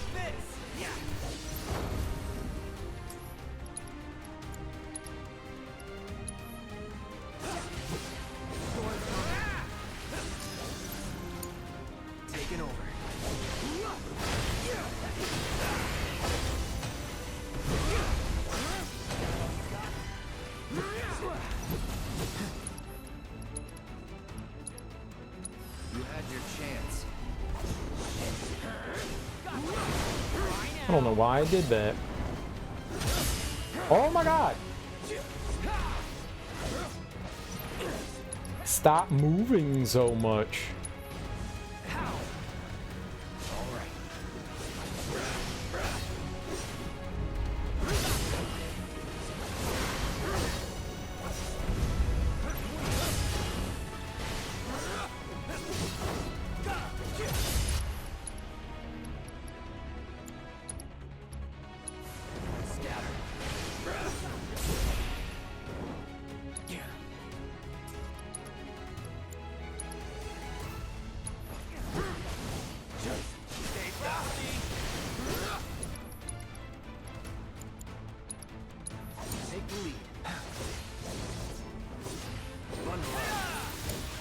Let's do this. Let's do this.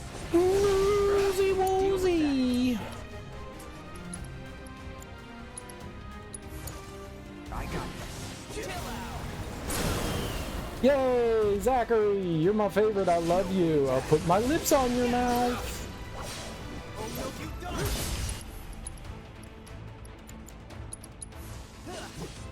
Keep it up. Shatter. Now's our chance. Watch this. Don't stop now. Hold enough for you. Let's do this. You just had to move, didn't you?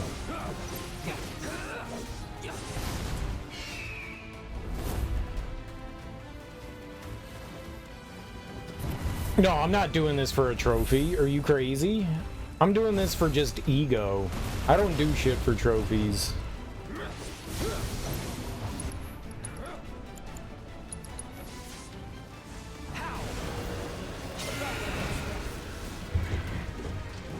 Johnny's treasure trove, I'm not doing it for that either. I'm literally just doing it because I'm a stubborn asshole. It's the only reason why I'm doing it. I can't speak for anybody else, but I'm just doing this because I'm just stubborn. That is the only reason why I'm doing this. Taking over. Focus. Keep it together.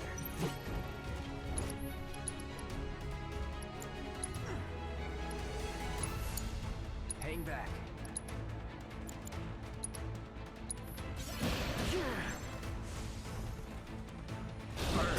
Deal with that. Gotcha. What the? My turn. So hot. By now. All right.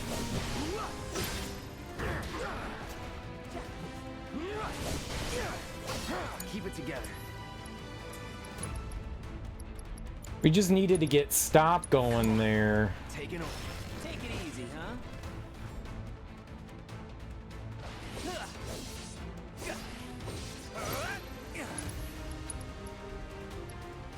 Alright, we're just done. I guess we have to start over. Dang. That did not go well. This time, let's do this. Let's do it. Yeah, we're kind of done there. Dang, I messed up. Alexander kept giving you trouble on this. He would respawn both arms immediately after knocking them down. Interesting. Yeah, sometimes Alexander gets me too.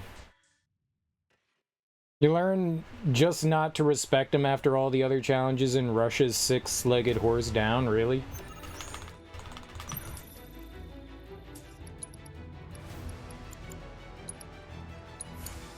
My turn. No need to hurry. Here I come.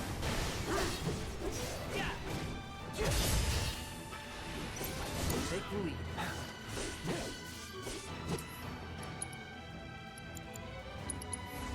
Storm's coming. How do you like this? I got this.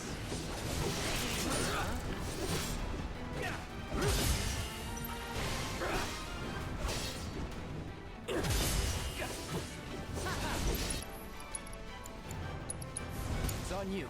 Scatter. Come on, get up.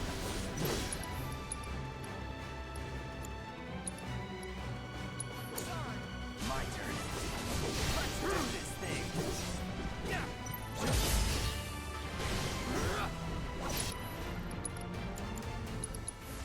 Storm's coming.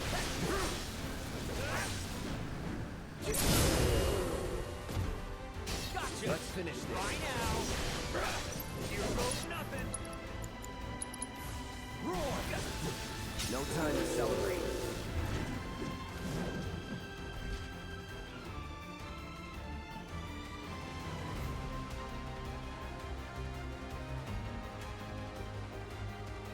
These enemies are a pain.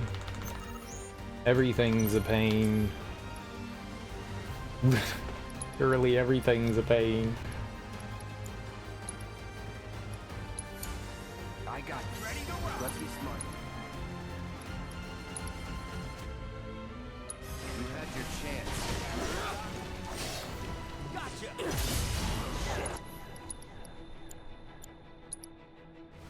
Keep it together.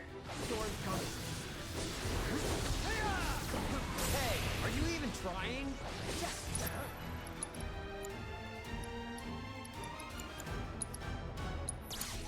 Hang back. No need to hurry. Oh no! He was on the ground!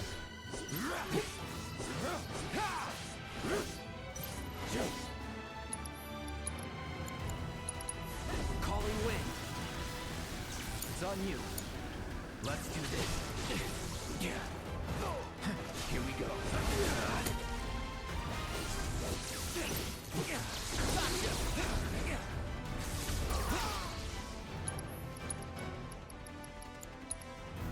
You do not want to stop him in the air. All the time. All right.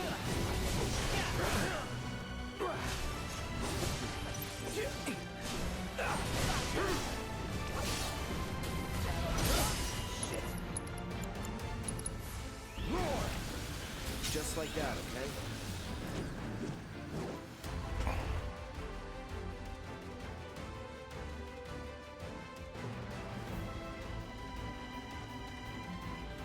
And maybe we should just stop him right off the gate.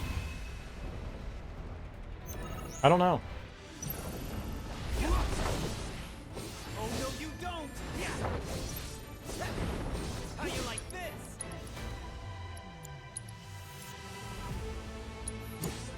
My turn.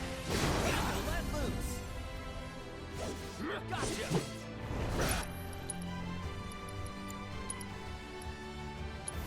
Calling wind. You ready?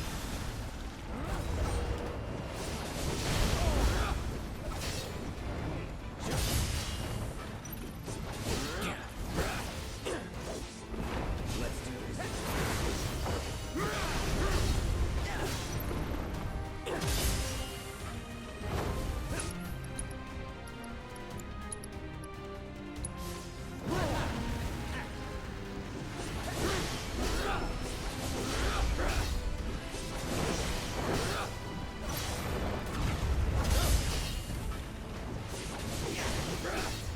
This is the urn? We get me put in ashes. You're predicting I die to Phoenix. Probably true. Probably true. Scatter.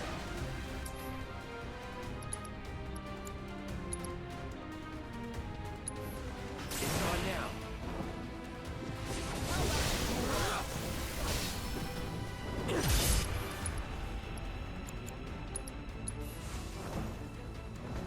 Chill.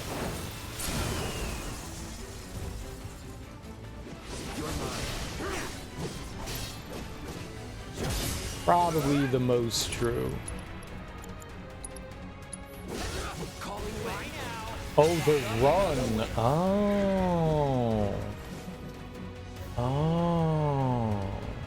I understand now. I understand now.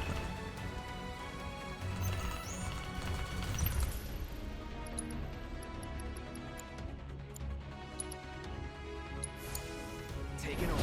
Take it easy, huh? Keep it together. No, it's throwing in the towel. I got this. Yeah.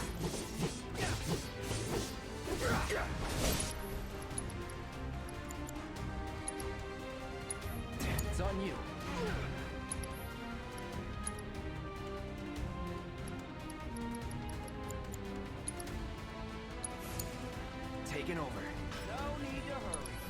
Oh, we're not doing Firaga? Okay, my bad. Calling fire.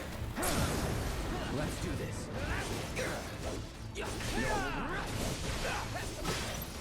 Why now? How? We're not done here.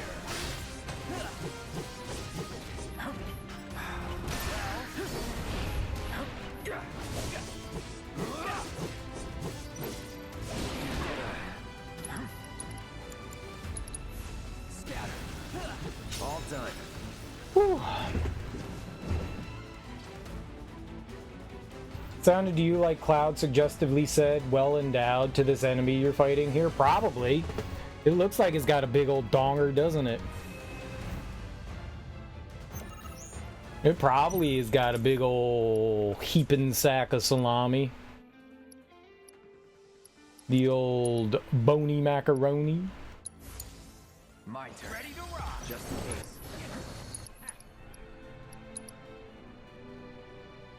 You had your chance. Gotcha. Cool. Won't last long. Thank you, sir. Ah!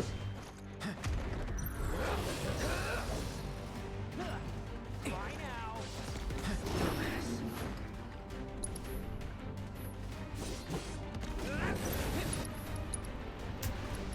Great.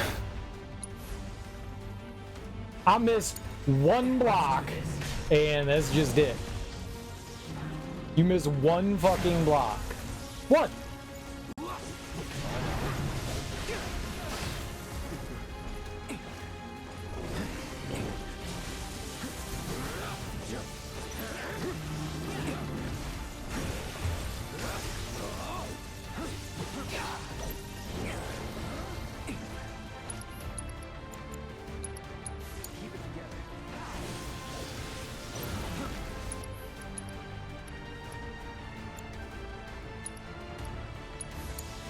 I got it.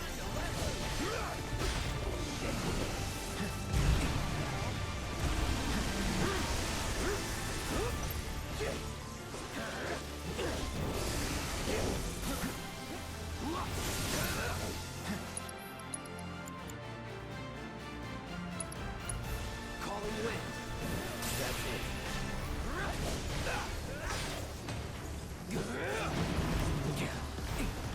Here we go. Yeah. Bye now.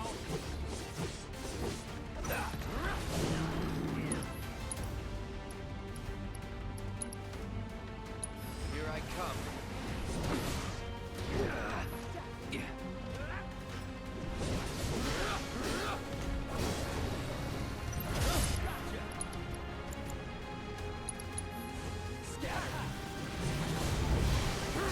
All right, now we're on the old.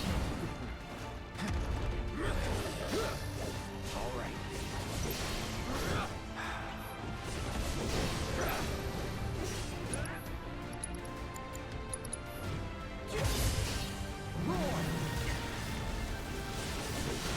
Now we're on the old bull butthole. Now we got a full mouth of butthole, and we can totally tear ass.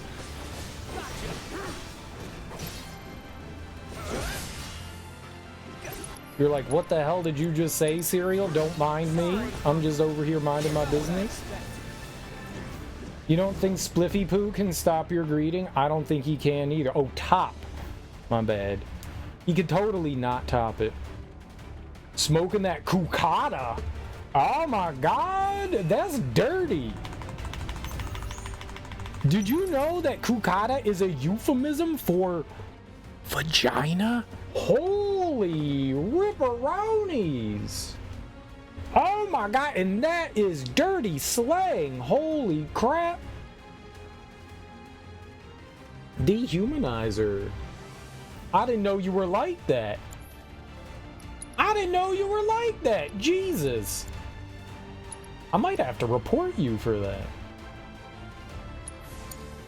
Taking over. Let's do this thing. Focus. Like, that's a... That's your chance. Get ready.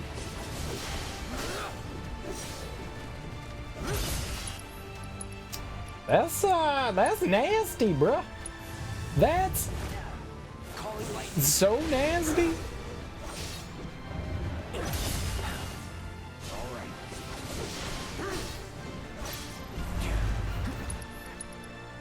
I like it. I'm just saying, man.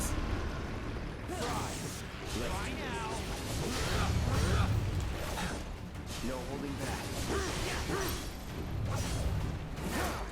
Get ready.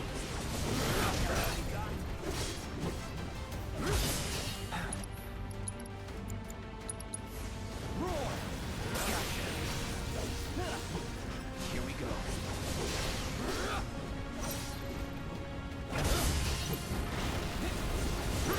Shit. Calling wind. Solid victory. Can you please stop smacking that booty? Booty smack, booty smack, booty smack, booty smack, booty smack, booty smack, booty smack, booty smack. We slapping that ass. I love medulla oblongata. So do I. One, upload your gray matter, cause one day it may matter. I got ready to rock. Well, just in case. Here I come.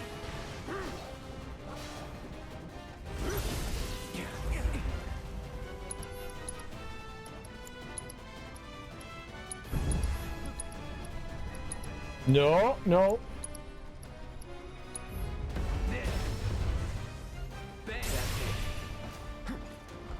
All right.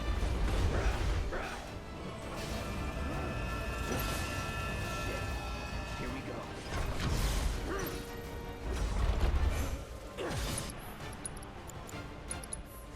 Roar.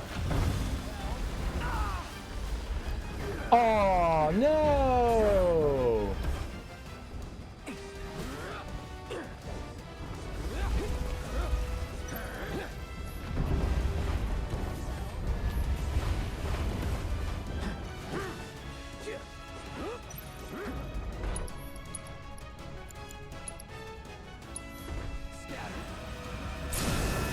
Yay, go cereal.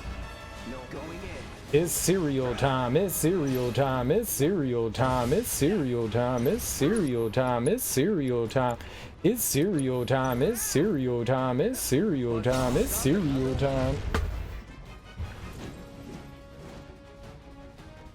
Sometimes his fights go so easily, and then other times I can't stop from dying. You dirty pervert, Moxie!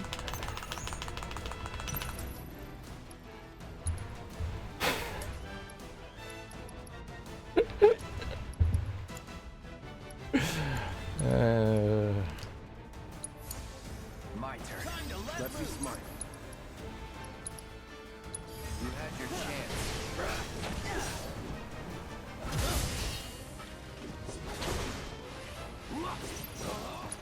You touched my dick. Pow.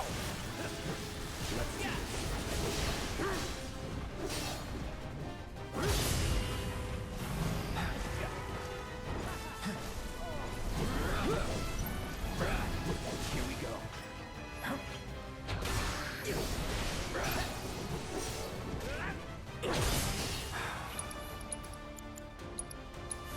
Storm's coming.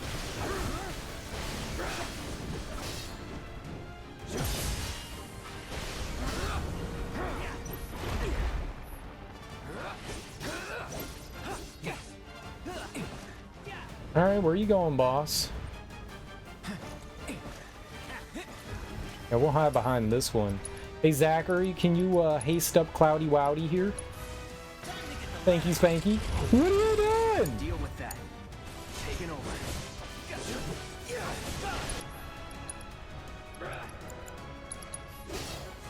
Roar.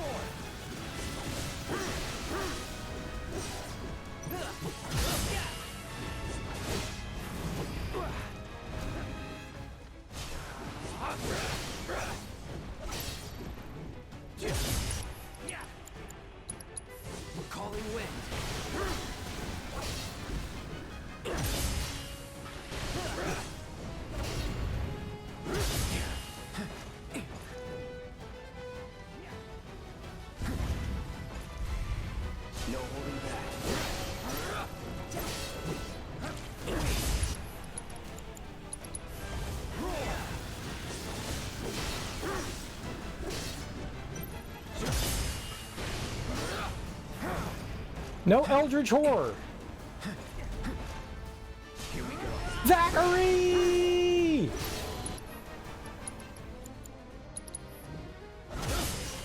How?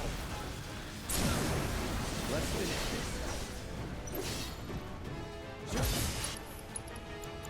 this. Damn it, squishy Zach.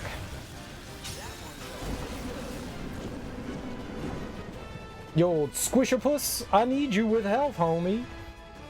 We're going into Bahamooties. We can't have this. We're going into Bahamooties. Zachary! No!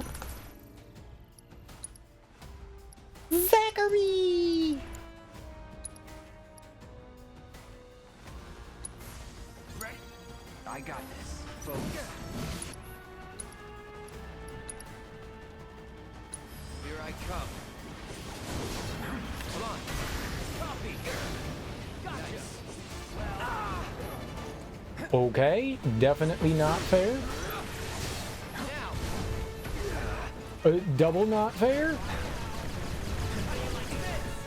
No holding back. Not good.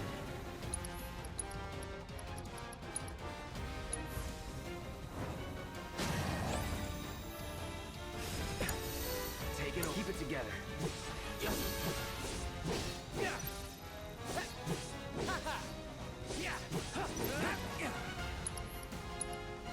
I don't know what to do now. I think we're just done for.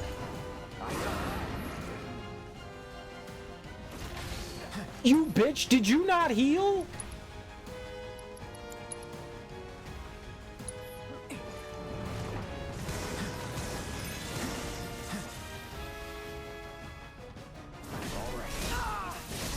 Oh. Great. Yeah, we're done for. Here we go. Do it.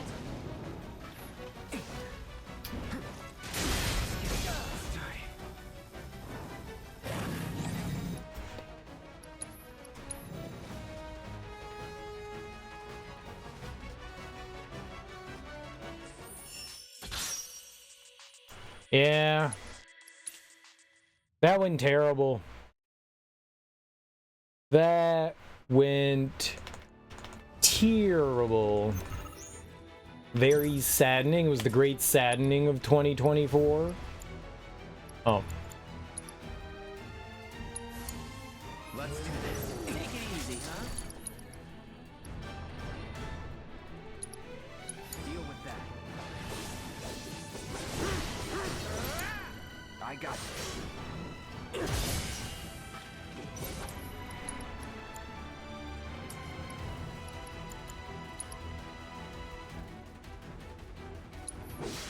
Storm it, bully. Taking over. It's on you.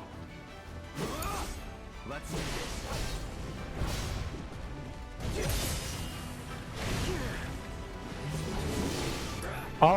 What the hell, Zach? Are you just lazy?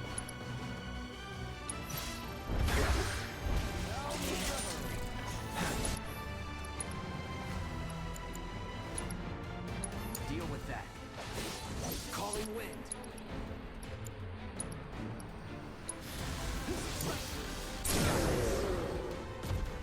No hold going in. Freaking lazy as that.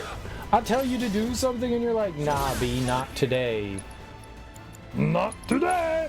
No, no, no. Not bad. Oh, that Zachary just really boils my pants. Disgusting pant boiler. That's what Zachary is.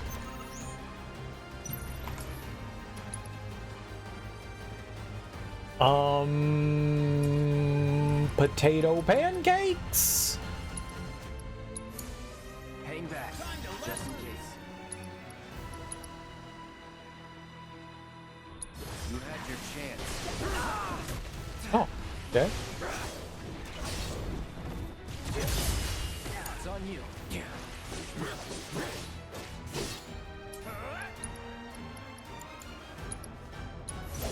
Storm's coming. got this. It's on now.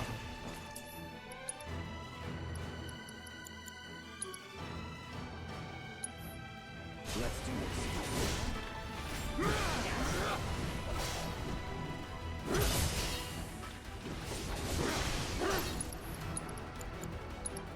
Deal with that.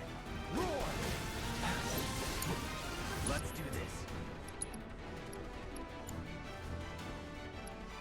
Oh. Don't overdo it. I got this.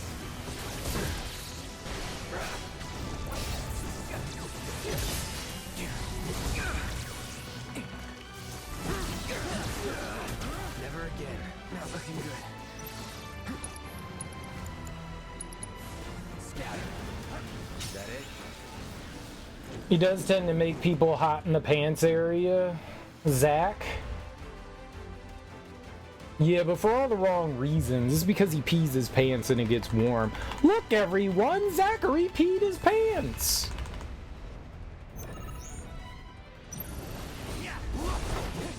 We're not done here. What's up, Deke? How you doing? All the cool kids are peeing their pants. Hang back. Let's do this thing. That's what the cool kids do. Pee your pants day. Storm's coming. Here I come. Here I come, here I go.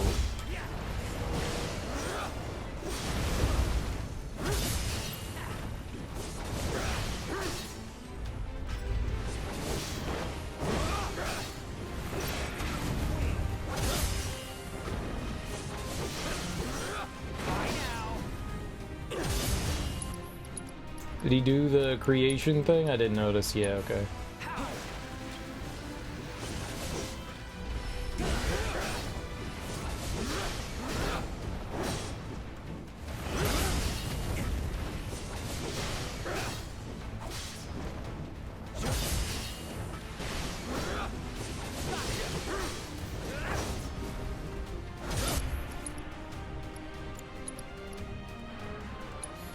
Storm's coming.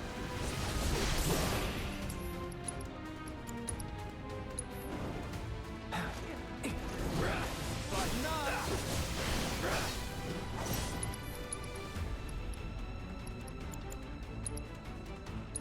It's on you. Roar! Enough.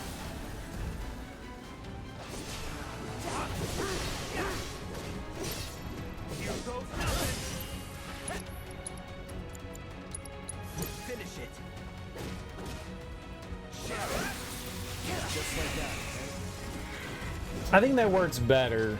I know I was doing Blizzaga there, but it takes too long to get off. I think using Wind there does a better job. Alright, we go for an old I got this. Focus.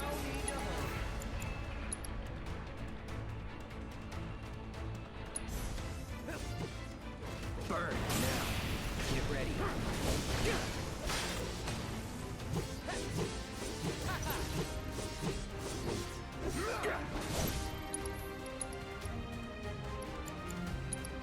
Don't overdo it.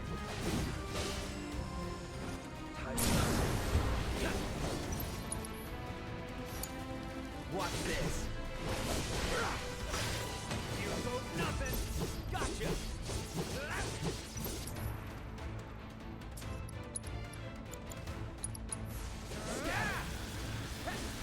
Ah. We're not done here.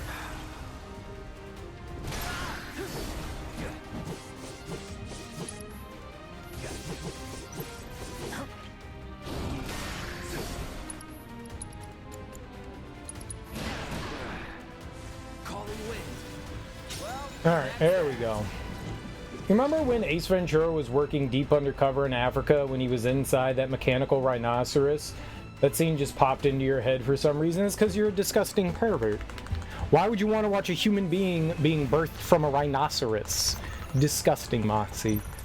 disgusting. And thank you for sharing. I appreciate it. That's a great memory to have. One of my favorites. It's absolutely reprehensible and disgusting, and I love it.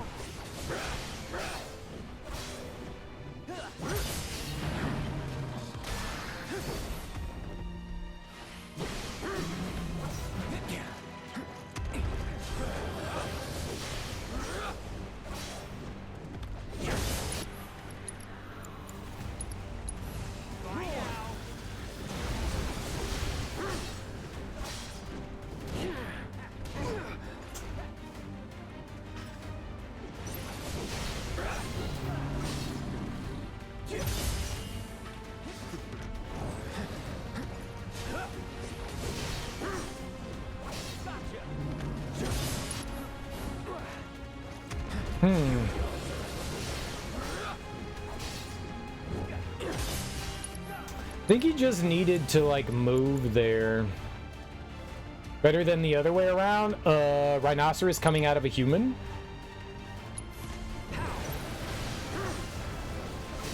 I didn't realize how much I wanted this.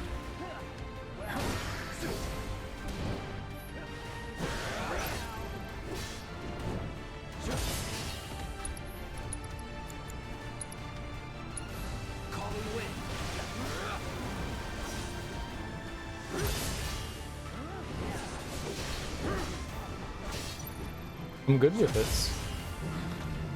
This should definitely be a thing. What do you guys think? Do we need to make it happen? Have a rhinoceros coming out of an old human being? Seems like a dream.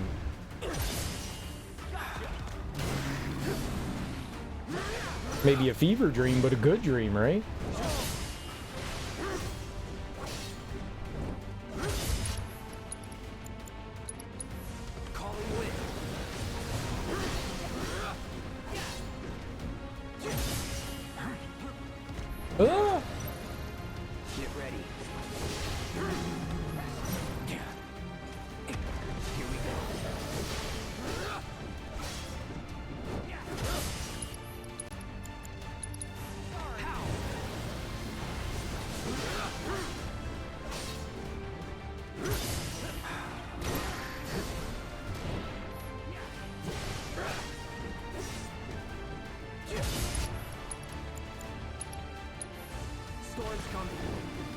Would you like frog a la pêche or pêche a la frog?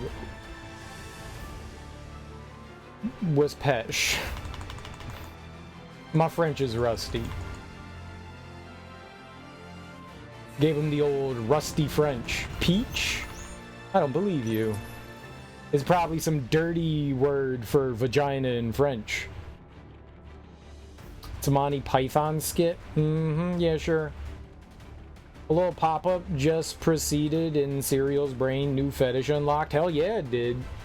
Hell yeah, it did. I'm looking that up. That's not going to be a thing on the internet. That borderline's on the grotesque side of things. I'll have to make it myself.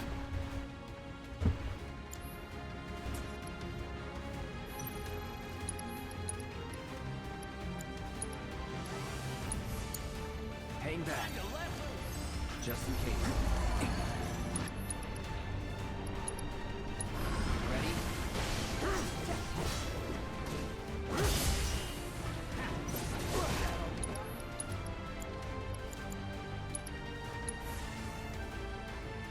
Bam! Get ready. No holding back.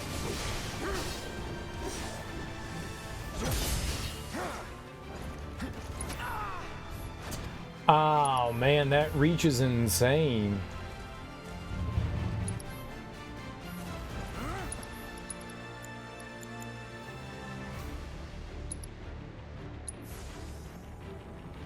Buzz off. Here we go. All right.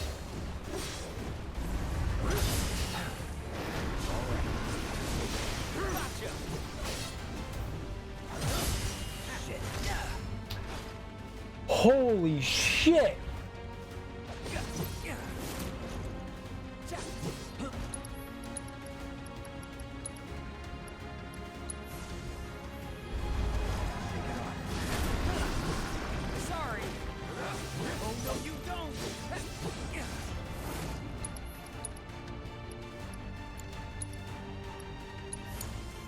Taking over. Ready to rock.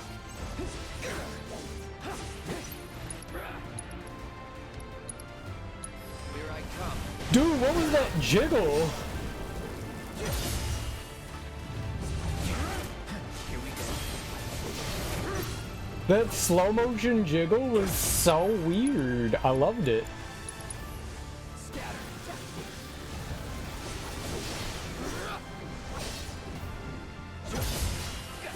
What is up with him? Victory. His jiggle physics are all jiggly. It's fish, it's probably a fish.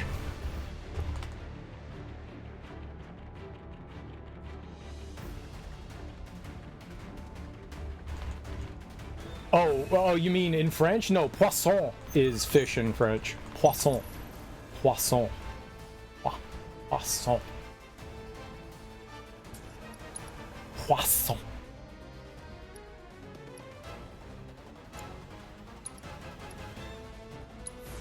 Let's do this. Hang back. Let's be smart. You had your chance.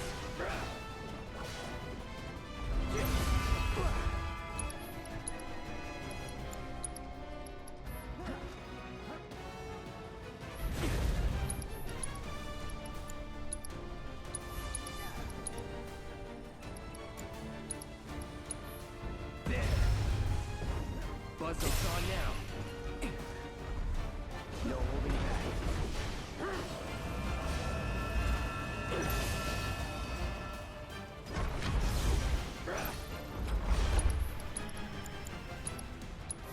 Storm's coming.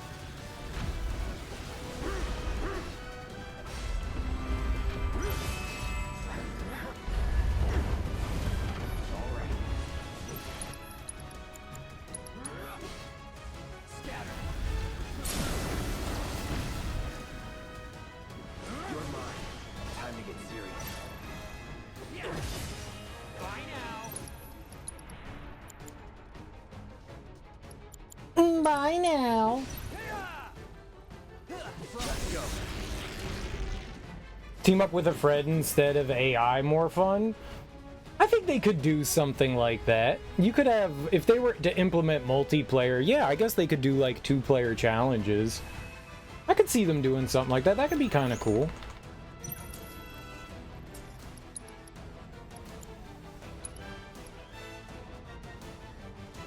That could be kind of cool, having 2 people go at it at the same time. That'd be dope. Taking over. I mean, it obviously wouldn't Focus. remove the single-player stuff, though.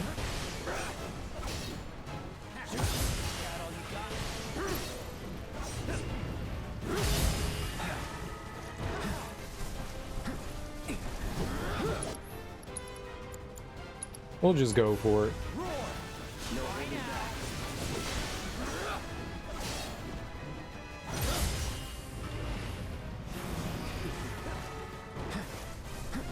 Twice in a row, huh?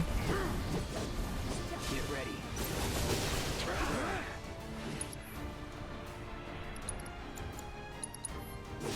Storm's coming.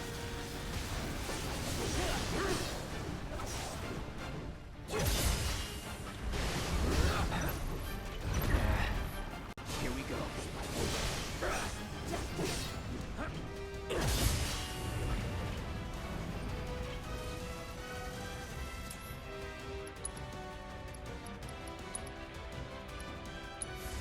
Let's redline it.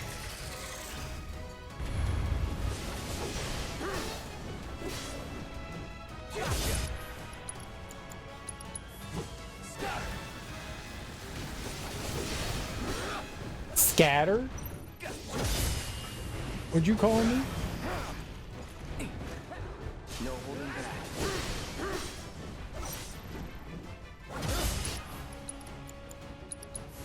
Roar. I'm not a scatter, you're a scatter.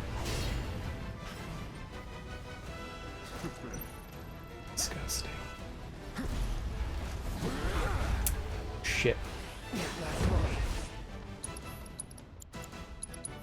How? Yeah. All right.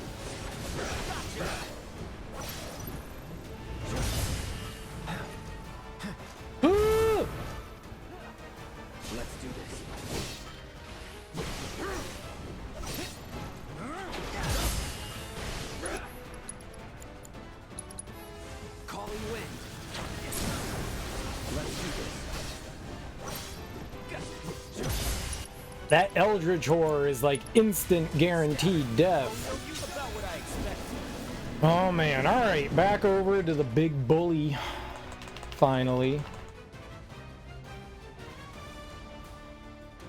I think playing with somebody else and doing some of these challenges would certainly be fun, for sure. But you could have like online and offline stuff, you know? You nosy wozies. I got this, just in case. Here I come.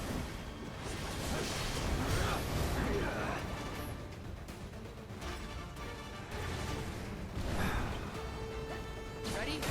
I gotcha.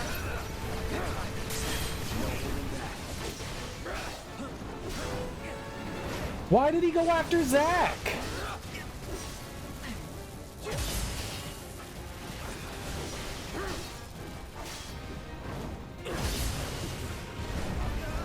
What a douchebag. What a freaking douchebag.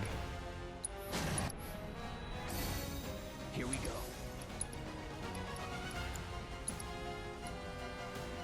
Call is on you. Yeah. Gather. Let down.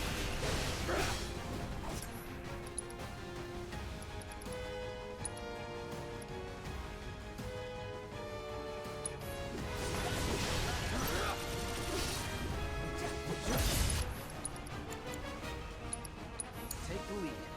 Roar!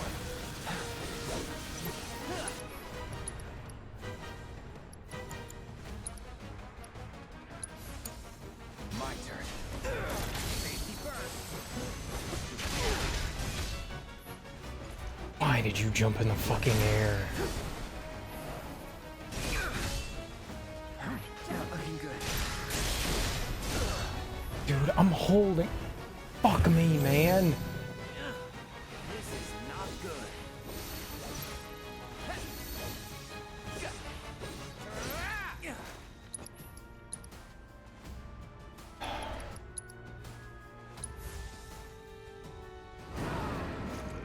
It's just one small thing. That's all that it takes, is just one small thing to go, like, horribly wrong.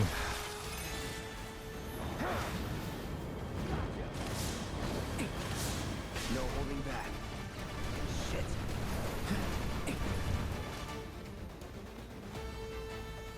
All right. You're up. Copy. Nice.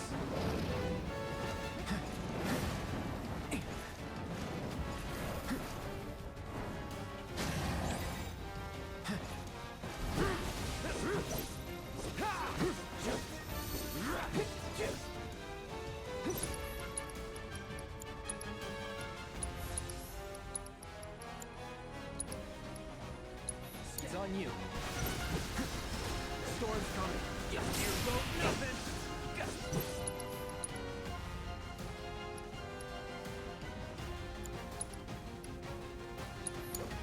Taking over. Get ready to rock. Roar!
Oh my goodness.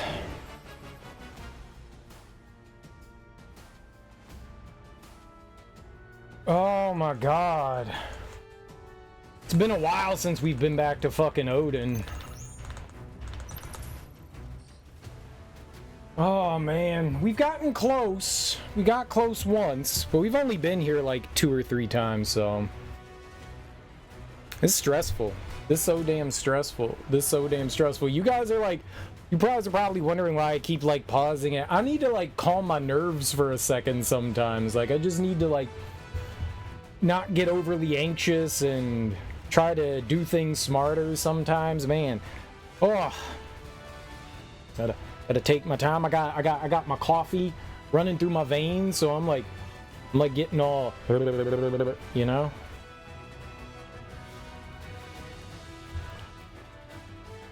Getting a little crazy. I'm gonna go pee. I've been sipping. You took a break when you got to Odin for about a whole hour? I just need to be smart. I just need to be smart. We get faith on I just want to run through it. So we get faith on Cloud. We run Cloud over to the side. We get prime mode on him. And then we just watch out for attacks and try to defend to the best of my ability. When I have opportunities, we use Aroga. And we just make sure to defend. And when he does Sleipnir's thing, we get away. And then we immediately go back in. He's probably going to attack, so we block. We just got to make sure that we keep going. I think this Bahamut Arisen one is more of a pain than the normal. I think this one's probably more difficult than the one in Remake, definitely.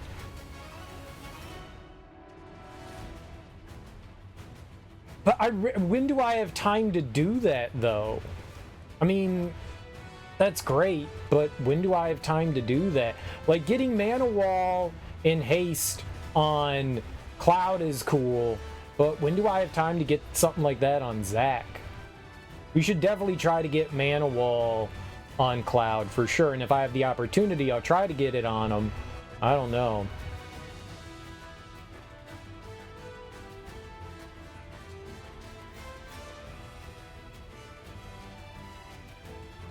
The moment you cast Win 3, switch to Zack and build 2 bars. It's easier said than done, man. It's definitely easier said than done. We almost had me doing it the other way. Alright, I gotta go pee. It's just, you know, fingers crossed and a little bit of luck.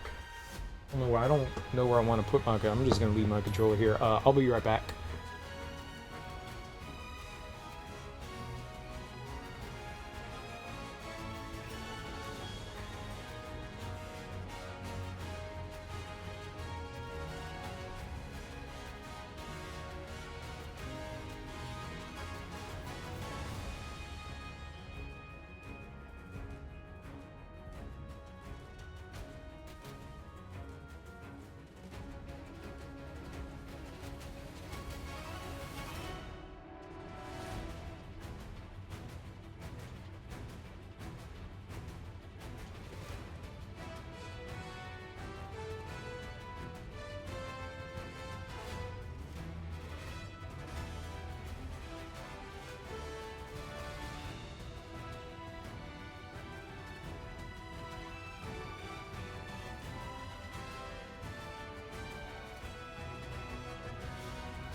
Yeah, one of the first times when I was like trying to like figure out Odin when we were initially fighting him, I was just like, let's just avoid him and see what he's got. And he like quickly does Zantetsuken, so you have to engage him. You have to engage him. You can't just let him, you know, go off and do whatever you want. You have to engage him. You gotta defend his shit. You have to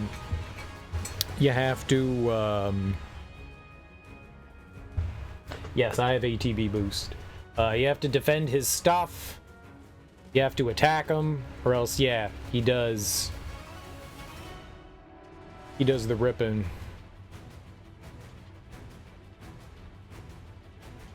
His war boner erect. Yeah, pretty much. Shit.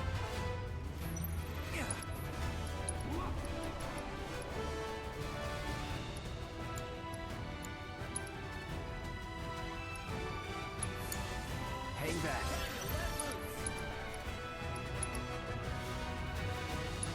Ready?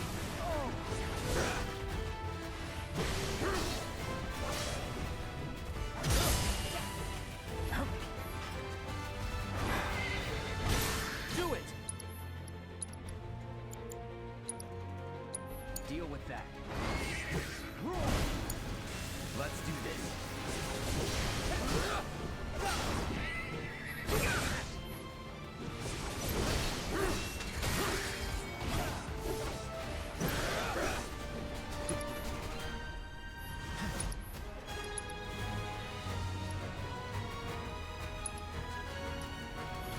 It's on now. Scatter. No holding back.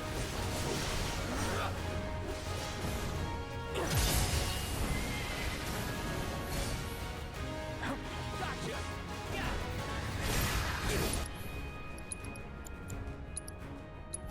Storm's coming. You're mine. No more playing nice. How do you like this?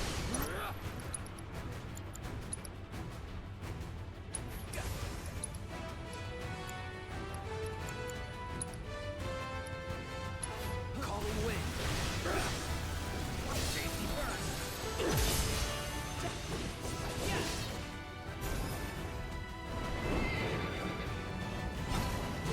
Oh no, you don't. Storm's coming.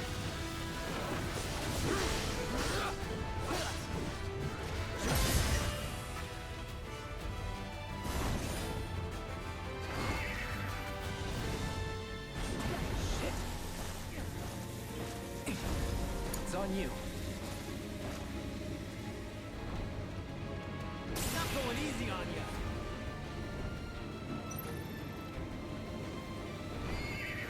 My turn.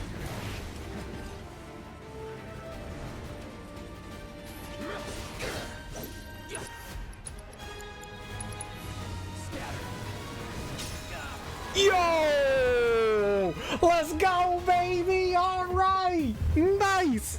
We kicked his ass! We kicked his ass! It all went exactly according to plan! Easy baby game. Who could struggle with that? Who could possibly ever struggle with such an easy fight? Look at me, my hands aren't even shaking. Look at that. Calm as a cucumber. Never again. Let's hit the power button, turn it off. Oh, thank you for the GGs, guys. Thank you for the GGs. Holy macaroni. Let's get our save on. Before we do anything else, we are saving. We are saving. Heck yeah. Woo! That was like before you even tried, too. I know, I wasn't even trying. Who tries? We weren't trying. And then catastrophic power failure, dude. I would, if the game froze or something there, dude, I think I would cry. I think I would just turn the stream off. Well, it would be off because catastrophic power failure. PlayStation 5 blew up, yeah. You saved like 20 times. All right, so we have 2 more things to do here. We have the tutorials with Sephiroth and Zack. Let's go do these. Oh, man. I didn't think that I would feel good after beating that, but I kind of do feel good. I kind of do feel good. I kind of do feel good. Well, that's I kind of do. Yes, we'll go see Johnny. We'll go see Johnny. I actually don't know if we have everything for him or not, but we'll go see him. I don't know. We'll find out. I don't think I do, but maybe.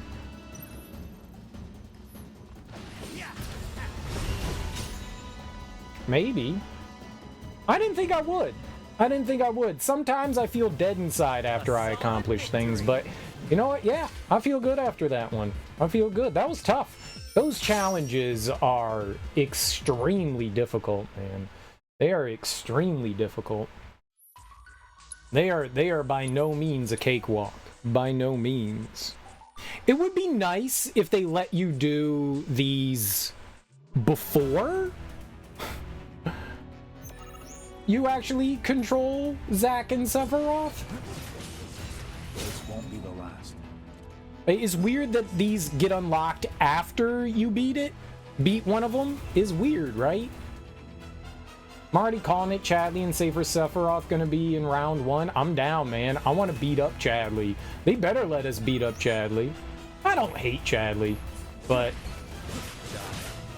I think they definitely should let us beat up Chadley in the next one for sure. I think he's gathering all this intel on us. I definitely think he's going to turn against us. I think he's going to be like one of the super secret bosses. I wouldn't be surprised at all if he was. Could be wrong. Could be wrong, but I wouldn't be surprised if he was. All right, that's every single challenge done. Incredible. All of them. With that, you've completed all of the combat trials I prepared for you, though I didn't doubt for a moment that you would. Rest assured that I will make the most of the invaluable data you've provided. Congratulations, and thank you for your hard work. Oh, right. I'll leave the simulator online in case you wish to continue honing your skills in combat. Thank you, Chadley. You're such a kind individual. Collect, but I hope we can still meet from time to time. God damn. I love you, Chadley. With gear like that, you'll... Okay. Hold on. Let's save again. And we'll go to system and chapter selection, and I guess we go to 13. Easy mode. Well, he's not a clone. He's an AI and robot, so a android that Hojo created. I don't think he's a clone at all. Oh, we have to get out. Yeah, I feel like a Final Fantasy 17 champion. What's this game called? Final Fantasy 17. 17. I'm missing one. Okay. I don't know what that is. What are we missing? Okay, so this. What is this? Complete all the bouts at the Gold Saucer's Musclehead Colosseum and purchase with GP. Oh. Okay. We just gotta find a kiosk to purchase something. Gotcha. And he's the 7th version of the AI, and he's gone rogue. Yeah, nothing ever good comes from rogue AI. He's Skynet. What if Skynet happens? Would anybody care? You think anyone would care if Skynet went down? Ghost Square? Sure, who cares? Johnny 5 is alive? Yeah, man. We can get some Johnny 5 in there. Golden Johnny 5, though? We like the golden Johnny 5. Alright, how much is the thing that I need to purchase here? Dio's autograph. Hell yeah, and we've got enough. There we go. Dope. Oops. Sweet. Now we can go talk to good old Johnny boy. There we go. He was a rogue AI. He was a rogue AI. He was. Because of lightning. Because of lightning. He got struck by lightning and then he became an AI because That's Ta-da! logic. Thanks to all your hard work, bro, I'm proud to announce our collection is finally complete.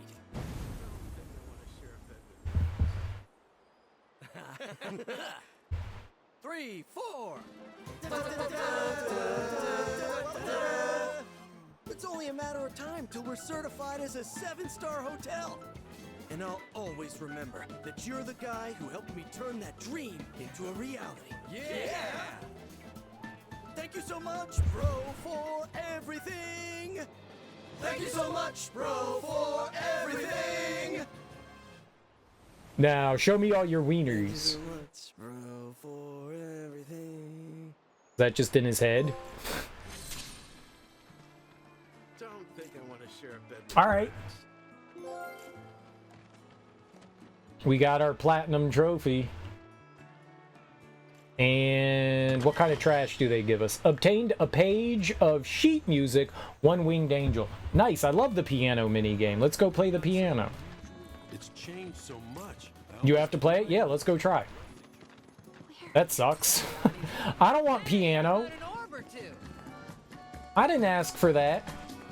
Come one, come all to the best shop in town. That's horrible. I don't want a piano. Ain't nobody want a damn piano song. Oh, play it as Aerith? I wonder if we could put Aerith in the lead of the party. I wonder if she'll do it. Not enemy intel. Combat settings. Set leader. No, we have to put her in spot 1. Edit party. There we go. Air Bear. No, is Cloud. You can't. Is Cloud. You can't make her the leader of the pack. You can't make her the leader.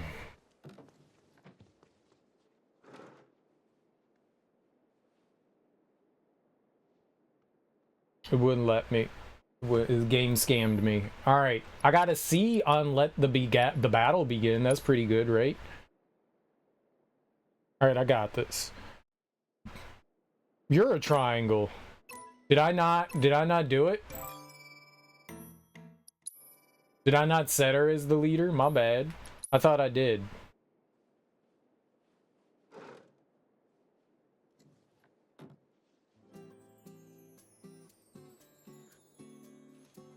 I thought I did.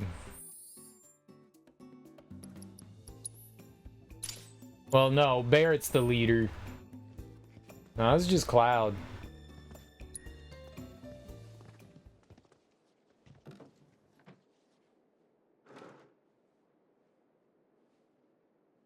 Triangle! So I hit triangle here. Change character. Oh. Okay. I don't think I ever noticed that. Cool. Yeah, sure. Sephiroth! Yeah. I don't think I ever noticed that before.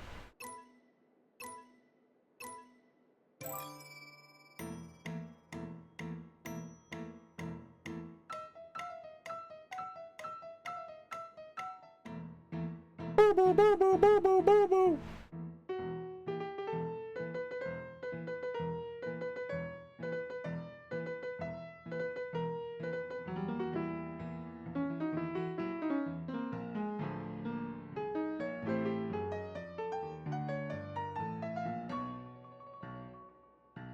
Sephiroth!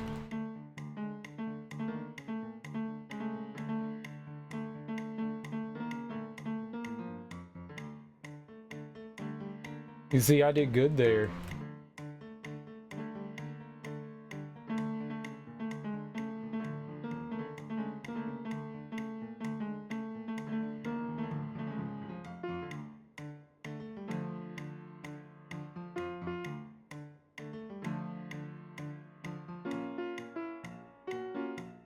If we had to do this, like, perfectly...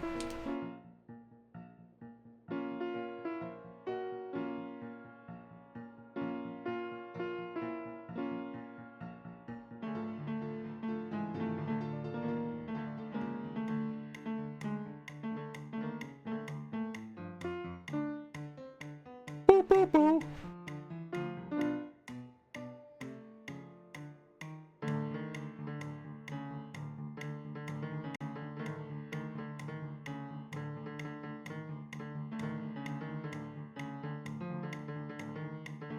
You can't hit all that shit!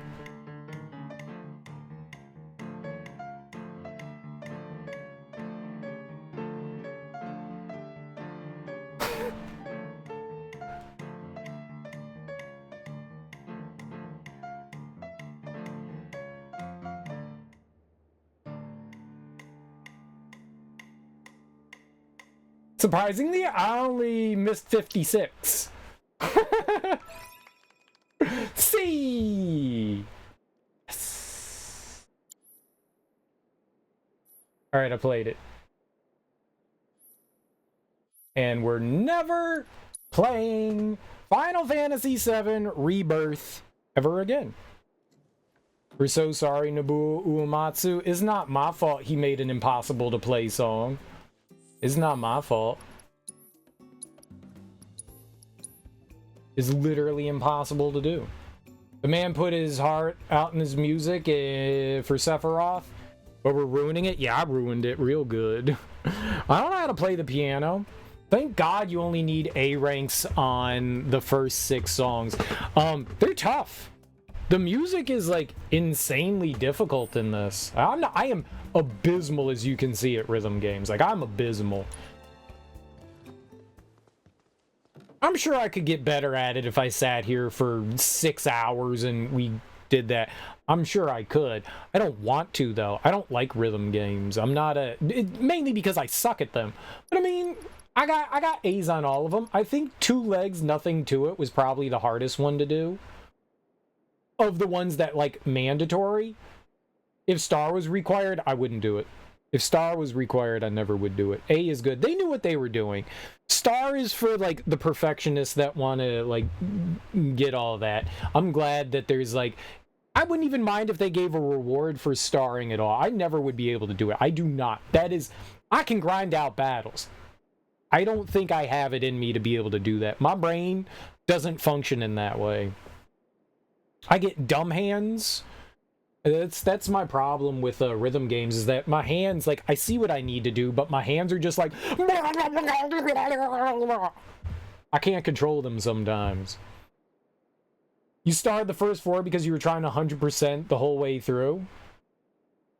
2 Legs made you stop? Yeah, that shit's really tough. 2 Legs is really hard. That's the last one we did. So I did all the way up to Cinco de Chocobo. We got 2 Legs, and I went... Yeah, I can't do this right now. I can't. Like, I tried for a little while, and I was like, I can't do this. And Teak actually suggested, I don't know if you guys know that this is a feature, but you can do this. And this is how I did it. I zoomed it in. And the zoom in made it so much easier to see and discern. And so I did that, and that made life so much easier. That was great. That was great. And yeah, and then I did Eris theme. Well, it's rated, you know, slightly lower. But yeah, 2 Legs is about the limit that I could do. I don't think I can do stuff harder than that.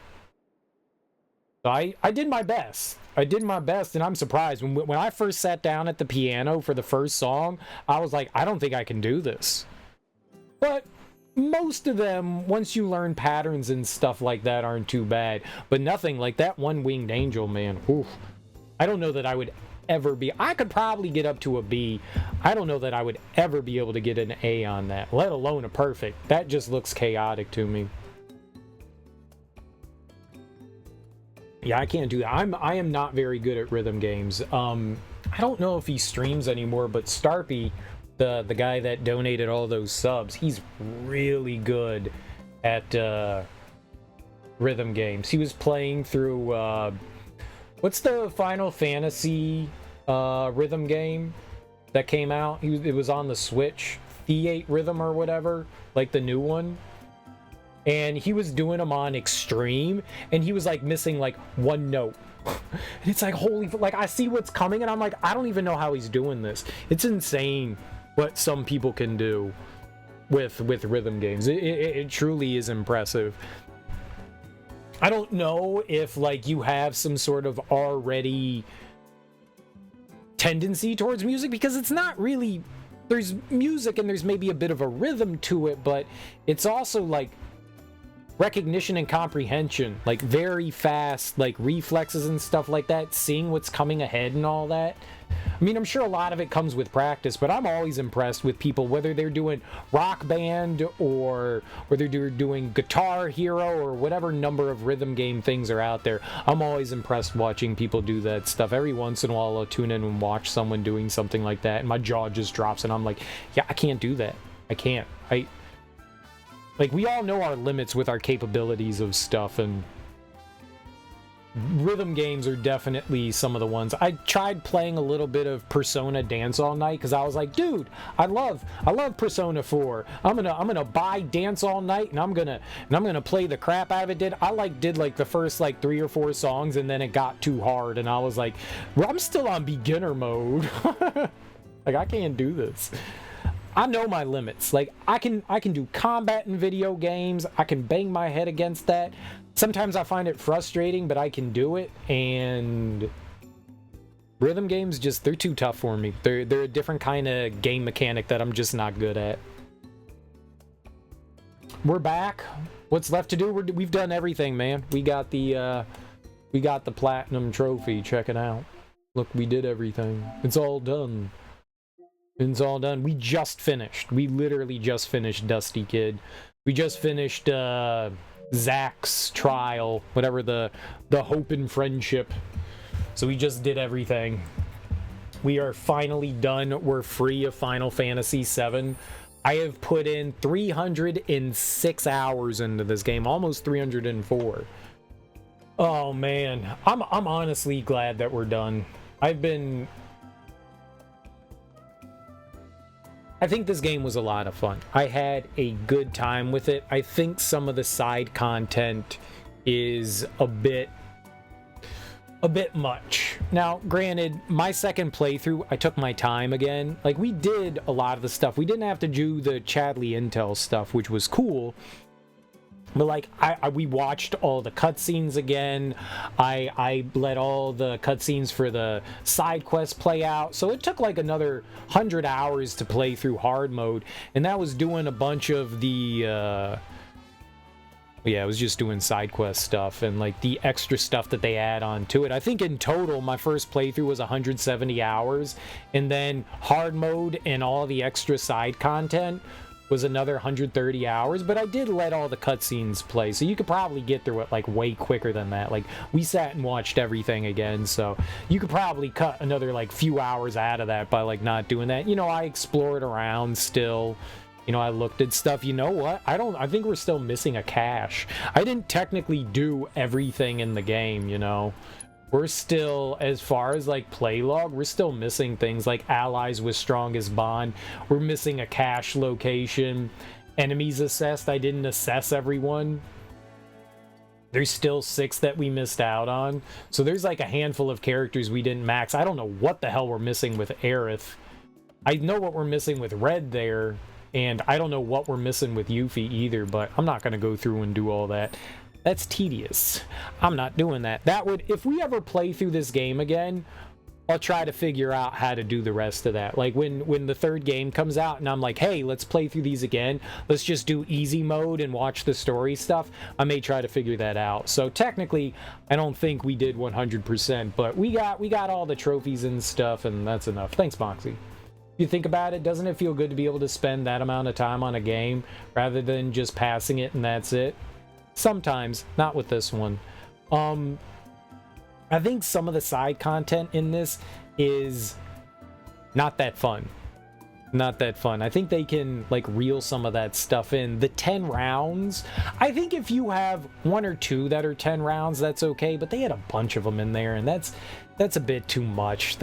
I get very bored with arena fights because it's just repeating the same thing over and over again. And I think the story itself, like the main game, like the challenge that you get in that, I feel it's all right. There's some stuff I'm not a huge fan of, like the fire dragon. I think I didn't utilize all the game mechanics that I could have. I think I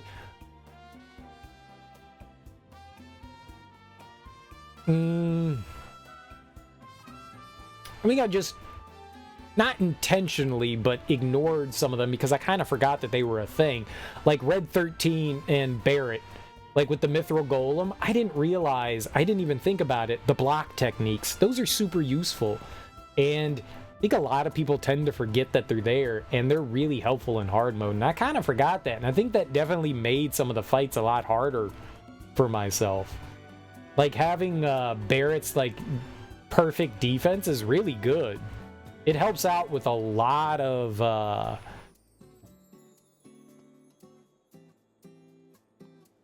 ranged attacks, I guess. So that I was gonna say like arrows and stuff, but they're really just ranged attacks, you know, like the cactuars or the Mandragora. You know, that's on me. Like, I made the game harder on myself. Also, like, when I started up hard mode, I started it right after New Game Plus. I didn't grind any materia. I didn't grind any levels. So I just jumped right into it. And that definitely makes things a little bit harder on your end. Like, if you have maxed out elemental and stuff like that, you can absorb shit. You can't max out a lot of stuff in one playthrough. You just can't. Like some of those materias need 18,000 as their last level. Not just as a whole you need 18,000 AP, but you go from like 5,000 to 7,500 to 18,000 that you need. There's no way that you can like finish those off without grinding. Like you would have to do multiple playthroughs to get that much. So you kind of have to grind to like level it up, and that makes things easier and that balances things a little bit better.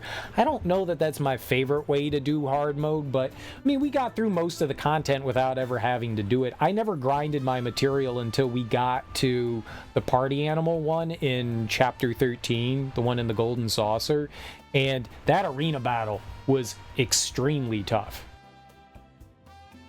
That was probably one of the hardest things to do in the game, at least for me, was that arena battle. The ultimate party animal arena battle was insanely hard. But that was before I was looking things up. I wasn't really like optimizing myself at that point. I felt that a lot of the Musclehead Colosseum battles, the ones that you unlock when you beat the game, are just abysmally boring. It's the same like 4 or 5 creatures that you fight over and over again, and that's not fun. Those 6-person fights where you're fighting the exact same enemies like 8 different times, that to me is just lazy. Like, that's not fun. Make them unique, you know? Give me, you know, in the original game, when you went to the Colosseum, they had that slot machine, and it would give you certain disadvantages, like, okay, you can't use magic for this fight. You have your magic cut in half. You have poison on you now. I think something like that would have been a lot more interesting to shake things up, rather than having you just complete the same fucking fight multiple times. That's so insanely boring. It's not fun. But Chadley's stuff isn't much better. There's a lot of repetition in there. I feel like they should have had unique battles in some of the in the Colosseum and in VR. I really think they should have put some unique things in there, brand new enemies. I know that's more time and development for that kind of thing, but it felt super stale. And I did not enjoy it that much, because it just felt like we were doing the same content over and over. There wasn't enough change to it. It just felt very, boring. And that kind of started to bother me. I was also getting burnout after a while of playing this. And that's just from putting in 300 hours into a game. I mean, that just, for someone like me, that inevitably happens. But I liked hard mode as a whole. I liked doing the challenge of hard mode. It's just some of the optional content felt very tedious. Very tedious. And that, I think, I don't want to see this again in the third part. I want them to take a good look at that and go, okay, we did this. Let's alter it again. Because I felt like it was better done in Remake than it was this. Remake might have been easier, but it felt better. It felt better balanced. It didn't feel cheap. I never felt like I had to break the game. You may not have to do what we did here. You know, you can earn your way through it, but it definitely, you want to get through those fights as quick as possible. If you're spending 10 minutes per fight in those, that's not fun. And if the intended way is to like use materia in a way that like feels, I would say that feels cheesy and cheap. You know, I feel like you should be able to go into those fights without having to like spam magic. If that's the intended way, that doesn't feel great. To me, that doesn't feel like we thought this out well. Like, we're just going to make the enemies hit really hard, and basically the easiest way to get through this is to just build your magic up and spam it. That's not fun. That's not fun. I would love it if there was, like, multiple approaches to it. At least better approaches to it. I don't know it's necessarily forced. It just comes across that way. I am sure that if you get better at the game, you don't have to oblige that kind of thing. But for us scrub gamers, you know, it kind of feels like, yes, it's heavily implied that that's what they want you to do, and that doesn't feel great. That just feels kind of cheap. So I think that they can take a look at that, go back at it, analyze that, and go, okay, yeah, we'll just tone this down a bit more the next time. They don't make you do it on the hard run, but like doing all the intel tower stuff per zone, or did you find that annoying? At first, I didn't mind doing Chadley's stuff, but yeah, I got open world burnout pretty quickly. There's nothing really satisfying about doing Chadley's stuff. Every once in a while, they mix in some side quest stuff, like, you know, the bandits, or they mix in the avalanche crew.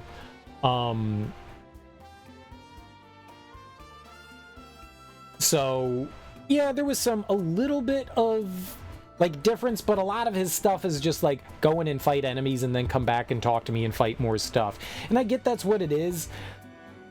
I don't think it's great open world building. I think the side quests should take you around more. I think you can balance that better. A lot of big open world games, they'll give you side quests, and those side quests will take you around the open world, and you'll discover new locations that way, so it feels a little bit more natural. This is very much the Ubisoft way, where you find a tower, it scans the area, and then you go do those mini fights, and it just feels like rinse and repeat. And yeah, it's not a great way to build your open world. I would like it better if like we stumbled across quests, like, oh shit, I had a side quest and it took me into this new area, and we found a cave, and at the beginning of the cave there was this other person and they have a side quest somewhere else. Like, make that world interconnect a little bit better and have it like push you to explore a little bit better, than rather than just go to tower, go to tower, go to tower, go to tower. It reminds me a lot of Far Cry and Assassin's Creed and a lot of other games in that vein. Watch Dogs, you know, a lot of them all build it that way, and at first it's kind of fun, but then it gets pretty boring. And I think that they can adjust that. The nice thing, though, is that you don't have to redo the intel stuff when you get into New Game Plus. And for that choice, I am very happy that they did that. I am super duper happy that they did not remake you play that content. That was a smart part in their end. Some of the side quests feel arbitrary with what they make you repeat. Some of the ones, like when you come back in, like the Chocobo guy, where Billy is in Nibelheim, where he's like cleaning stuff. Like a bunch of that stuff, they're just like, yep, you've got everything, go race the guy. I feel like they should have done that with Ultimate Party Animal. You've already done that stuff. You've already done the G-Bike. You've already done, you know, the space race thing. I feel like those things, you should just go talk to them and they'll be like, yep, you clearly got the high score. Let's move on from this. You know, if you want to make me do the battle arena, cool. But some of that high score stuff feels like a little tacked on and silly. You know? That's just a small gripe.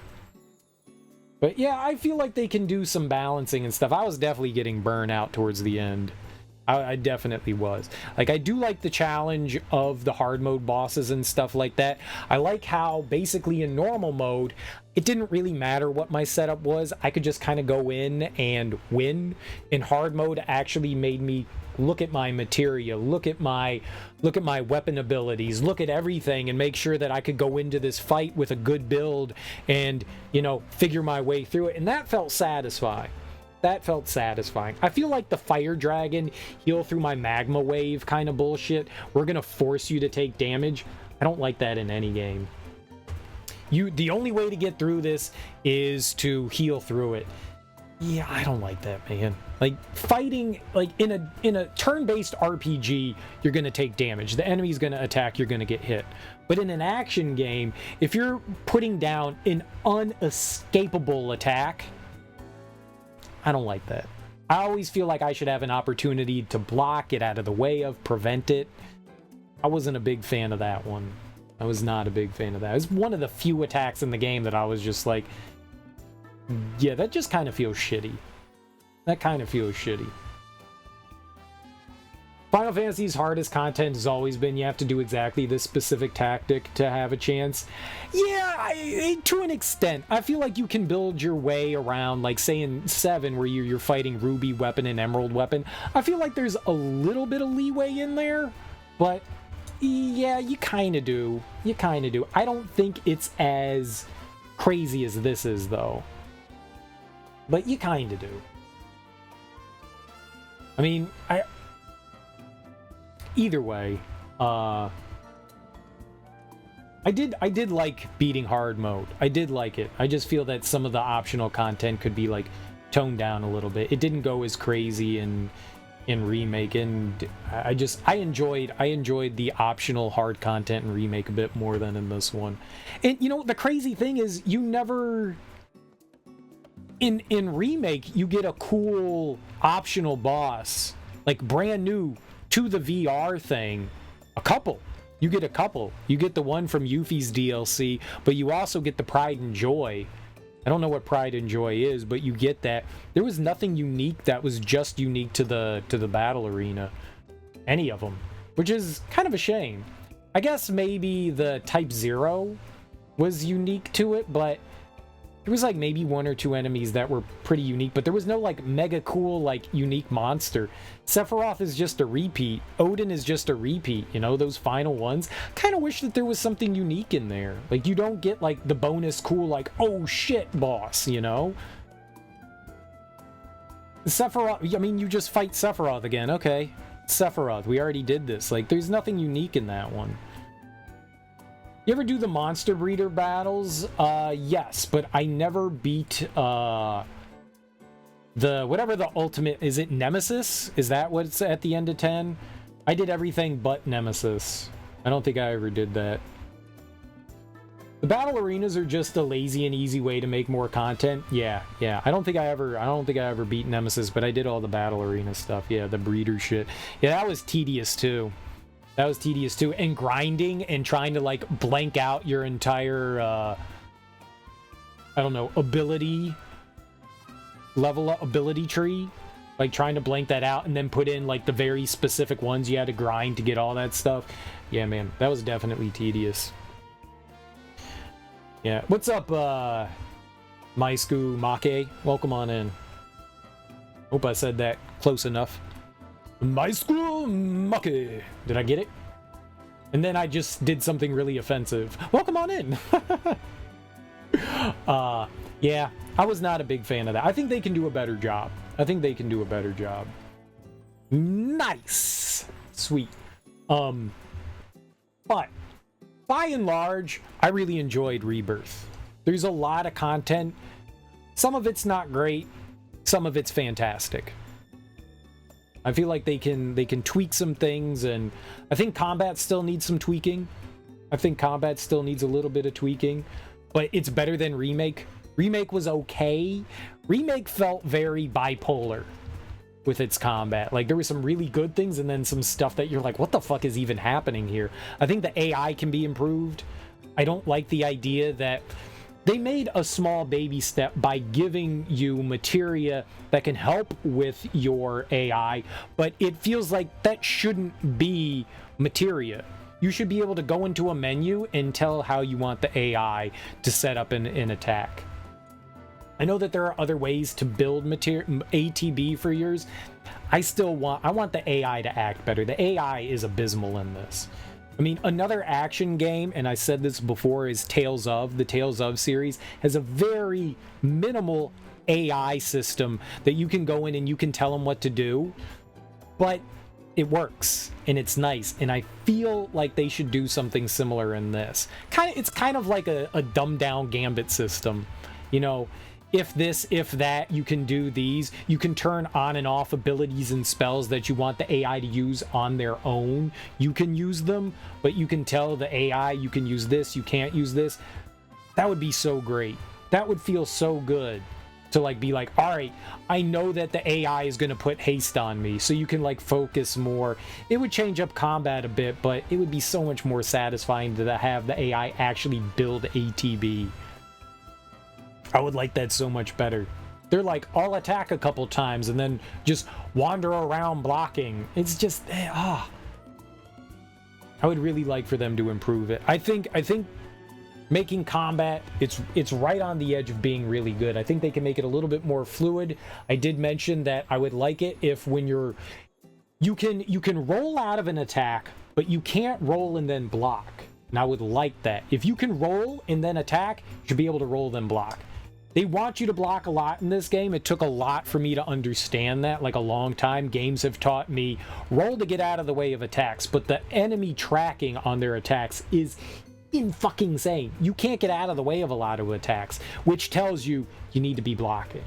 That's a big thing in this game, and I still panic rolled. Like, that is ingrained in me from other games. Panic rolling.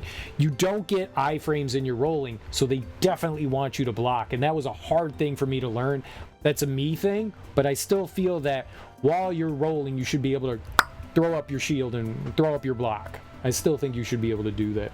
I think they're a step away from doing that, and I think that would be awesome. That would make me feel so much better. I would also like for them to allow you, I play very reckless. That's on me. You can't block out of attacks. Cloud can in Punisher mode, and Barrett can kind of with his gun, because like his bullets count as like separate attacks, but they're super fast, so you can kind of cancel that out. But I would like it also if your teammates could cancel. If they want to make it a fucking materia, that's fine with me. But to be able to cancel out of your attack, so if you're getting a little egregious and somebody you're winding up an attack and oh shit, the enemy's going through it, I can't get out of this. It would be cool if you were able to cancel out of maybe not everything. I'm not saying your standard attacks though. Your standard attacks. That's all I'm saying, is just standard attacks. Being able to cancel out of those with a block would be cool. You know, the game, I mean, it's just don't be greedy. By and large, it's just, you know, don't be greedy. There's a lot of games that are like that. But yeah, no, I mean, like my complaints are very minimal. You know, I'm critical. Me being critical is not me saying this game sucks. Just make sure that you guys hear that right. Me being critical is not me saying this game sucks. I really enjoyed this game. I had a lot of fun with it. I don't think it's, you know, a 10 out of 10, but it's definitely an extremely fun and awesome experience. I would have not played it for 300 hours if I didn't have a good time with it. I had a good time. I enjoyed the game. It's awesome, and I'm excited to see what they do for part 3. I'm excited to see where, you know, they take the story. There's a lot of fan theories out there right now, and I'm excited to see what they do. The only thing that bothers me with fan theories, and a lot of people that have been talking in here, the only thing that bothers me is that people are stating some things as objective, and that kind of bothers me when we don't have an answer. Be my only issue with talking about it. A lot of people feel that their theory is it's untouchable, it's objective, and we don't even have answers yet, and people are talking as though they have the absolute answer to it, and subjective things aren't objective. But I'm excited to see where they take the story. I'm super excited. I'm not a huge fan of like the multiverse thing going on, but we'll see what they would do with it. You know, I don't know how I would feel if they would like, okay, Aerith comes back and she's alive and Zack's alive too. If by some means they're like, oh, they live happily ever after in universe 4282.b squared, I'd be like, all right, whatever, who cares? Fine. They can have their happy ending in that, whatever, but I would still like hope that there's like kind of like a bittersweetness to the ending of the original game, and I would hope that they kind of like maintain that in some way, you know. But I'm curious. I don't know where they're going with it, man. It's kind of crazy. Like, nobody has ever, like, crossed over. Cloud kind of went into, who the fuck knows what was going on there at the end. You know, Cloud's, like, jumping around into, like, interdimensional things because Sephiroth pulls him into that. Whether that's the live stream or some, like, different interdimensional thing. You know, Zack gets pulled into some other place, too. We don't even know what Aerith that was fighting with it, whether it was Livestream Aerith or whether it was like another dimensions Aerith. I'm hoping, I mean, I'm sure everything is not going to be spelled out, but I'm hoping that at least we get some decent answers to what happens and stuff. Chadley created Jenova and sent her back in time to start the events that would eventually lead to Final Fantasy VII. You know, that would be some Prometheus-type stuff, right? That would be some Prometheus-type stuff where the rogue AI was just like, I wanted to see what would happen. I totally could see that. That's some Ridley Scott storytelling right there. Yeah, I just wanted to fuck around and see what would happen. Oops. Oh, that Benedict Cumberbatch really ruffles my potato chips. I could see them doing that. We don't have any time travel yet in the game, but I mean, shit, if there's alternate dimensions, there might as well be time travel. They might as well have it. Yeah, Chadley's just like, I'm gonna send Jenova back over to this other dimension, and in this dimension, the things haven't happened yet, so we send it back to this dimension's past. Yeah, they could do that shit. They totally could. They totally could. Because, like, it does seem like, you know, in Zack's world, whatever the first sequence of Zack is feels like it's behind whatever's happening with our dimension. So time doesn't really seem to cross over. Like, not all of these like alternate timelines seem to be at the same point that our dimension is. So yeah, it's possible some shit like that could happen for sure.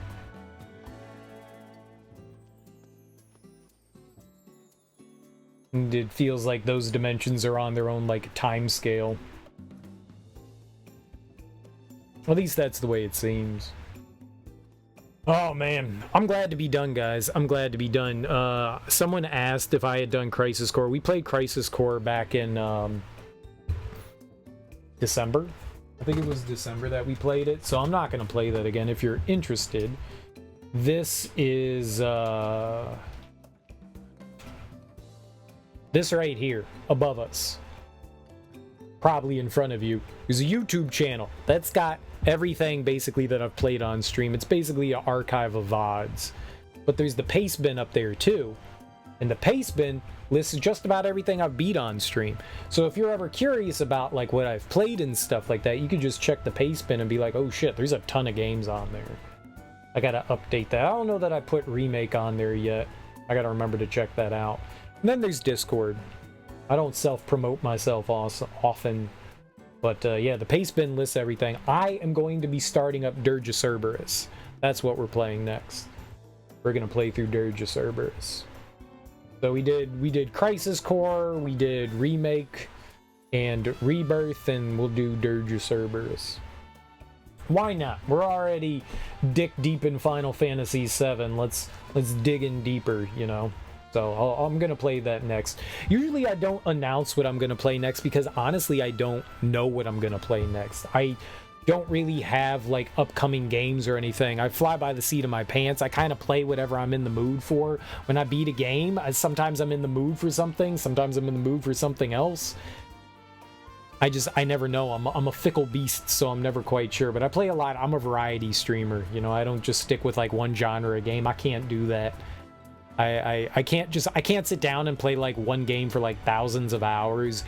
I get very antsy, and I quickly want to be like, all right, we're done with this.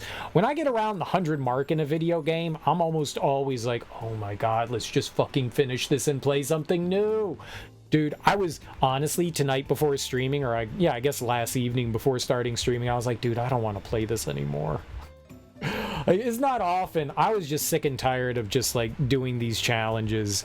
And I was like, God, all right, we just got to beat it and then we're free. I feel free. Like, I was bound by chains and I feel free. I feel such a sense of relief right now that we can turn this game off. Oh my God. You think it was Nojima, but in interviews they would not refer to the other timeline stuff as alternate realities? Yeah,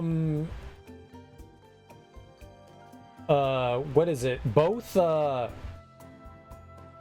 is it Kitsune and Nomura? They both said that, you know, this is a reimagining of Final Fantasy VII, and they were saying it's got nothing to do with the original. They stated it multiple times. So, yeah, trying to, like, bring in the original when they've said that's not what it is. I don't know if that's what you're referring to. You're happy for you that you got this out of the way relatively early? Early. The Ultimania says there's 6 timelines and an unknown 7th where Zack is in the church at the end.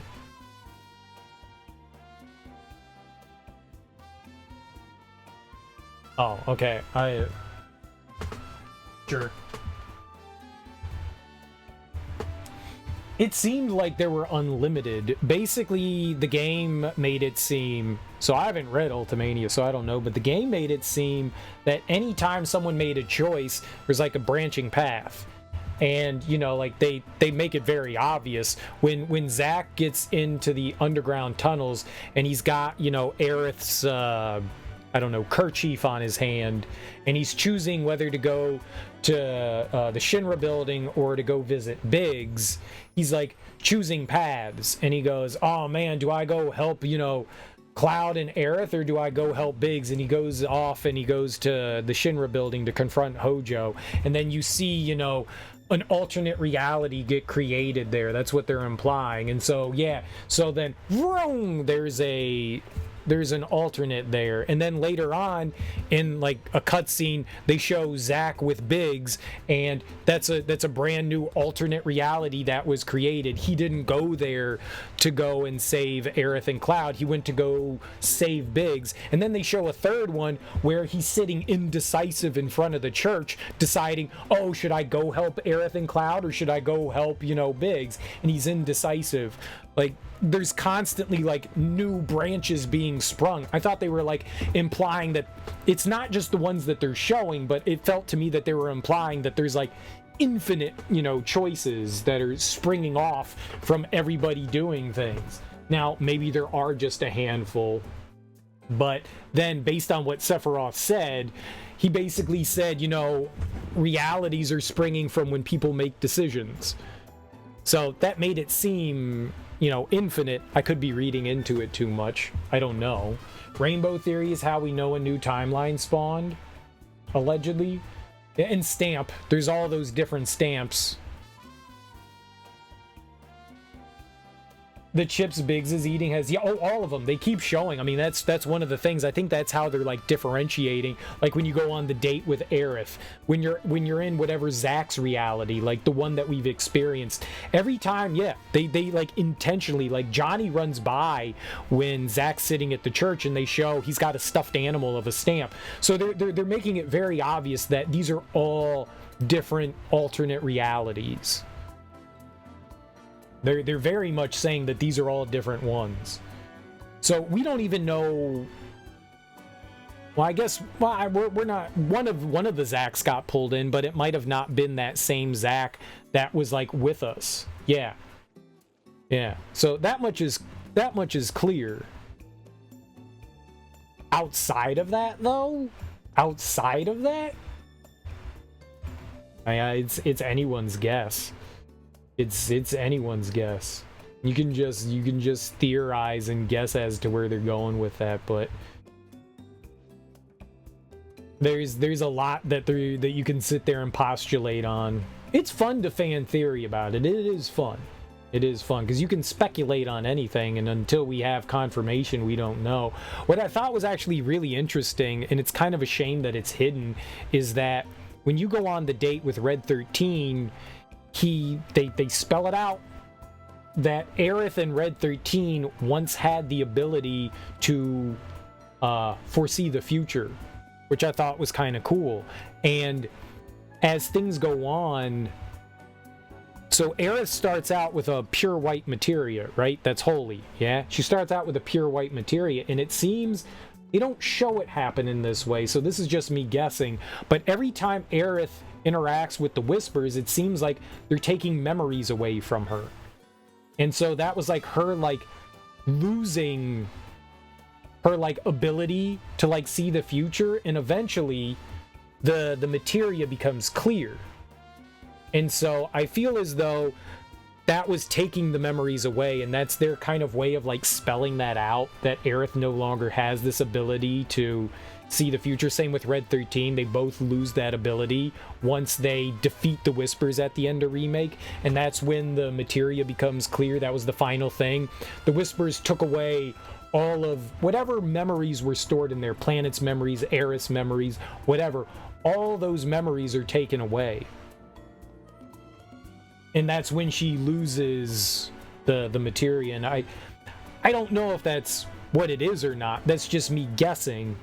But it seems like that.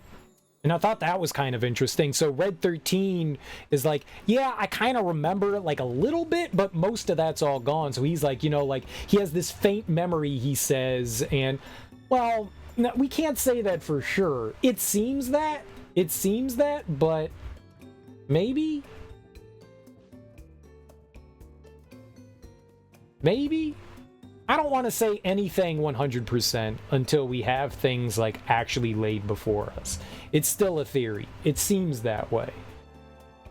And this isn't 1 + 1 = 2 territory that we're treading right here. This is... I don't know. We're still guessing here.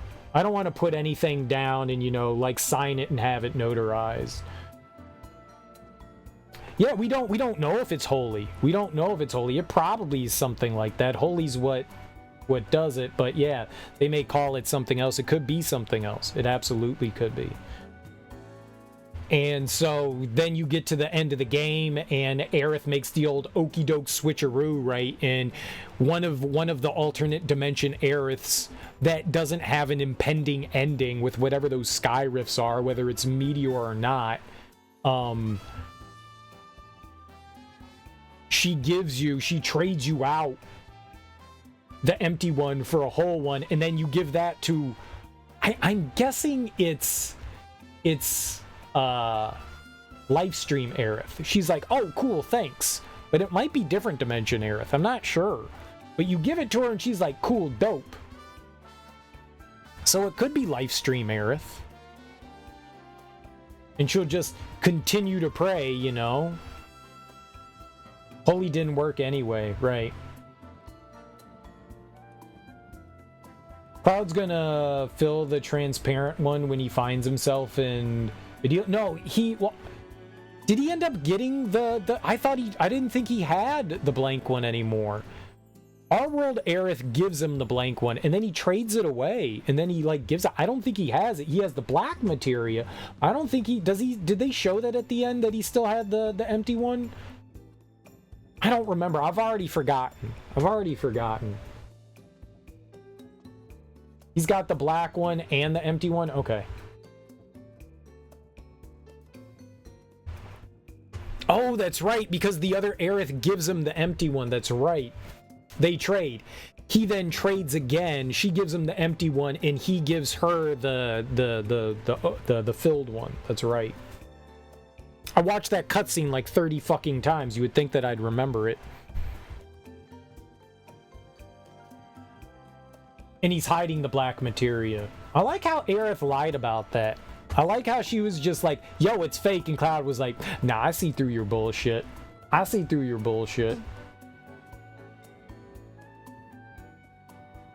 Cloud, no, I don't think that they think Cloud killed her. I don't think that they think that at all.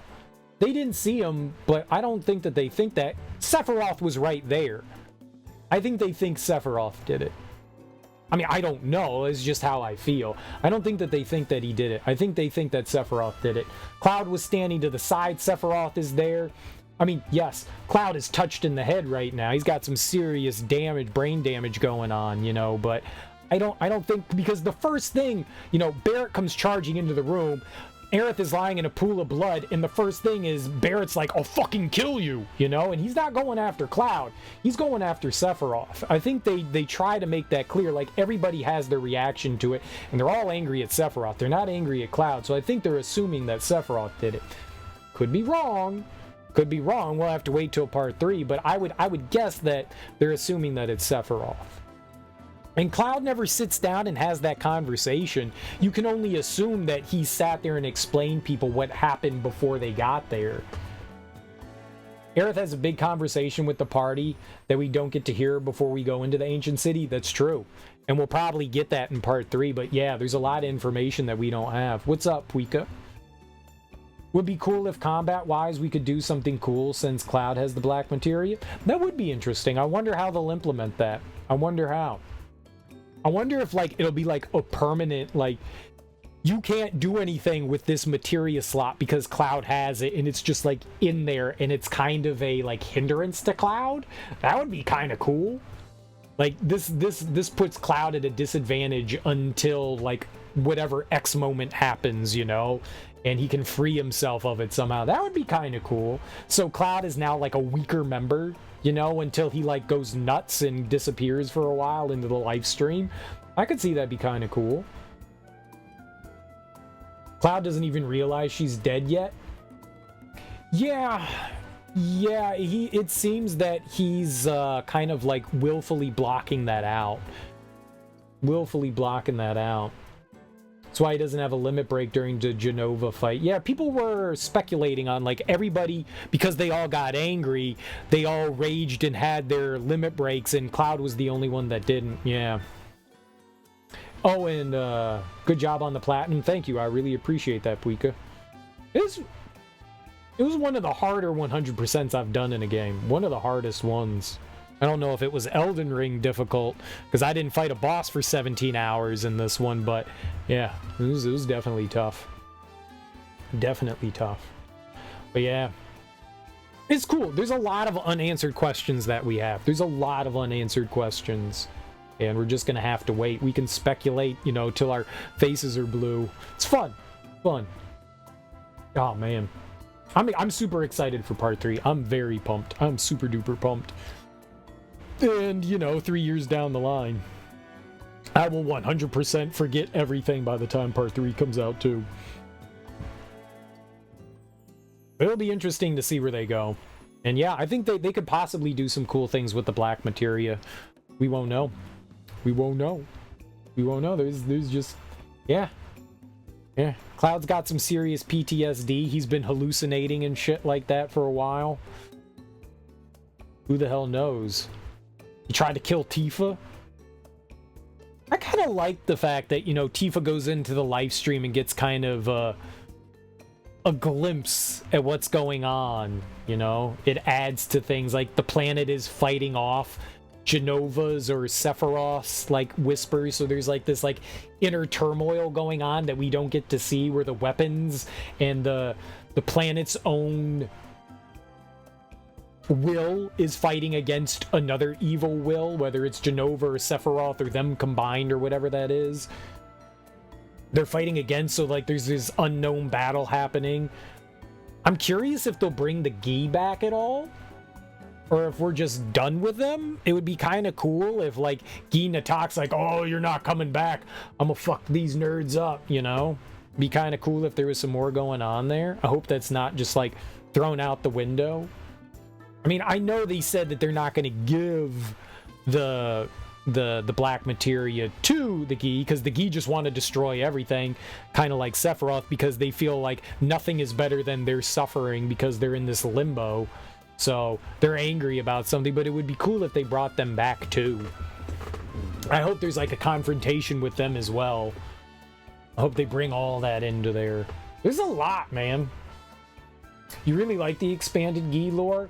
I like Nattak's voice. Nattak's voice is the same dude that did the voice for Shadow Man. If you've never heard of Shadow Man, it's kind of like a Zelda-like twisted evil game, voodoo evil game. It's really cool. And Nattak's voice was dope. It's the same guy. I was just like, oh shit, this is neat. But yeah, I agree. I like the expansion. They expanded on a lot of stuff. They've changed some things too, and I appreciate all of it. I like it. Just let me recruit Seto, Dio, and Dine. That'd be kind of cool to play as Dine. That would be neat. That'd be neat. They would have to design like a whole move set for him, but that'd be kind of neat. Voice is also the voice they used in the trailer for when they announced Remake. Oh, that's cool. I don't remember that at all. Over music from Advent Children. I don't think I would ever be able to pick out Advent Children music. I don't think I'd ever be able to. The only time I've ever heard it's in the movie. I wish there was a way that we could watch. Is Advent Children on Prime? We could do a Prime watch party. That would suck for people that don't have Prime, but if Advent Children was on Prime, we could at least watch it there. Amazon Prime movie. I don't know what they call it. Prime Video. And what do we got? Advent Children? Final Fantasy Advent Children. Prime Video. Sorry, we can't find that page.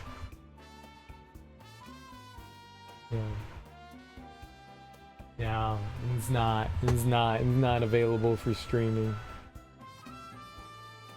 Yeah. We could watch it in Discord, I guess. I don't know how I would do that. We could watch it in Discord. But we can't watch that on stream. Well, I couldn't watch that on stream. That's against TOS. You can't do any sort of... the only stuff that you can do... If it's on Amazon Prime, you can do that. The sad thing about that is if you don't have Prime, you can't do it. And I'm not streaming anything. We just have a watch party, so we all watch it together. You would just see me on stream. We can't actually watch it. Like, you don't get to watch the content, you know. Can't just pop in and be like, oh, it's playing. It would just be me sitting here watching it while everyone else watched it on their own too. So we're just watching it together, you know. Nothing's like actually being streamed. The only time you can do that is public domain stuff. Public domain stuff you can watch on Twitch, but if it's not public domain, you can't. So even if it was on YouTube, it wouldn't make a difference. We couldn't watch it together. I was just seeing like if we could do it that way. But yeah, that's unfortunate. I haven't seen Advent Children in a very long time. Very long time. Alright guys, that's gonna do it for me today. My voice is getting a little hoarse anyways. So thank you all for hanging out with me, guys. I really appreciate it. Genuinely appreciate it. We only streamed for like 6 hours today. It's not very long. Normally I stream for like 9-10 hours. I'm excited to play something new. I'll be honest. I'm super excited to play something new. I am pumped. I am pumped. Let's go raid. Let's go raid. Thank you all for hanging out with me. I genuinely appreciate it. You know, if this is your only time that's going to be in my stream and you're going to move on to bigger and better things, thank you so much for hanging out. I do appreciate it, guys. Like, genuinely. I really do appreciate it. Ooh, let's go raid Adam James. He's playing Final Fantasy 16. He's a fun streamer. I like him. He's a variety streamer. Plays a lot of fun stuff. I cannot mute his channel for some reason. Why is that? Is this tab broken? Weird. I'm gonna reload the page here. It shouldn't be because you're awesome, Cyril. I appreciate that, Moxie. I want to make sure I'm on the page before we go in there. Alright, we're gonna go raid Adam James. He's playing Final Fantasy 16. But thank you all so much for hanging out with me. Regardless of this is like your last time here, your first time here, or you decide to come back, it's all good. Thank you for hanging out with me. I genuinely appreciate it. Enjoy your mornings, afternoons, evenings, whatever you got going on today. It's Friday, right? So enjoy your Fridays. It's Big Friday. Hell yeah. If I don't see you guys, have a great rest of your weekend. But I will be back tonight, and I'm going to start up Dirge of Cerberus. So we'll play that. So if you're excited for more Final Fantasy VII-esque content, you got more coming your way tonight. Either way, guys, say hey to Adam. And again, thanks for hanging out. I really do appreciate it. Enjoy your Fridays, guys.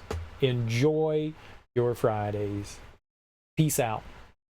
Bye-bye.